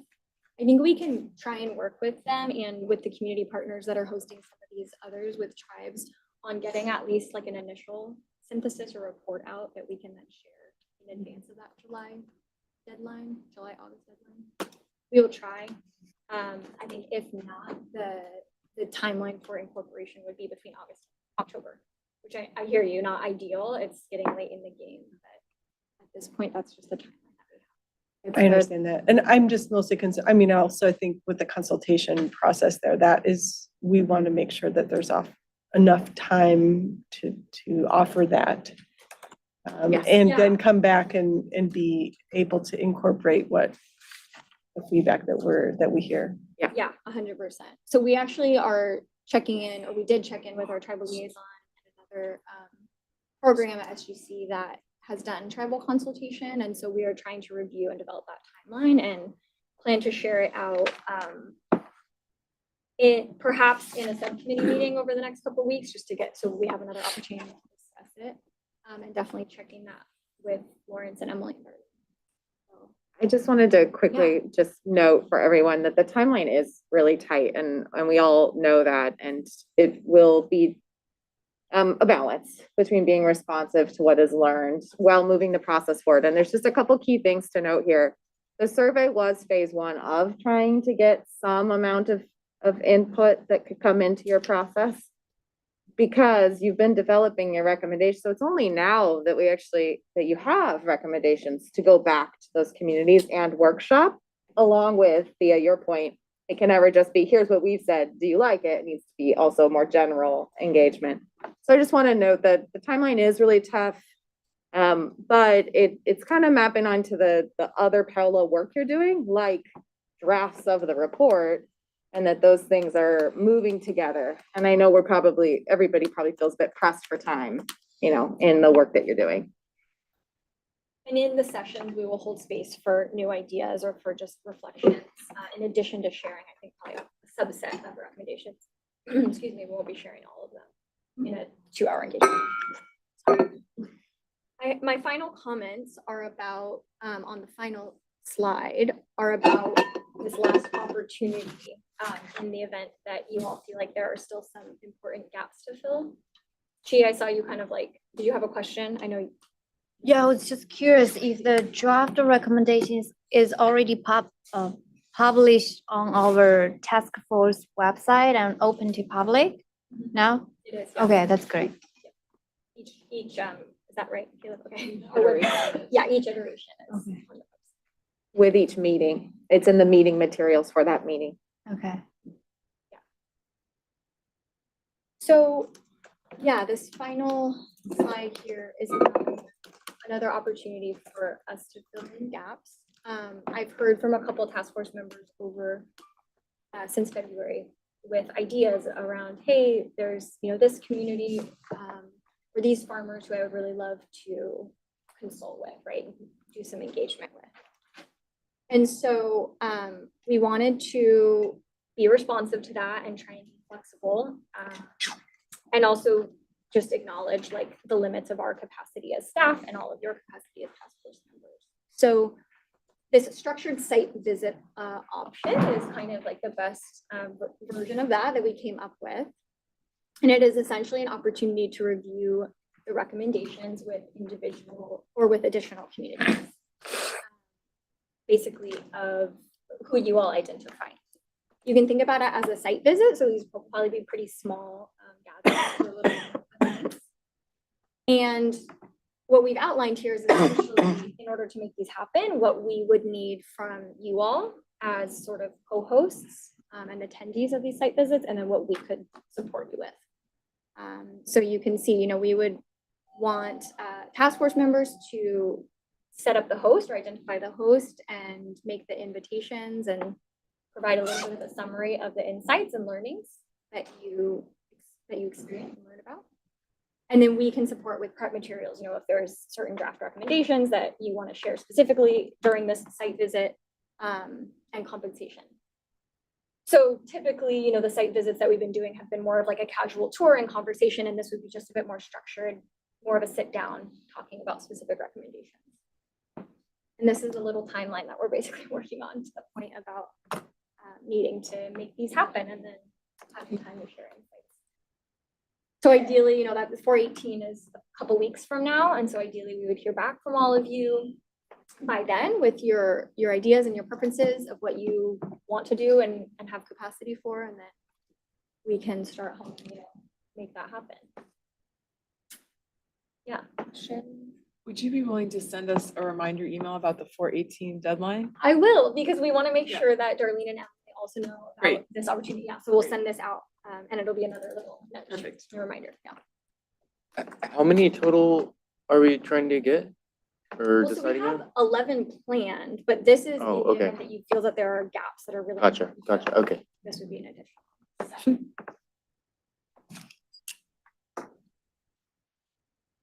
So, yeah.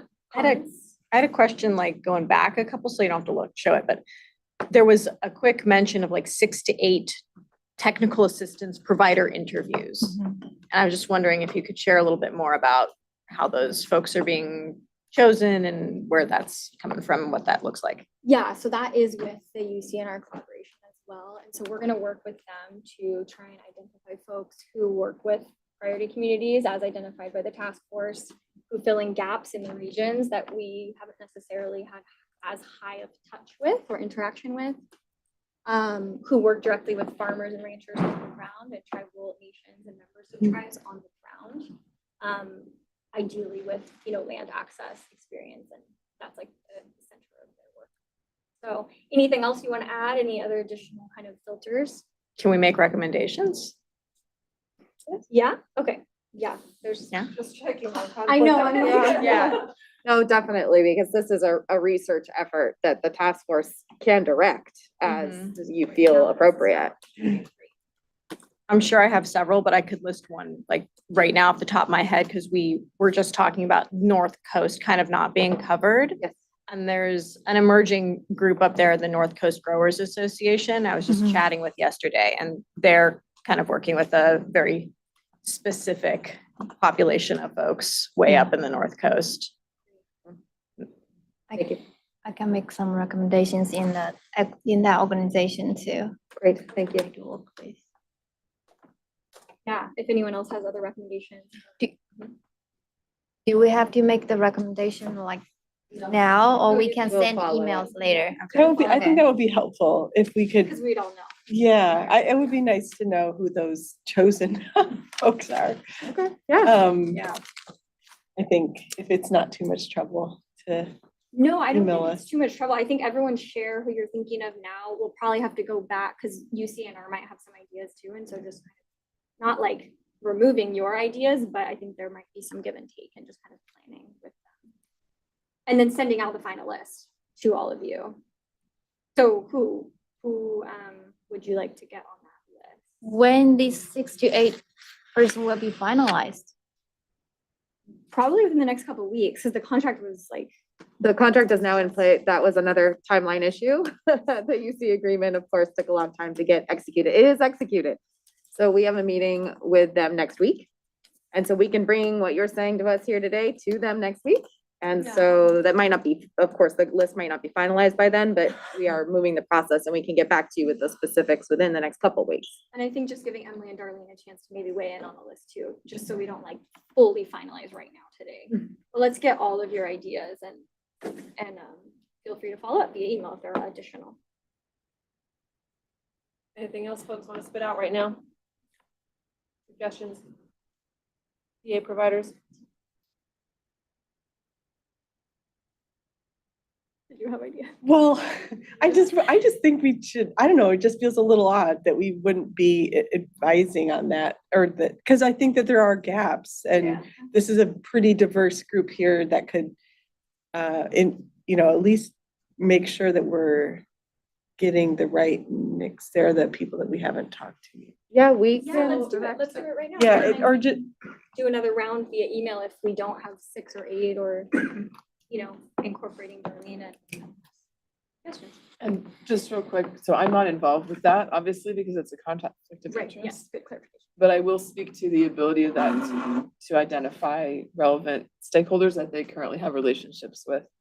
So they may be looking at TA providers that they work closely with or that they can easily set up engagement sessions with. So just to keep that in mind, that is a contract with them where they're tasked with setting that up, but I'm sure advising on it is a very good thing from this task force. Idea, we could spit out some ideas right now and compile them. If folks want a little bit more time to think about suggestions, you could also email us and we can compile it.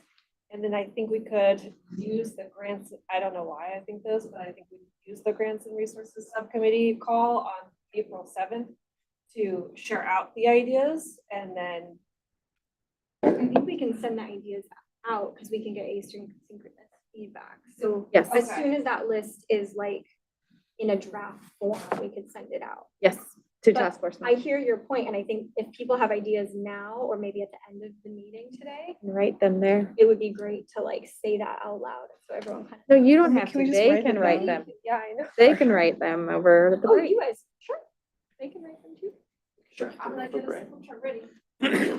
Yeah. Great. Should we go to break? Were there any other, we have any public comment, I I believe. did want to respond to your comment about potentially moving a meeting, because that was also, I don't know if we're gonna talk about that right now or at the end of the meeting, but that is an option, like you had mentioned, where we have like the next 3 meetings booked for Sacramento and we could travel to a different region. Before we go there, That can was I gonna just be- ask a question about what we were just talking about? Yeah. So the primary function of these meetings, stakeholder, whatever we're calling them, the engagement meetings. Yeah. Is to give us feedback on the whatever the current draft is. It's to share out the current draft and request feedback. And the folks that they're working with, are they, I guess I'm not sure how the pool of people who they may be engaging with overlaps with the folks that we've already kind of contacted. Like, is there overlap? You mean it's site visits mostly? Yeah. Like, this is where we've had meetings where people have given public comment. Is there overlap? I don't know.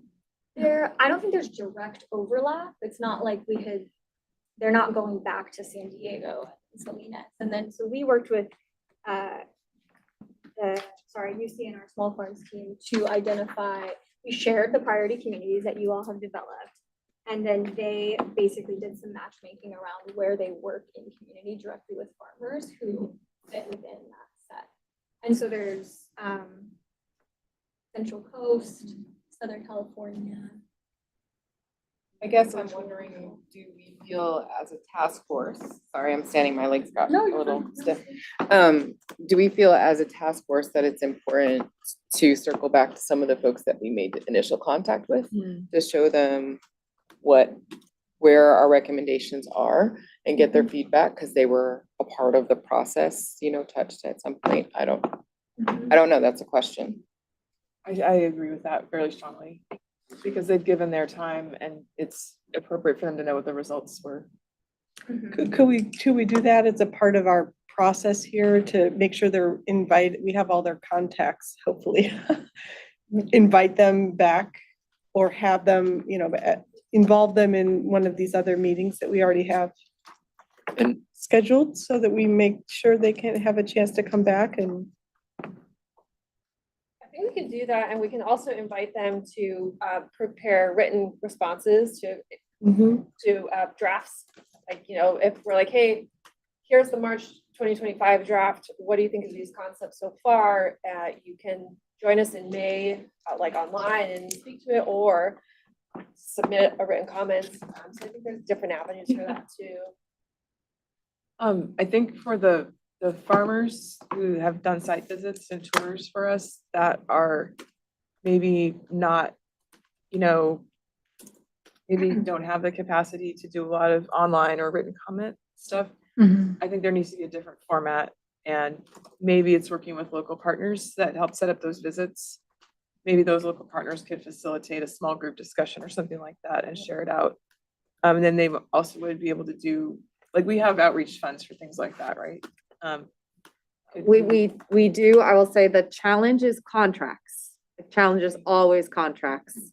So I don't mean to I'm not trying to say we couldn't do that, Ruth. I'm just trying to be realistic about timeline, is that we have only, so I guess a question would be, does it feel like we need to do that now? Or does it feel like that's something that is part of the, like, report it out later? Like, does it have to happen now? And if it does have to happen now, what is the, like, timeline?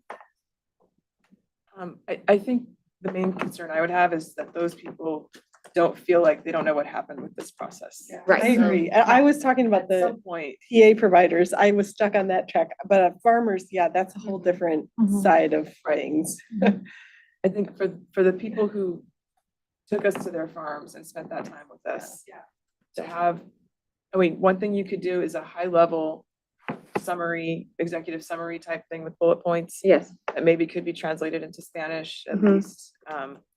And that could be shared out, but I think those things are more relational and more conversational. So if there's a way, I mean, I understand the contract difficulty, but also, do you have any way of reimbursing people for more like stipends or honoraria or things that aren't contracts, or paying for lunch or things like that? Like, are there things you can do that aren't no? But we do have these site visit hosts.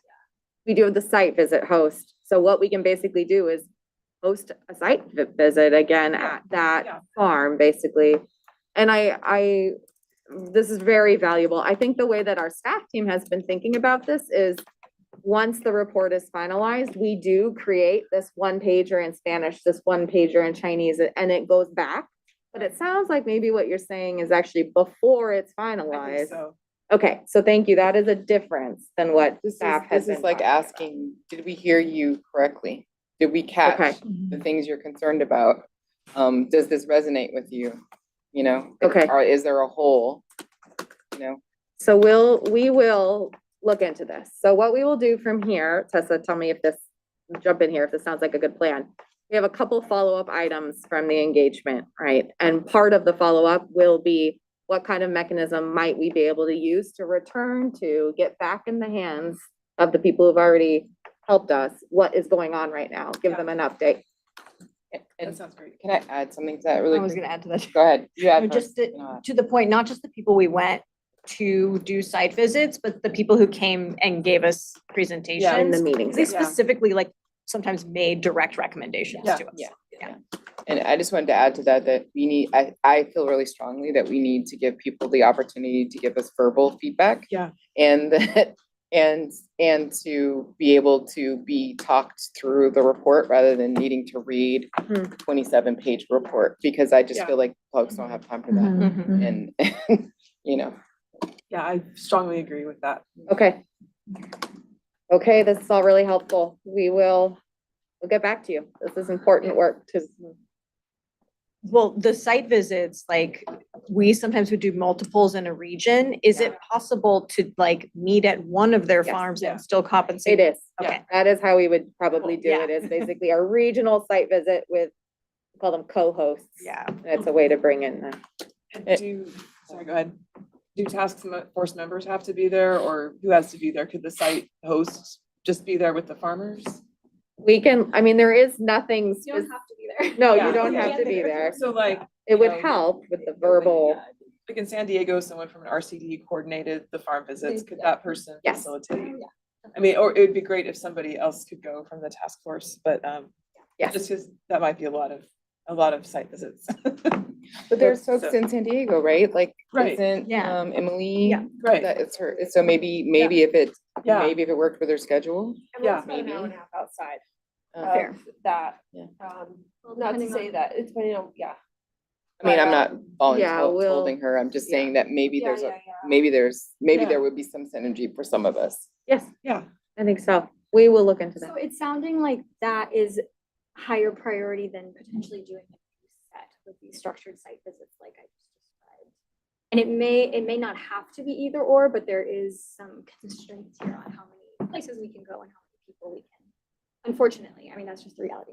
Yeah, Would it be possible to invite a few more people to those site visits? yeah, I think so. Because I think that would, there's already work that has been done there to kind of help people understand what we're doing. I think that is a natural fit of circling back. And then our work is not extractive, where we've gone and asked for recommendations, but we haven't come back and given, back from our products.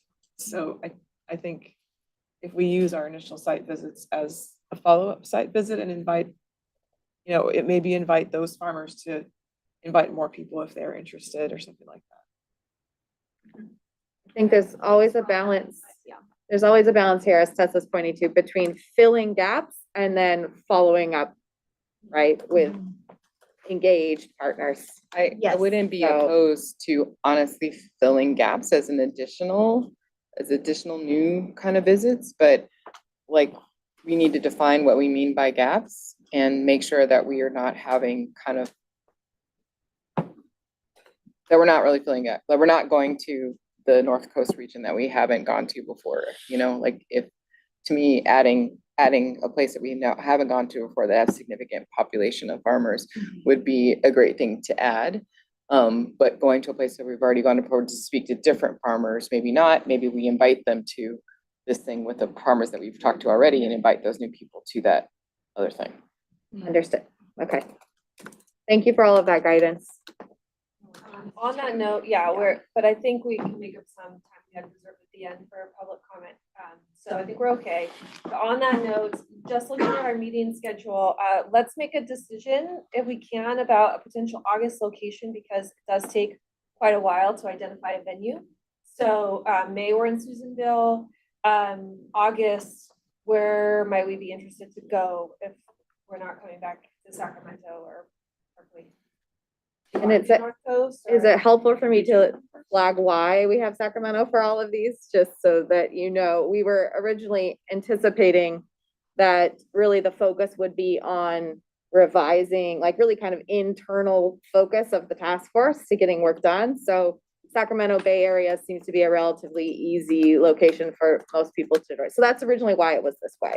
Having said that, our August meeting really is maybe not the last chance, but it's our last moment to get other regional insight in time for that October, right, in time for it to then be part of October.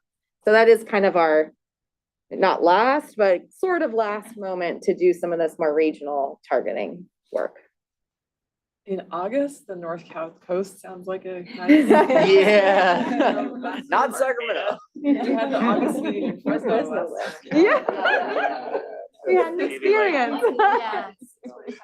I mean, we haven't been to the North Coast Yes, for sure. Like, we Mhm. really have not. Mendo, we're missing a big. Mendocino, Arcata, somewhere in that corridor, I think Mhm. makes sense. Okay. Despite its kind of challenging, Yeah. there's no good airports there. We're all gonna be driving somewhere from somewhere, but I think it'd be good to do that. I'm also, can we do Berkeley for one of these in the like October, November, December zone? Just to, cause I feel like we did a little like number crunching and it's almost 50-50 in terms of like Yeah. Bay up here to Bay. It'd be nice to get a little parity there. And we have not visited the Bay Area at all, which Yeah. of course is another Mhm. important part of the. Okay. I would suggest Richmond. So, Okay. So August, North Coast, October, Berkeley-ish. And then we can make decisions. We can think about this, Sacramento, November, December, stuff, right? Later. Or we do Berkeley for the 13th. So it's like Susanville, North Coast, Sacramento, Berkeley, Sacramento. For the October, should we go back to Fresno or San Diego to revisit all those farmers who give us recommendations and so that they can attend? I don't know. That would be seems like our last opportunity to go back and revisit the recommendations with the farmers who already provide recommendations. I thought we were capturing that by doing the site Site visit? visits Okay. with not staff, with not necessarily task force members, but doing that follow-up, sharing out the updated report and getting feedback. But I'm not opposed to. Another way to possibly do that would be to host meetings in those locations and invite those people either into the Come. space of the meeting or into an engagement session the day Mhm. before. Yeah. So those are two, we had, James, as you're saying, that's where we were, but there's another proposal on the table here. I'll just say too, I really think those last 2 minutes should be very, very report, Yeah. I don't think those last 2 meetings, we can really do a lot of community engagement because everything will be so far along that it'll feel like we're tacking something on. And I think up till the November, December meetings, I'm down for anything, but after that, I think we're Well, she mentioned, she mentioned Sutter County earlier. Where is that? that's just north Oh, of it's here. severe. I would feel like if we put better outreach, we could get the people from Sutter to Sacramento. Because it's we could bring people that are all the way out to Modesto and Sutter and Sacramento still is a very central. But yeah, there is a lot more emerging north of here and there's a big gap between here and Mendo. So it's kind of up in the air. The people in Modesto could make it to Berkeley, they could make it up here.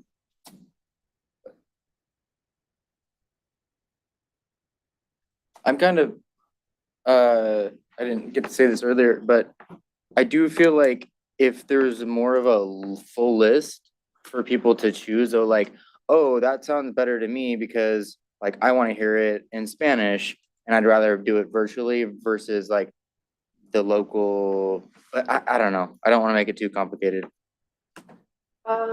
Let's maybe punt some of that conversation back to the community outreach subcommittee. We're just running low on time. Any final proposals for October, or we can kind of put something forward to you all after further marinating on I will suggestions. point out, although I am biased to Northern California, that we've been discussing a lot about Northern California, so just to be fair, I think considering like Southern California or Central would be fair as an option, just putting that out there, not like I have anything specific to guess right now, but But maybe not San Diego again, like a different part of Southern California. I was actually looking at Imperial Valley and that's like pretty close to San Diego, so. Well, we I'm were thinking just in- somewhere else. What about like Maybe Coachella. Ventura or something? Ventura, yeah, we get some. yeah, just Ventura. Regionally, Ventura. There's ag in Ventura. Yeah, there is like Yeah. Oxnard, Ventura. Yeah, Mhm. that's a Yeah. good area. We haven't touched base Yeah. in Santa Barbara. That could make Yeah. sense. That's what I, yeah. That was the other spot. The North Okay. Coast, So we're looking August, North Coast. Mendocino, Arcata, October, South Coast, so Ventura, Oxnard-ish area, November, Berkeley, December, Sacramento. good to me. Splendid. Okay, is everyone all right? Oh, sorry, may we check for public comments online related to this session?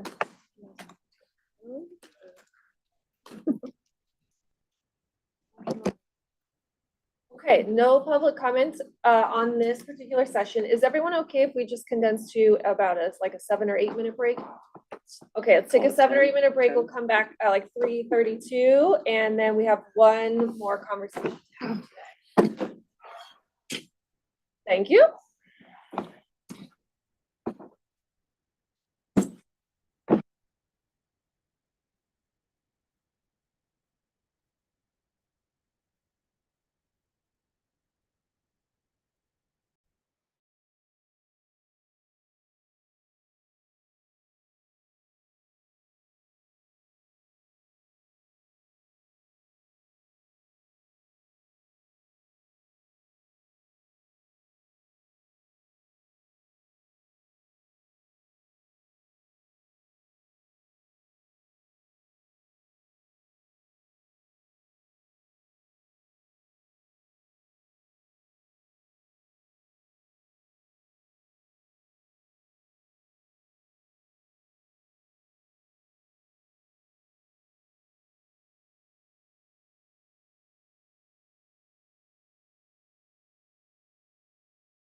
No.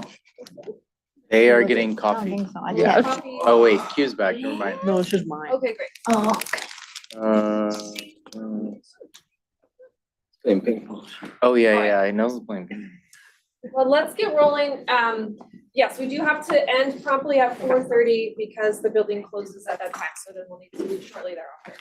So this is our last agenda item for today, a possible action regarding meeting scheduling. And Camille's gonna give us some framing for this discussion.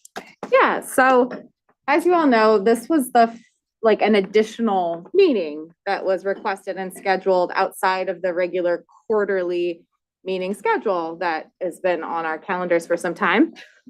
And through that process, it became clear that maybe there are ways that the task force would like to comment on direct staff to ensure that the way staff are scheduling meetings is in alignment with task force priorities and desires.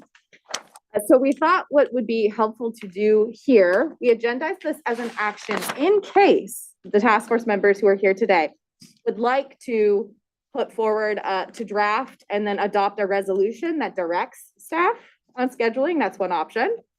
That would be an action if you decide to do that, or we can just have a discussion today.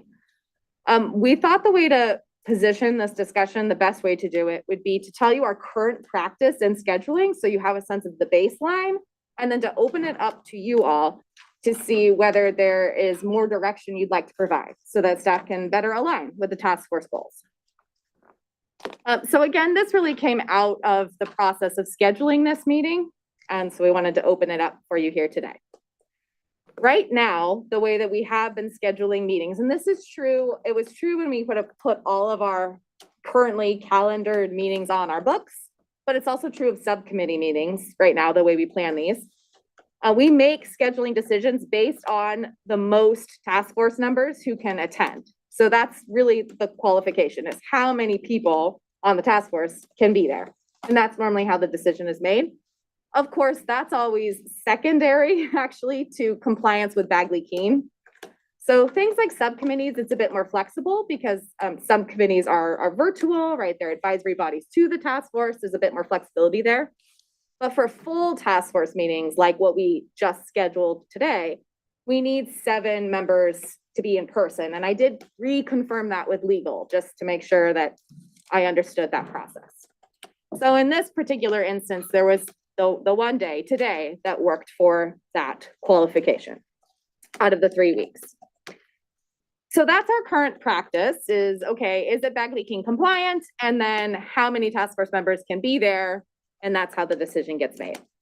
So we're going to put it all to you, however, to ask whether you would like to direct staff in a different way, to prioritize in a different way, so that we can just make sure we are following the practices as you set forth. So that's all I'm going to say here, and I'm going to now open it up to see whether anyone would like to put anything on the table or start a discussion.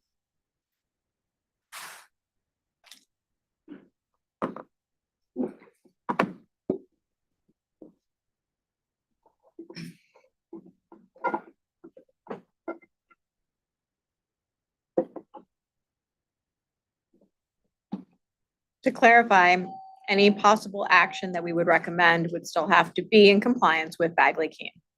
That is correct. So it would always be like number 1, compliant with Bagley-Keene, and then there might be a second set of priorities or considerations you want staff to adopt. Right now we have priority with compliance with Bagley-Keene. How many people can be there? Those are like the 2 questions we ask.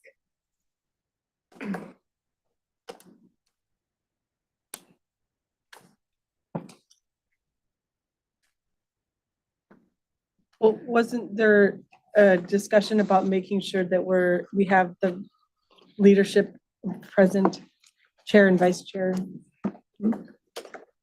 Prioritizing chair and vice chair's participation.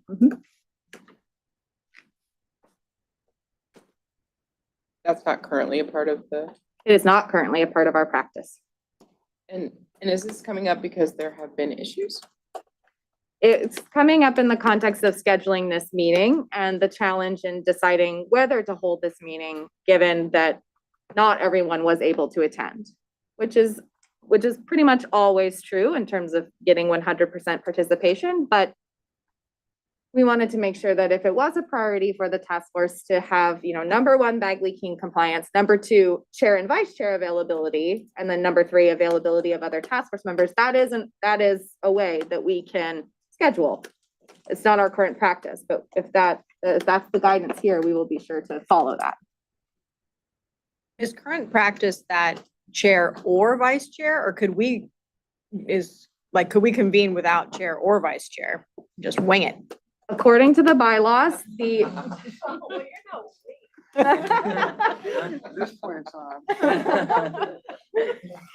according to the bylaws, in the absence of chair, vice chair attends, but in the bylaws, if neither chair nor vice chair are there, the chair can appoint someone to stand, in this case, in his presence as chair, could stand in as chair. Gotcha. Can stand in this chair. Yeah. I'll even stand in the chair. You should be standing this whole time in that chair. Is this just for the full meetings or, well, I know this was a full meeting that we weren't anticipating, but we've had those other meetings on our schedule now for a while. Is this gonna impact those dates? And number two, is this also for all of our subcommittee meetings or other things where we haven't yet scheduled those? That's a very good question. So that's a question to put back to you all. So the staff, I guess the sort of staff recommendation here would be existing calendared meetings. Let's hold them. They're all in your calendars. We have locations for them. Let's hold them. Let's not touch them. But the question would then be, if we do something like what happened with this meeting, is there a set of priorities? So that's one, like if we schedule another full task force meeting. But two, should this apply to subcommittees as relevant? Of course, the chair and vice chair don't both sit on every subcommittee, so it's kind of a non-issue in some instances. But where it is relevant, do we want to apply that to subcommittees as well?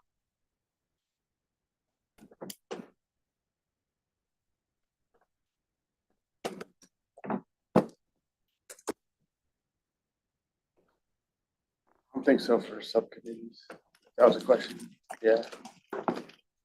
It's so hard to schedule. Yeah. It's like, it's really, really hard. And I think I like the amendment, the potential amendment of ensuring that both the chair and the vice chair can be present for full task force meetings, which might that might exist now, right? Like if those dates work for Nelson and Emily, then we're good there.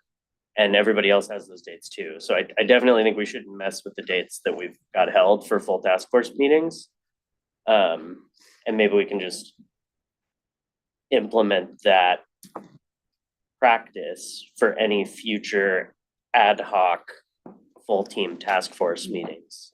And are we talking about like we need chair and vice chair to approve those dates, or they actually physically need to be there? Cause like, what if Nelson emergency sickness, Yeah. and then now we all can't be there? Yeah, no, I think in that circumstance, like Nelson would either, well, if the vice chair could make it, then the vice chair would be the Yeah, chair yeah. for the meeting. And I mean, this is under like, Yeah. Just you were saying. Yeah, I don't one or think the both other. of them Yeah. need to be there. yeah, like one or the At least one. other. Yeah. At least one. Okay. Okay, followed by availability of at least, or of, what? At least Either- one. Either of or either both, I guess. chair Either. or.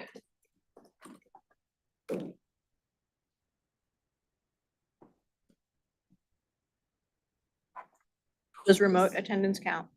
It has, so that's a question. If, so far we have considered attendance to be remote or virtual. I can put that here. I feel like one of the things I always assume with bodies like this is that not everybody's gonna be able to make it all the time. It's too hard to schedule. It is kind of good to have key people here, but the other kind of group of key people I think of are the tribal representatives. I feel like there have been many meetings where they haven't been able to make it, and that makes it difficult to, from my perspective, have the kind of input and the kind of guidance we need for the elements of our work that deal with tribes. So I personally feel like that should be a consideration, because I don't feel comfortable moving without everybody present. So all, prioritizing the 3 tribal members' availability.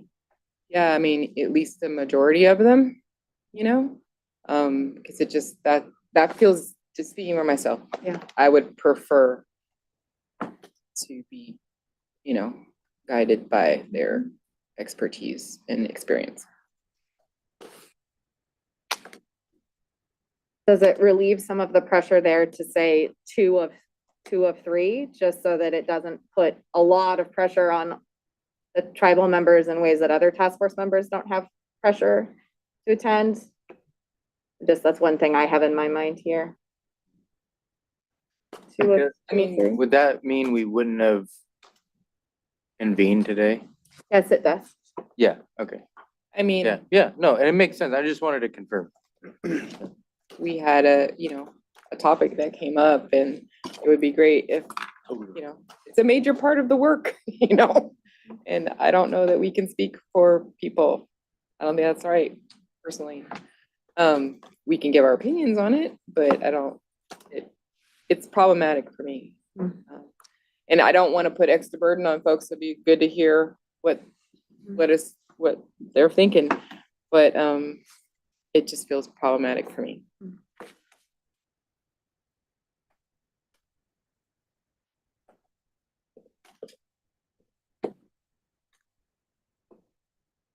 Here's what I have so far. Is this accurate to what you've all been discussing? Does it feel right? And so, to be clear, this is for future, meaning not already calendared, right? And this full task force, not subcommittees. Okay.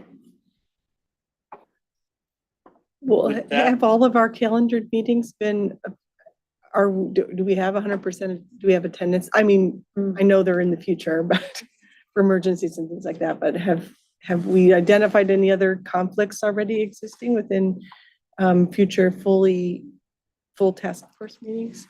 The only one is May, when Emily shared that her tribal nation is having an event.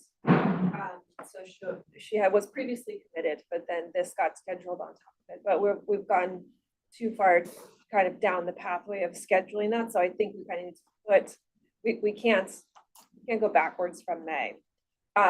So I think if we're going to consider that, we should probably put some type of a time stamp on that, right?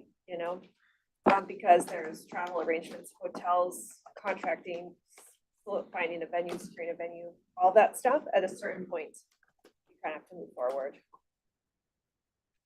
We could open that discussion though, post-May. If we could change here, it doesn't say for future, not already calendared, it says for meetings of the full task force following May, basically, just because May. However, I mean, we did this scheduling exercise last year and confirmed availability of everyone. So these dates were selected with full task force availability. All right, Carol, I'll put both here and you all can just decide whether there's a way you'd prefer to go there. I think not already calendared is okay for me. Just also want to be respectful of the staff's efforts in all those arrangements being made. Well, actually, if we went with this first iteration, then we wouldn't run into a problem because we would still have Nelson's participation and we would still meet that sub-quorum of tribal representatives with Darlene and Lawrence For May. for May. But would that mean that if like Lawrence couldn't go for some reason, he gets sick, or if Darlene was, then we couldn't have that meeting? That's what I was Yeah, like but I think concerned there's at the just end. there's like a cutoff point for that, right? Like if you find out that you're sick a couple days before the meeting, we're gonna have to move forward with the meeting. But if something comes up for you 2 months before the meeting, we have an opportunity to consider alternative dates, then I think, that's a part of your conversation here. this is just about scheduling, not about actually having the meeting. We need to make sure everyone is on the same page when we're picking a date, but when it comes to it, if somebody's sick, you know, we're not gonna stop the meeting and we all drove there. Yeah. Okay. If we don't have quorum, then we can't have the meeting though. We can have quorum and start the meeting, Oh, yeah. we can. Well, this wouldn't be redefining the quorum though, right? Well, it could create situations where quorum wouldn't be established, but that's staffing, on the staffing side, so I don't know if I missed any of that, just want to make that known. But, But well, I know, So if we had everyone else, let's use that same scenario again. Lauren said he was gonna make it, and then he couldn't. Emergency, right, last minute. no fault. But then what? We would all be there. We could We just we can still have- actions, yeah, we can have the meeting, right? well, we could still have the, we still have quorum. had- This you is guys, not- I mean, I this is wasn't not at the last adjusting meeting quorum. and This is guidelines for scheduling. So what we wouldn't do Schedule, is we yes. wouldn't schedule a meeting if Lawrence and the other two, I'm sorry, my brain just went totally blank. Yes, said, we can't make it on that date, Right, you know? for They- scheduling. Yeah, for scheduling. scheduling, yeah. Then that would not be a date that we would consider, Yeah. right? Or if Emily Okay. and We're both on it, again, yeah. Nathaniel, my brain is not working. If, you know, you all said we cannot make that date, then that wouldn't be a date that we would consider. Mhm. But if people said, yes, we can make that date, but then something happened and then we tried and we're gonna move forward. And quorum is all of us still, it's still the same quorum. Actually, it yeah. says staff will prioritize, Yeah, not, it doesn't seem like a hard and fast rule, right? It just says that that's what they'll consider as their priorities in. Well, Or- I think we probably do need a hard and fast rule from you all though, because what staff don't want to have happen is it being staff's decision. If the direction from the task force is not clear enough, then it comes down to staff calls, and that's not a great, we are here to serve you, right? So it really shouldn't be staff priorities. So I had that wrong. Thank you for asking. Staff will schedule meetings according to the following criteria. 1, bag leaking compliance. 2, virtual or in-person availability. And then 3, at least 2, availability, or in person availability of at least 2 of 3 tribal representatives. bada bing, bada boom. just for clarity, based on this conversation, and I want to be sensitive to the concerns that were brought up before, without naming them specifically.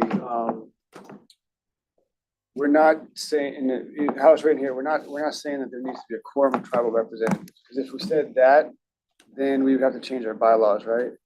If we required a quorum of tribal representatives in addition to a quorum of the task force, that would have a different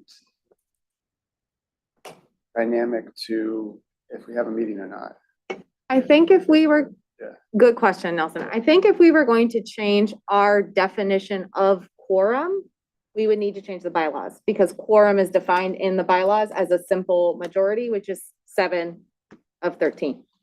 However, this is just, I think, more of a procedural direction. So unless we revise the official wording of quorum to include like a subset of quorum, which is related to tribal representation, this effectively does the same thing, because it says you need at least 2 of 3 representatives without having to change the formal definition of quorum within the bylaws. Does that make sense, Nelson? I think it could be achieved here, in other words.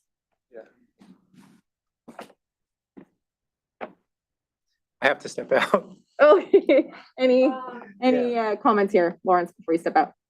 No, I really don't have any comment. I mean, yeah, Okay, thank you. one of the 3 is good enough for me, maybe. I don't know. Thank you. Appreciate it, Lawrence. Love it. Thank you. Okay, sorry. I did have a call. Oh, yeah, apologies. Thanks, Lawrence. Can we just clarify, maybe I missed it, is it or, this is an and? right? 1, 2, and 3 versus or. Yes, did I say or, I'm just, it let's doesn't say. right to The following, you to all of the. Great. There we go. That's good. No, thank you, thank you. It was like parking in San Francisco.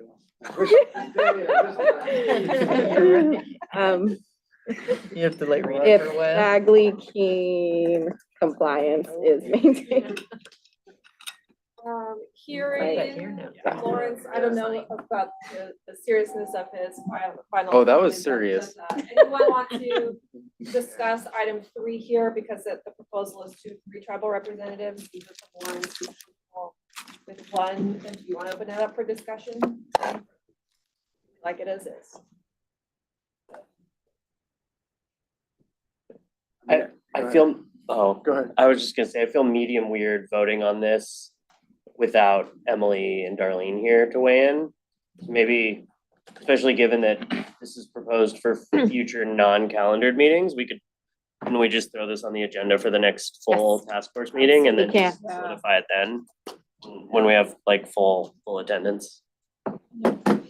Yes, we'll call this draft resolution on scheduling. What we'll do is if that is the way that you decide to move, we'll send that out as a potential action for May. You can review this draft language. And then you can decide to consider the question in May. I think that makes sense. And we don't have any other non-calendared meetings that we're anticipating in between now and, Subcommittees, yes. well, but this is full task force. No, not at this time, unless you're all like, yeah, let's meet again in April. Yeah, let's meet in April. Let's make it monthly. Yeah, in a few weeks here. Just to clarify, so even though Emily won't be at the May meeting, she could send comments by email on this language, right? Yes. We always, for members who cannot attend, we do our best to connect with those members to ensure that they aren't left out of the process, even if they can't attend a meeting, regardless of the member.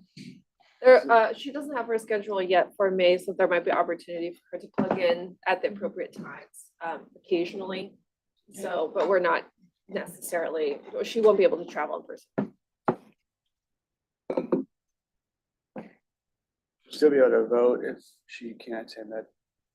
If she has to be. If she participates virtually, she Yeah. can, and she's engaged in that conversation, she can issue a vote on the matter. But if she's absent from the dialogue and we take a vote, then it's registered as an absence. Would it be possible to reach out to them in between the meeting just to get a temperature check to what this is? 'Cause I have no idea if they would object to it or if there would be for it. And I personally would go with whatever it is that they say. I just was expressing for me what I feel uncomfortable about. Like, I don't feel comfortable moving forward on any of the recommendations regarding tribal issues without their input. Yeah, I echo that. Especially this meeting without Emily or Darlene, I definitely want to hear. Yeah. It's not my place, right?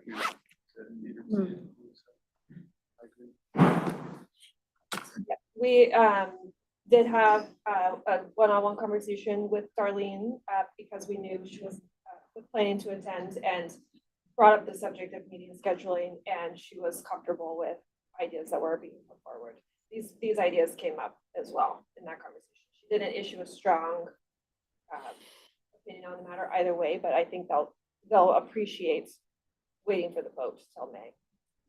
I just want to say too, that I think it's even more important as we have fewer meetings and we're coming to a final draft, that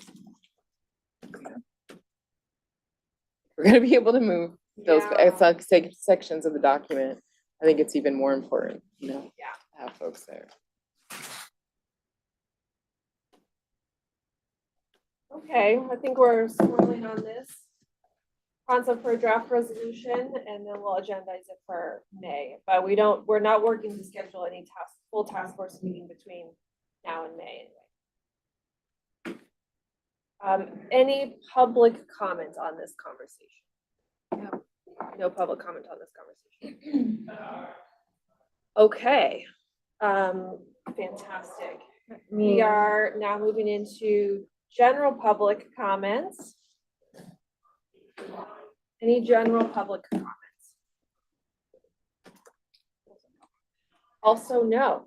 Quiet. Okay, Quiet so then just gonna see what I can do in terms of recapping here. And also, this is not one of the official action items we talked about, but we do need to begin booking folks' travel arrangements for May. So if you know when you might want to come in and where you might want to fly in and out of, you can meet with me before you take off today. Or you can send me a quick email or give me a quick call. Caleb's helping me track that as well, but we're gonna need to start booking flights. And so to get to Susanville, depending on where you're at, it might be easiest to do kind of a long drive. So get a rental car and do somewhere around 4 hours, I think, 6 hours, depending on where you're at.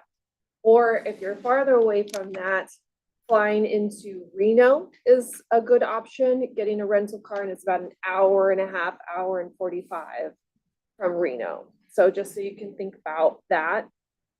And we're booked for that Wednesday, Thursday. There'll be a tribal listening session the day before, so that Tuesday, in the same at Susanville Rancheria. So staff will be coming in either early in the morning on the 12th, depending on the available travel. Well, you all can probably drive, but I might need to come in the night before, we'll see. But we are reserved for a room block at the Diamond Casino and Hotel, which is in Susanville Rancheria, which is about a 4-minute drive to the meeting venue. So it's all within that space. So everyone is at least reserved for 2 nights, but we can make adjustments, right? If you can only stay 1 night, or if you're gonna need 3 nights or something like that. So just kind of think about that and let me know, we'll get moving on those. The place we're staying at is called? Diamond Hotel and Casino. Diamond Mountain. I'm sorry, Diamond Mountain Hotel and Casino in Susanville Rancheria. And you said the site visit is Tuesday, the 11th in the evening time? It's or- a tribal engagement Tribal listening, session, okay. yes, and it's in the evening, 4 to 6 p.m. Okay, great. Tuesday the So I can 13th. I'm getting the numbers That's okay. wrong. It's Every still a month. Tuesday. Tuesday the 13th Still Tuesday. Okay, of May. and then 14, 15 are It's our meeting. meeting, got it. Yes. What time are we done on the 15th? Probably we'll stop around 1 o'clock, and then try to get folks back on the road. So that you can do like an evening flight home or hit the road home. So similar to what we've been doing, like a full day on day 1, a 9 to 4 and 9 to 5 on that Wednesday. And then Thursday, like 9 to 1, and then get you all back on the road. A quick note about site visits. At this point, we don't have any particular site visits that staff are aware of or that have been shared with us yet that feel important to do. So we have our tribal engagement session, but we do not have any specific sites that have been identified. So we can look into that, but we also encourage all of you, if you have ideas for sites that you might like to visit there, we can of course assist with that. There was also the idea that, you know, on your journey up there, there might be something that you have been wanting to visit or are excited to do. So just flag that and we can do our best to support you. That would really be good to get a pulse on right now. If anyone anticipates wanting to do a site visit on the 13th in the afternoon and evening. It's a capacity question for all of you, if you can get up there and spend that day with travel and a site visit, but it would be helpful to get a hand raise or a head You're talking about May, count. May 13th, before the meeting on the 14th. Tuesday before. I'm down. You want to do a site visit? But the 15th, we end at what time? 1. One. And is there a possibility for a site visit after? Sure, I think. Yeah, we have to find the sites, but yes, I don't see why there wouldn't be. We would check that with the site. I'm TBD on this. Let me think on it. Okay. But potentially. What about on the way, I'm just throwing this out there, I don't want to make it complicated, but if a lot of us are driving up there, you know, like, Yeah. you're talking about Sutter County. And Yes, you know, folks, exactly. That's on the way. Sort of. But yeah, there's that, you know, to expand that, there's region a little bit. I think the thing is that staff is getting pretty busy, and so we don't have a lot of time to do the research for you all. So you're completely flexible and in charge of your own schedules, and we're here to support you. So if you go home and open up a map and have a nice cup of hot cocoa and check it out, and you're like, woo, I can stop here, let us know and we can help with that outreach and like making that connection. But we're looking to you to tell us where you might want to go, who you might want to meet with. That'd be helpful. Okay, so here we go. The easy one. If you have suggestions for team provider interviews, please indicate them on the flip chart before you leave. Also, consider your travel plans for May. Let me know, let Caleb know. If you don't remember to let us know, you'll be hearing from me next week so we can get the ball rolling there. Okay, documents that we need to finalize and post and circulate include approved February meeting summary and revised bylaws and slide deck. Reminder that the slide deck has hyperlinks in there so you can quickly access some information related to pending legislation. Okay, we formed that subcommittee on AB 524. So I'm going to have a separate message to folks who are involved in that subcommittee to look at getting a time booked sooner the better. We'll also try to get in an appropriate speaker to that subcommittee meeting, and we're looking to do that in April. A working group was formed with Ruth and James on improving regulations. And so we can help you coordinate as needed. You're also free to initiate those coordination communications yourself, but you can CC us if you want a little support there too. We're adding Dorian to LA3 subcommittee. This is totally out of order.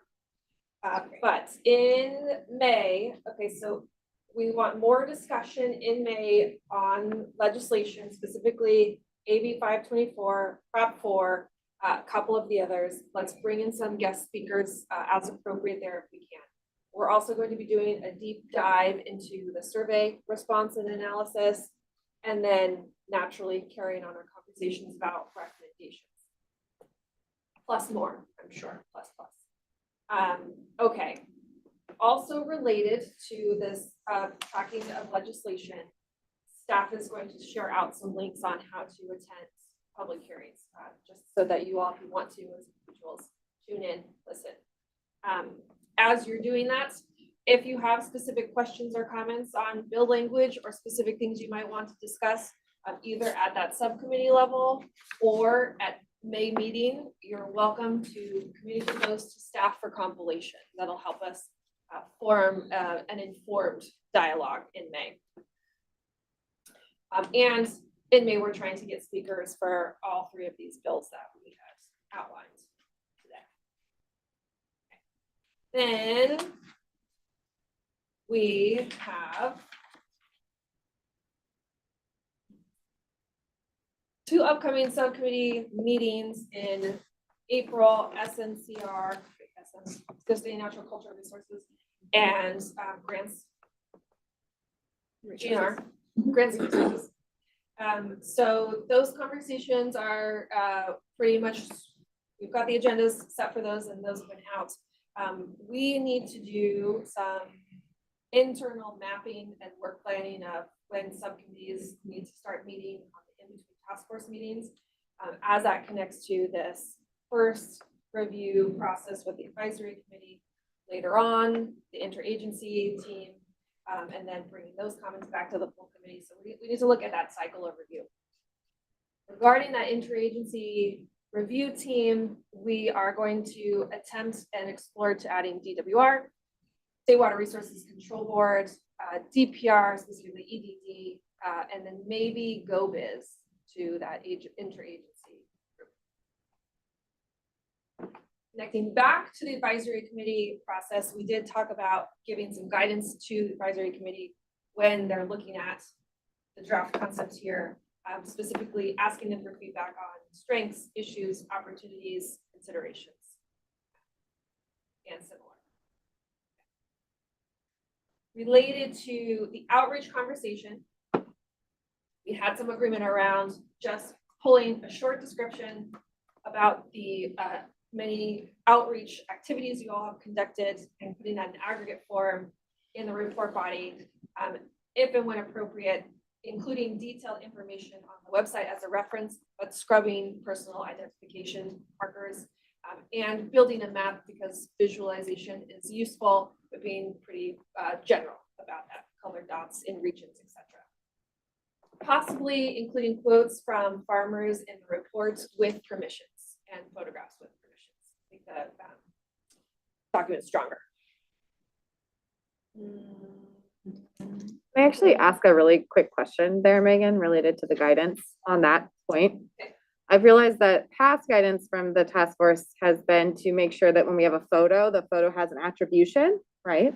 I just want to make sure that's not in conflict with the point about not putting identifying information. Because right now we have been trying to build in identifying information for photographs.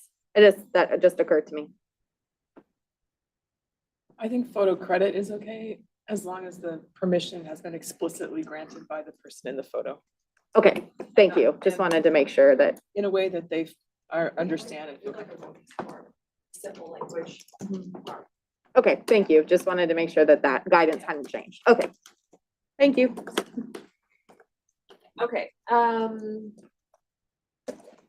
we had a lot of conversation around outreach, our available resources and time available to us as well in terms of outreach that we can do. We really landed on the importance of circling back to folks who we connected with earlier on in our process, whether it's at site visits or guest speakers, and a need to circle back to them with an update and an opportunity to come back and talk with us. So the specifics of that, we're still kind of thinking through. That might be structured site visits, or whatever we want to call them, or additional listening sessions or some terminology.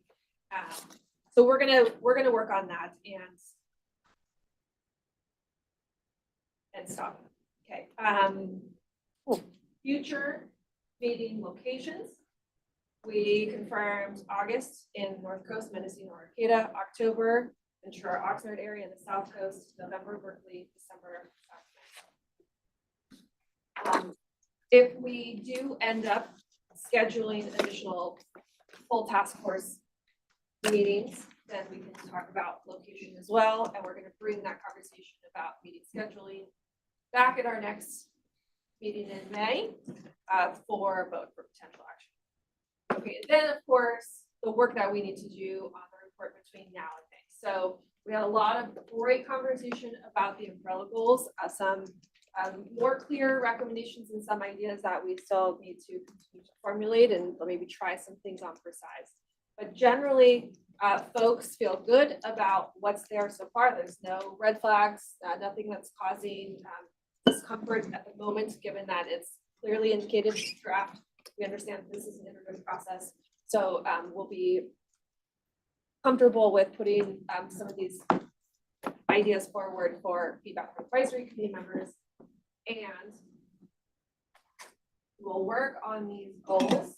We will also work on expansion of some of these strategies. Most of the conversation we had was related to that 2.2 land trust, possible solutions there. There's that one that I think we're going to add in about the funding, like a funding prop for future acquisition of publicly held prime agricultural lands. There's a lot of detailed conversation around that.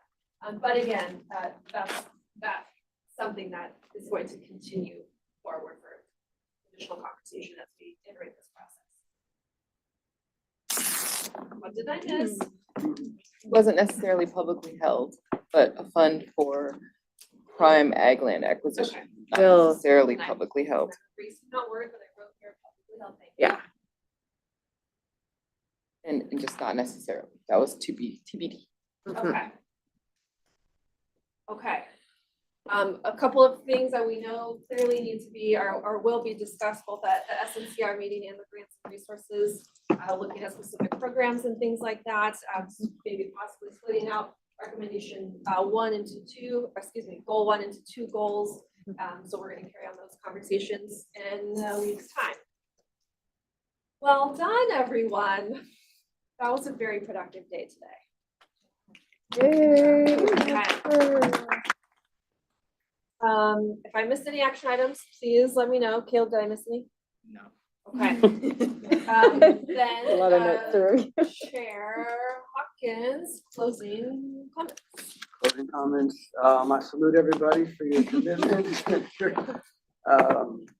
insight, wisdom, valuable contributions to this conversation. It's not easy to sit in the chair. You probably saw me move it around. So I just want to highlight those, the value that y'all are bringing to this. And we are approaching the finish line. So with that said, please get home safely, and this meeting is adjourned. Thank you, everyone. I know.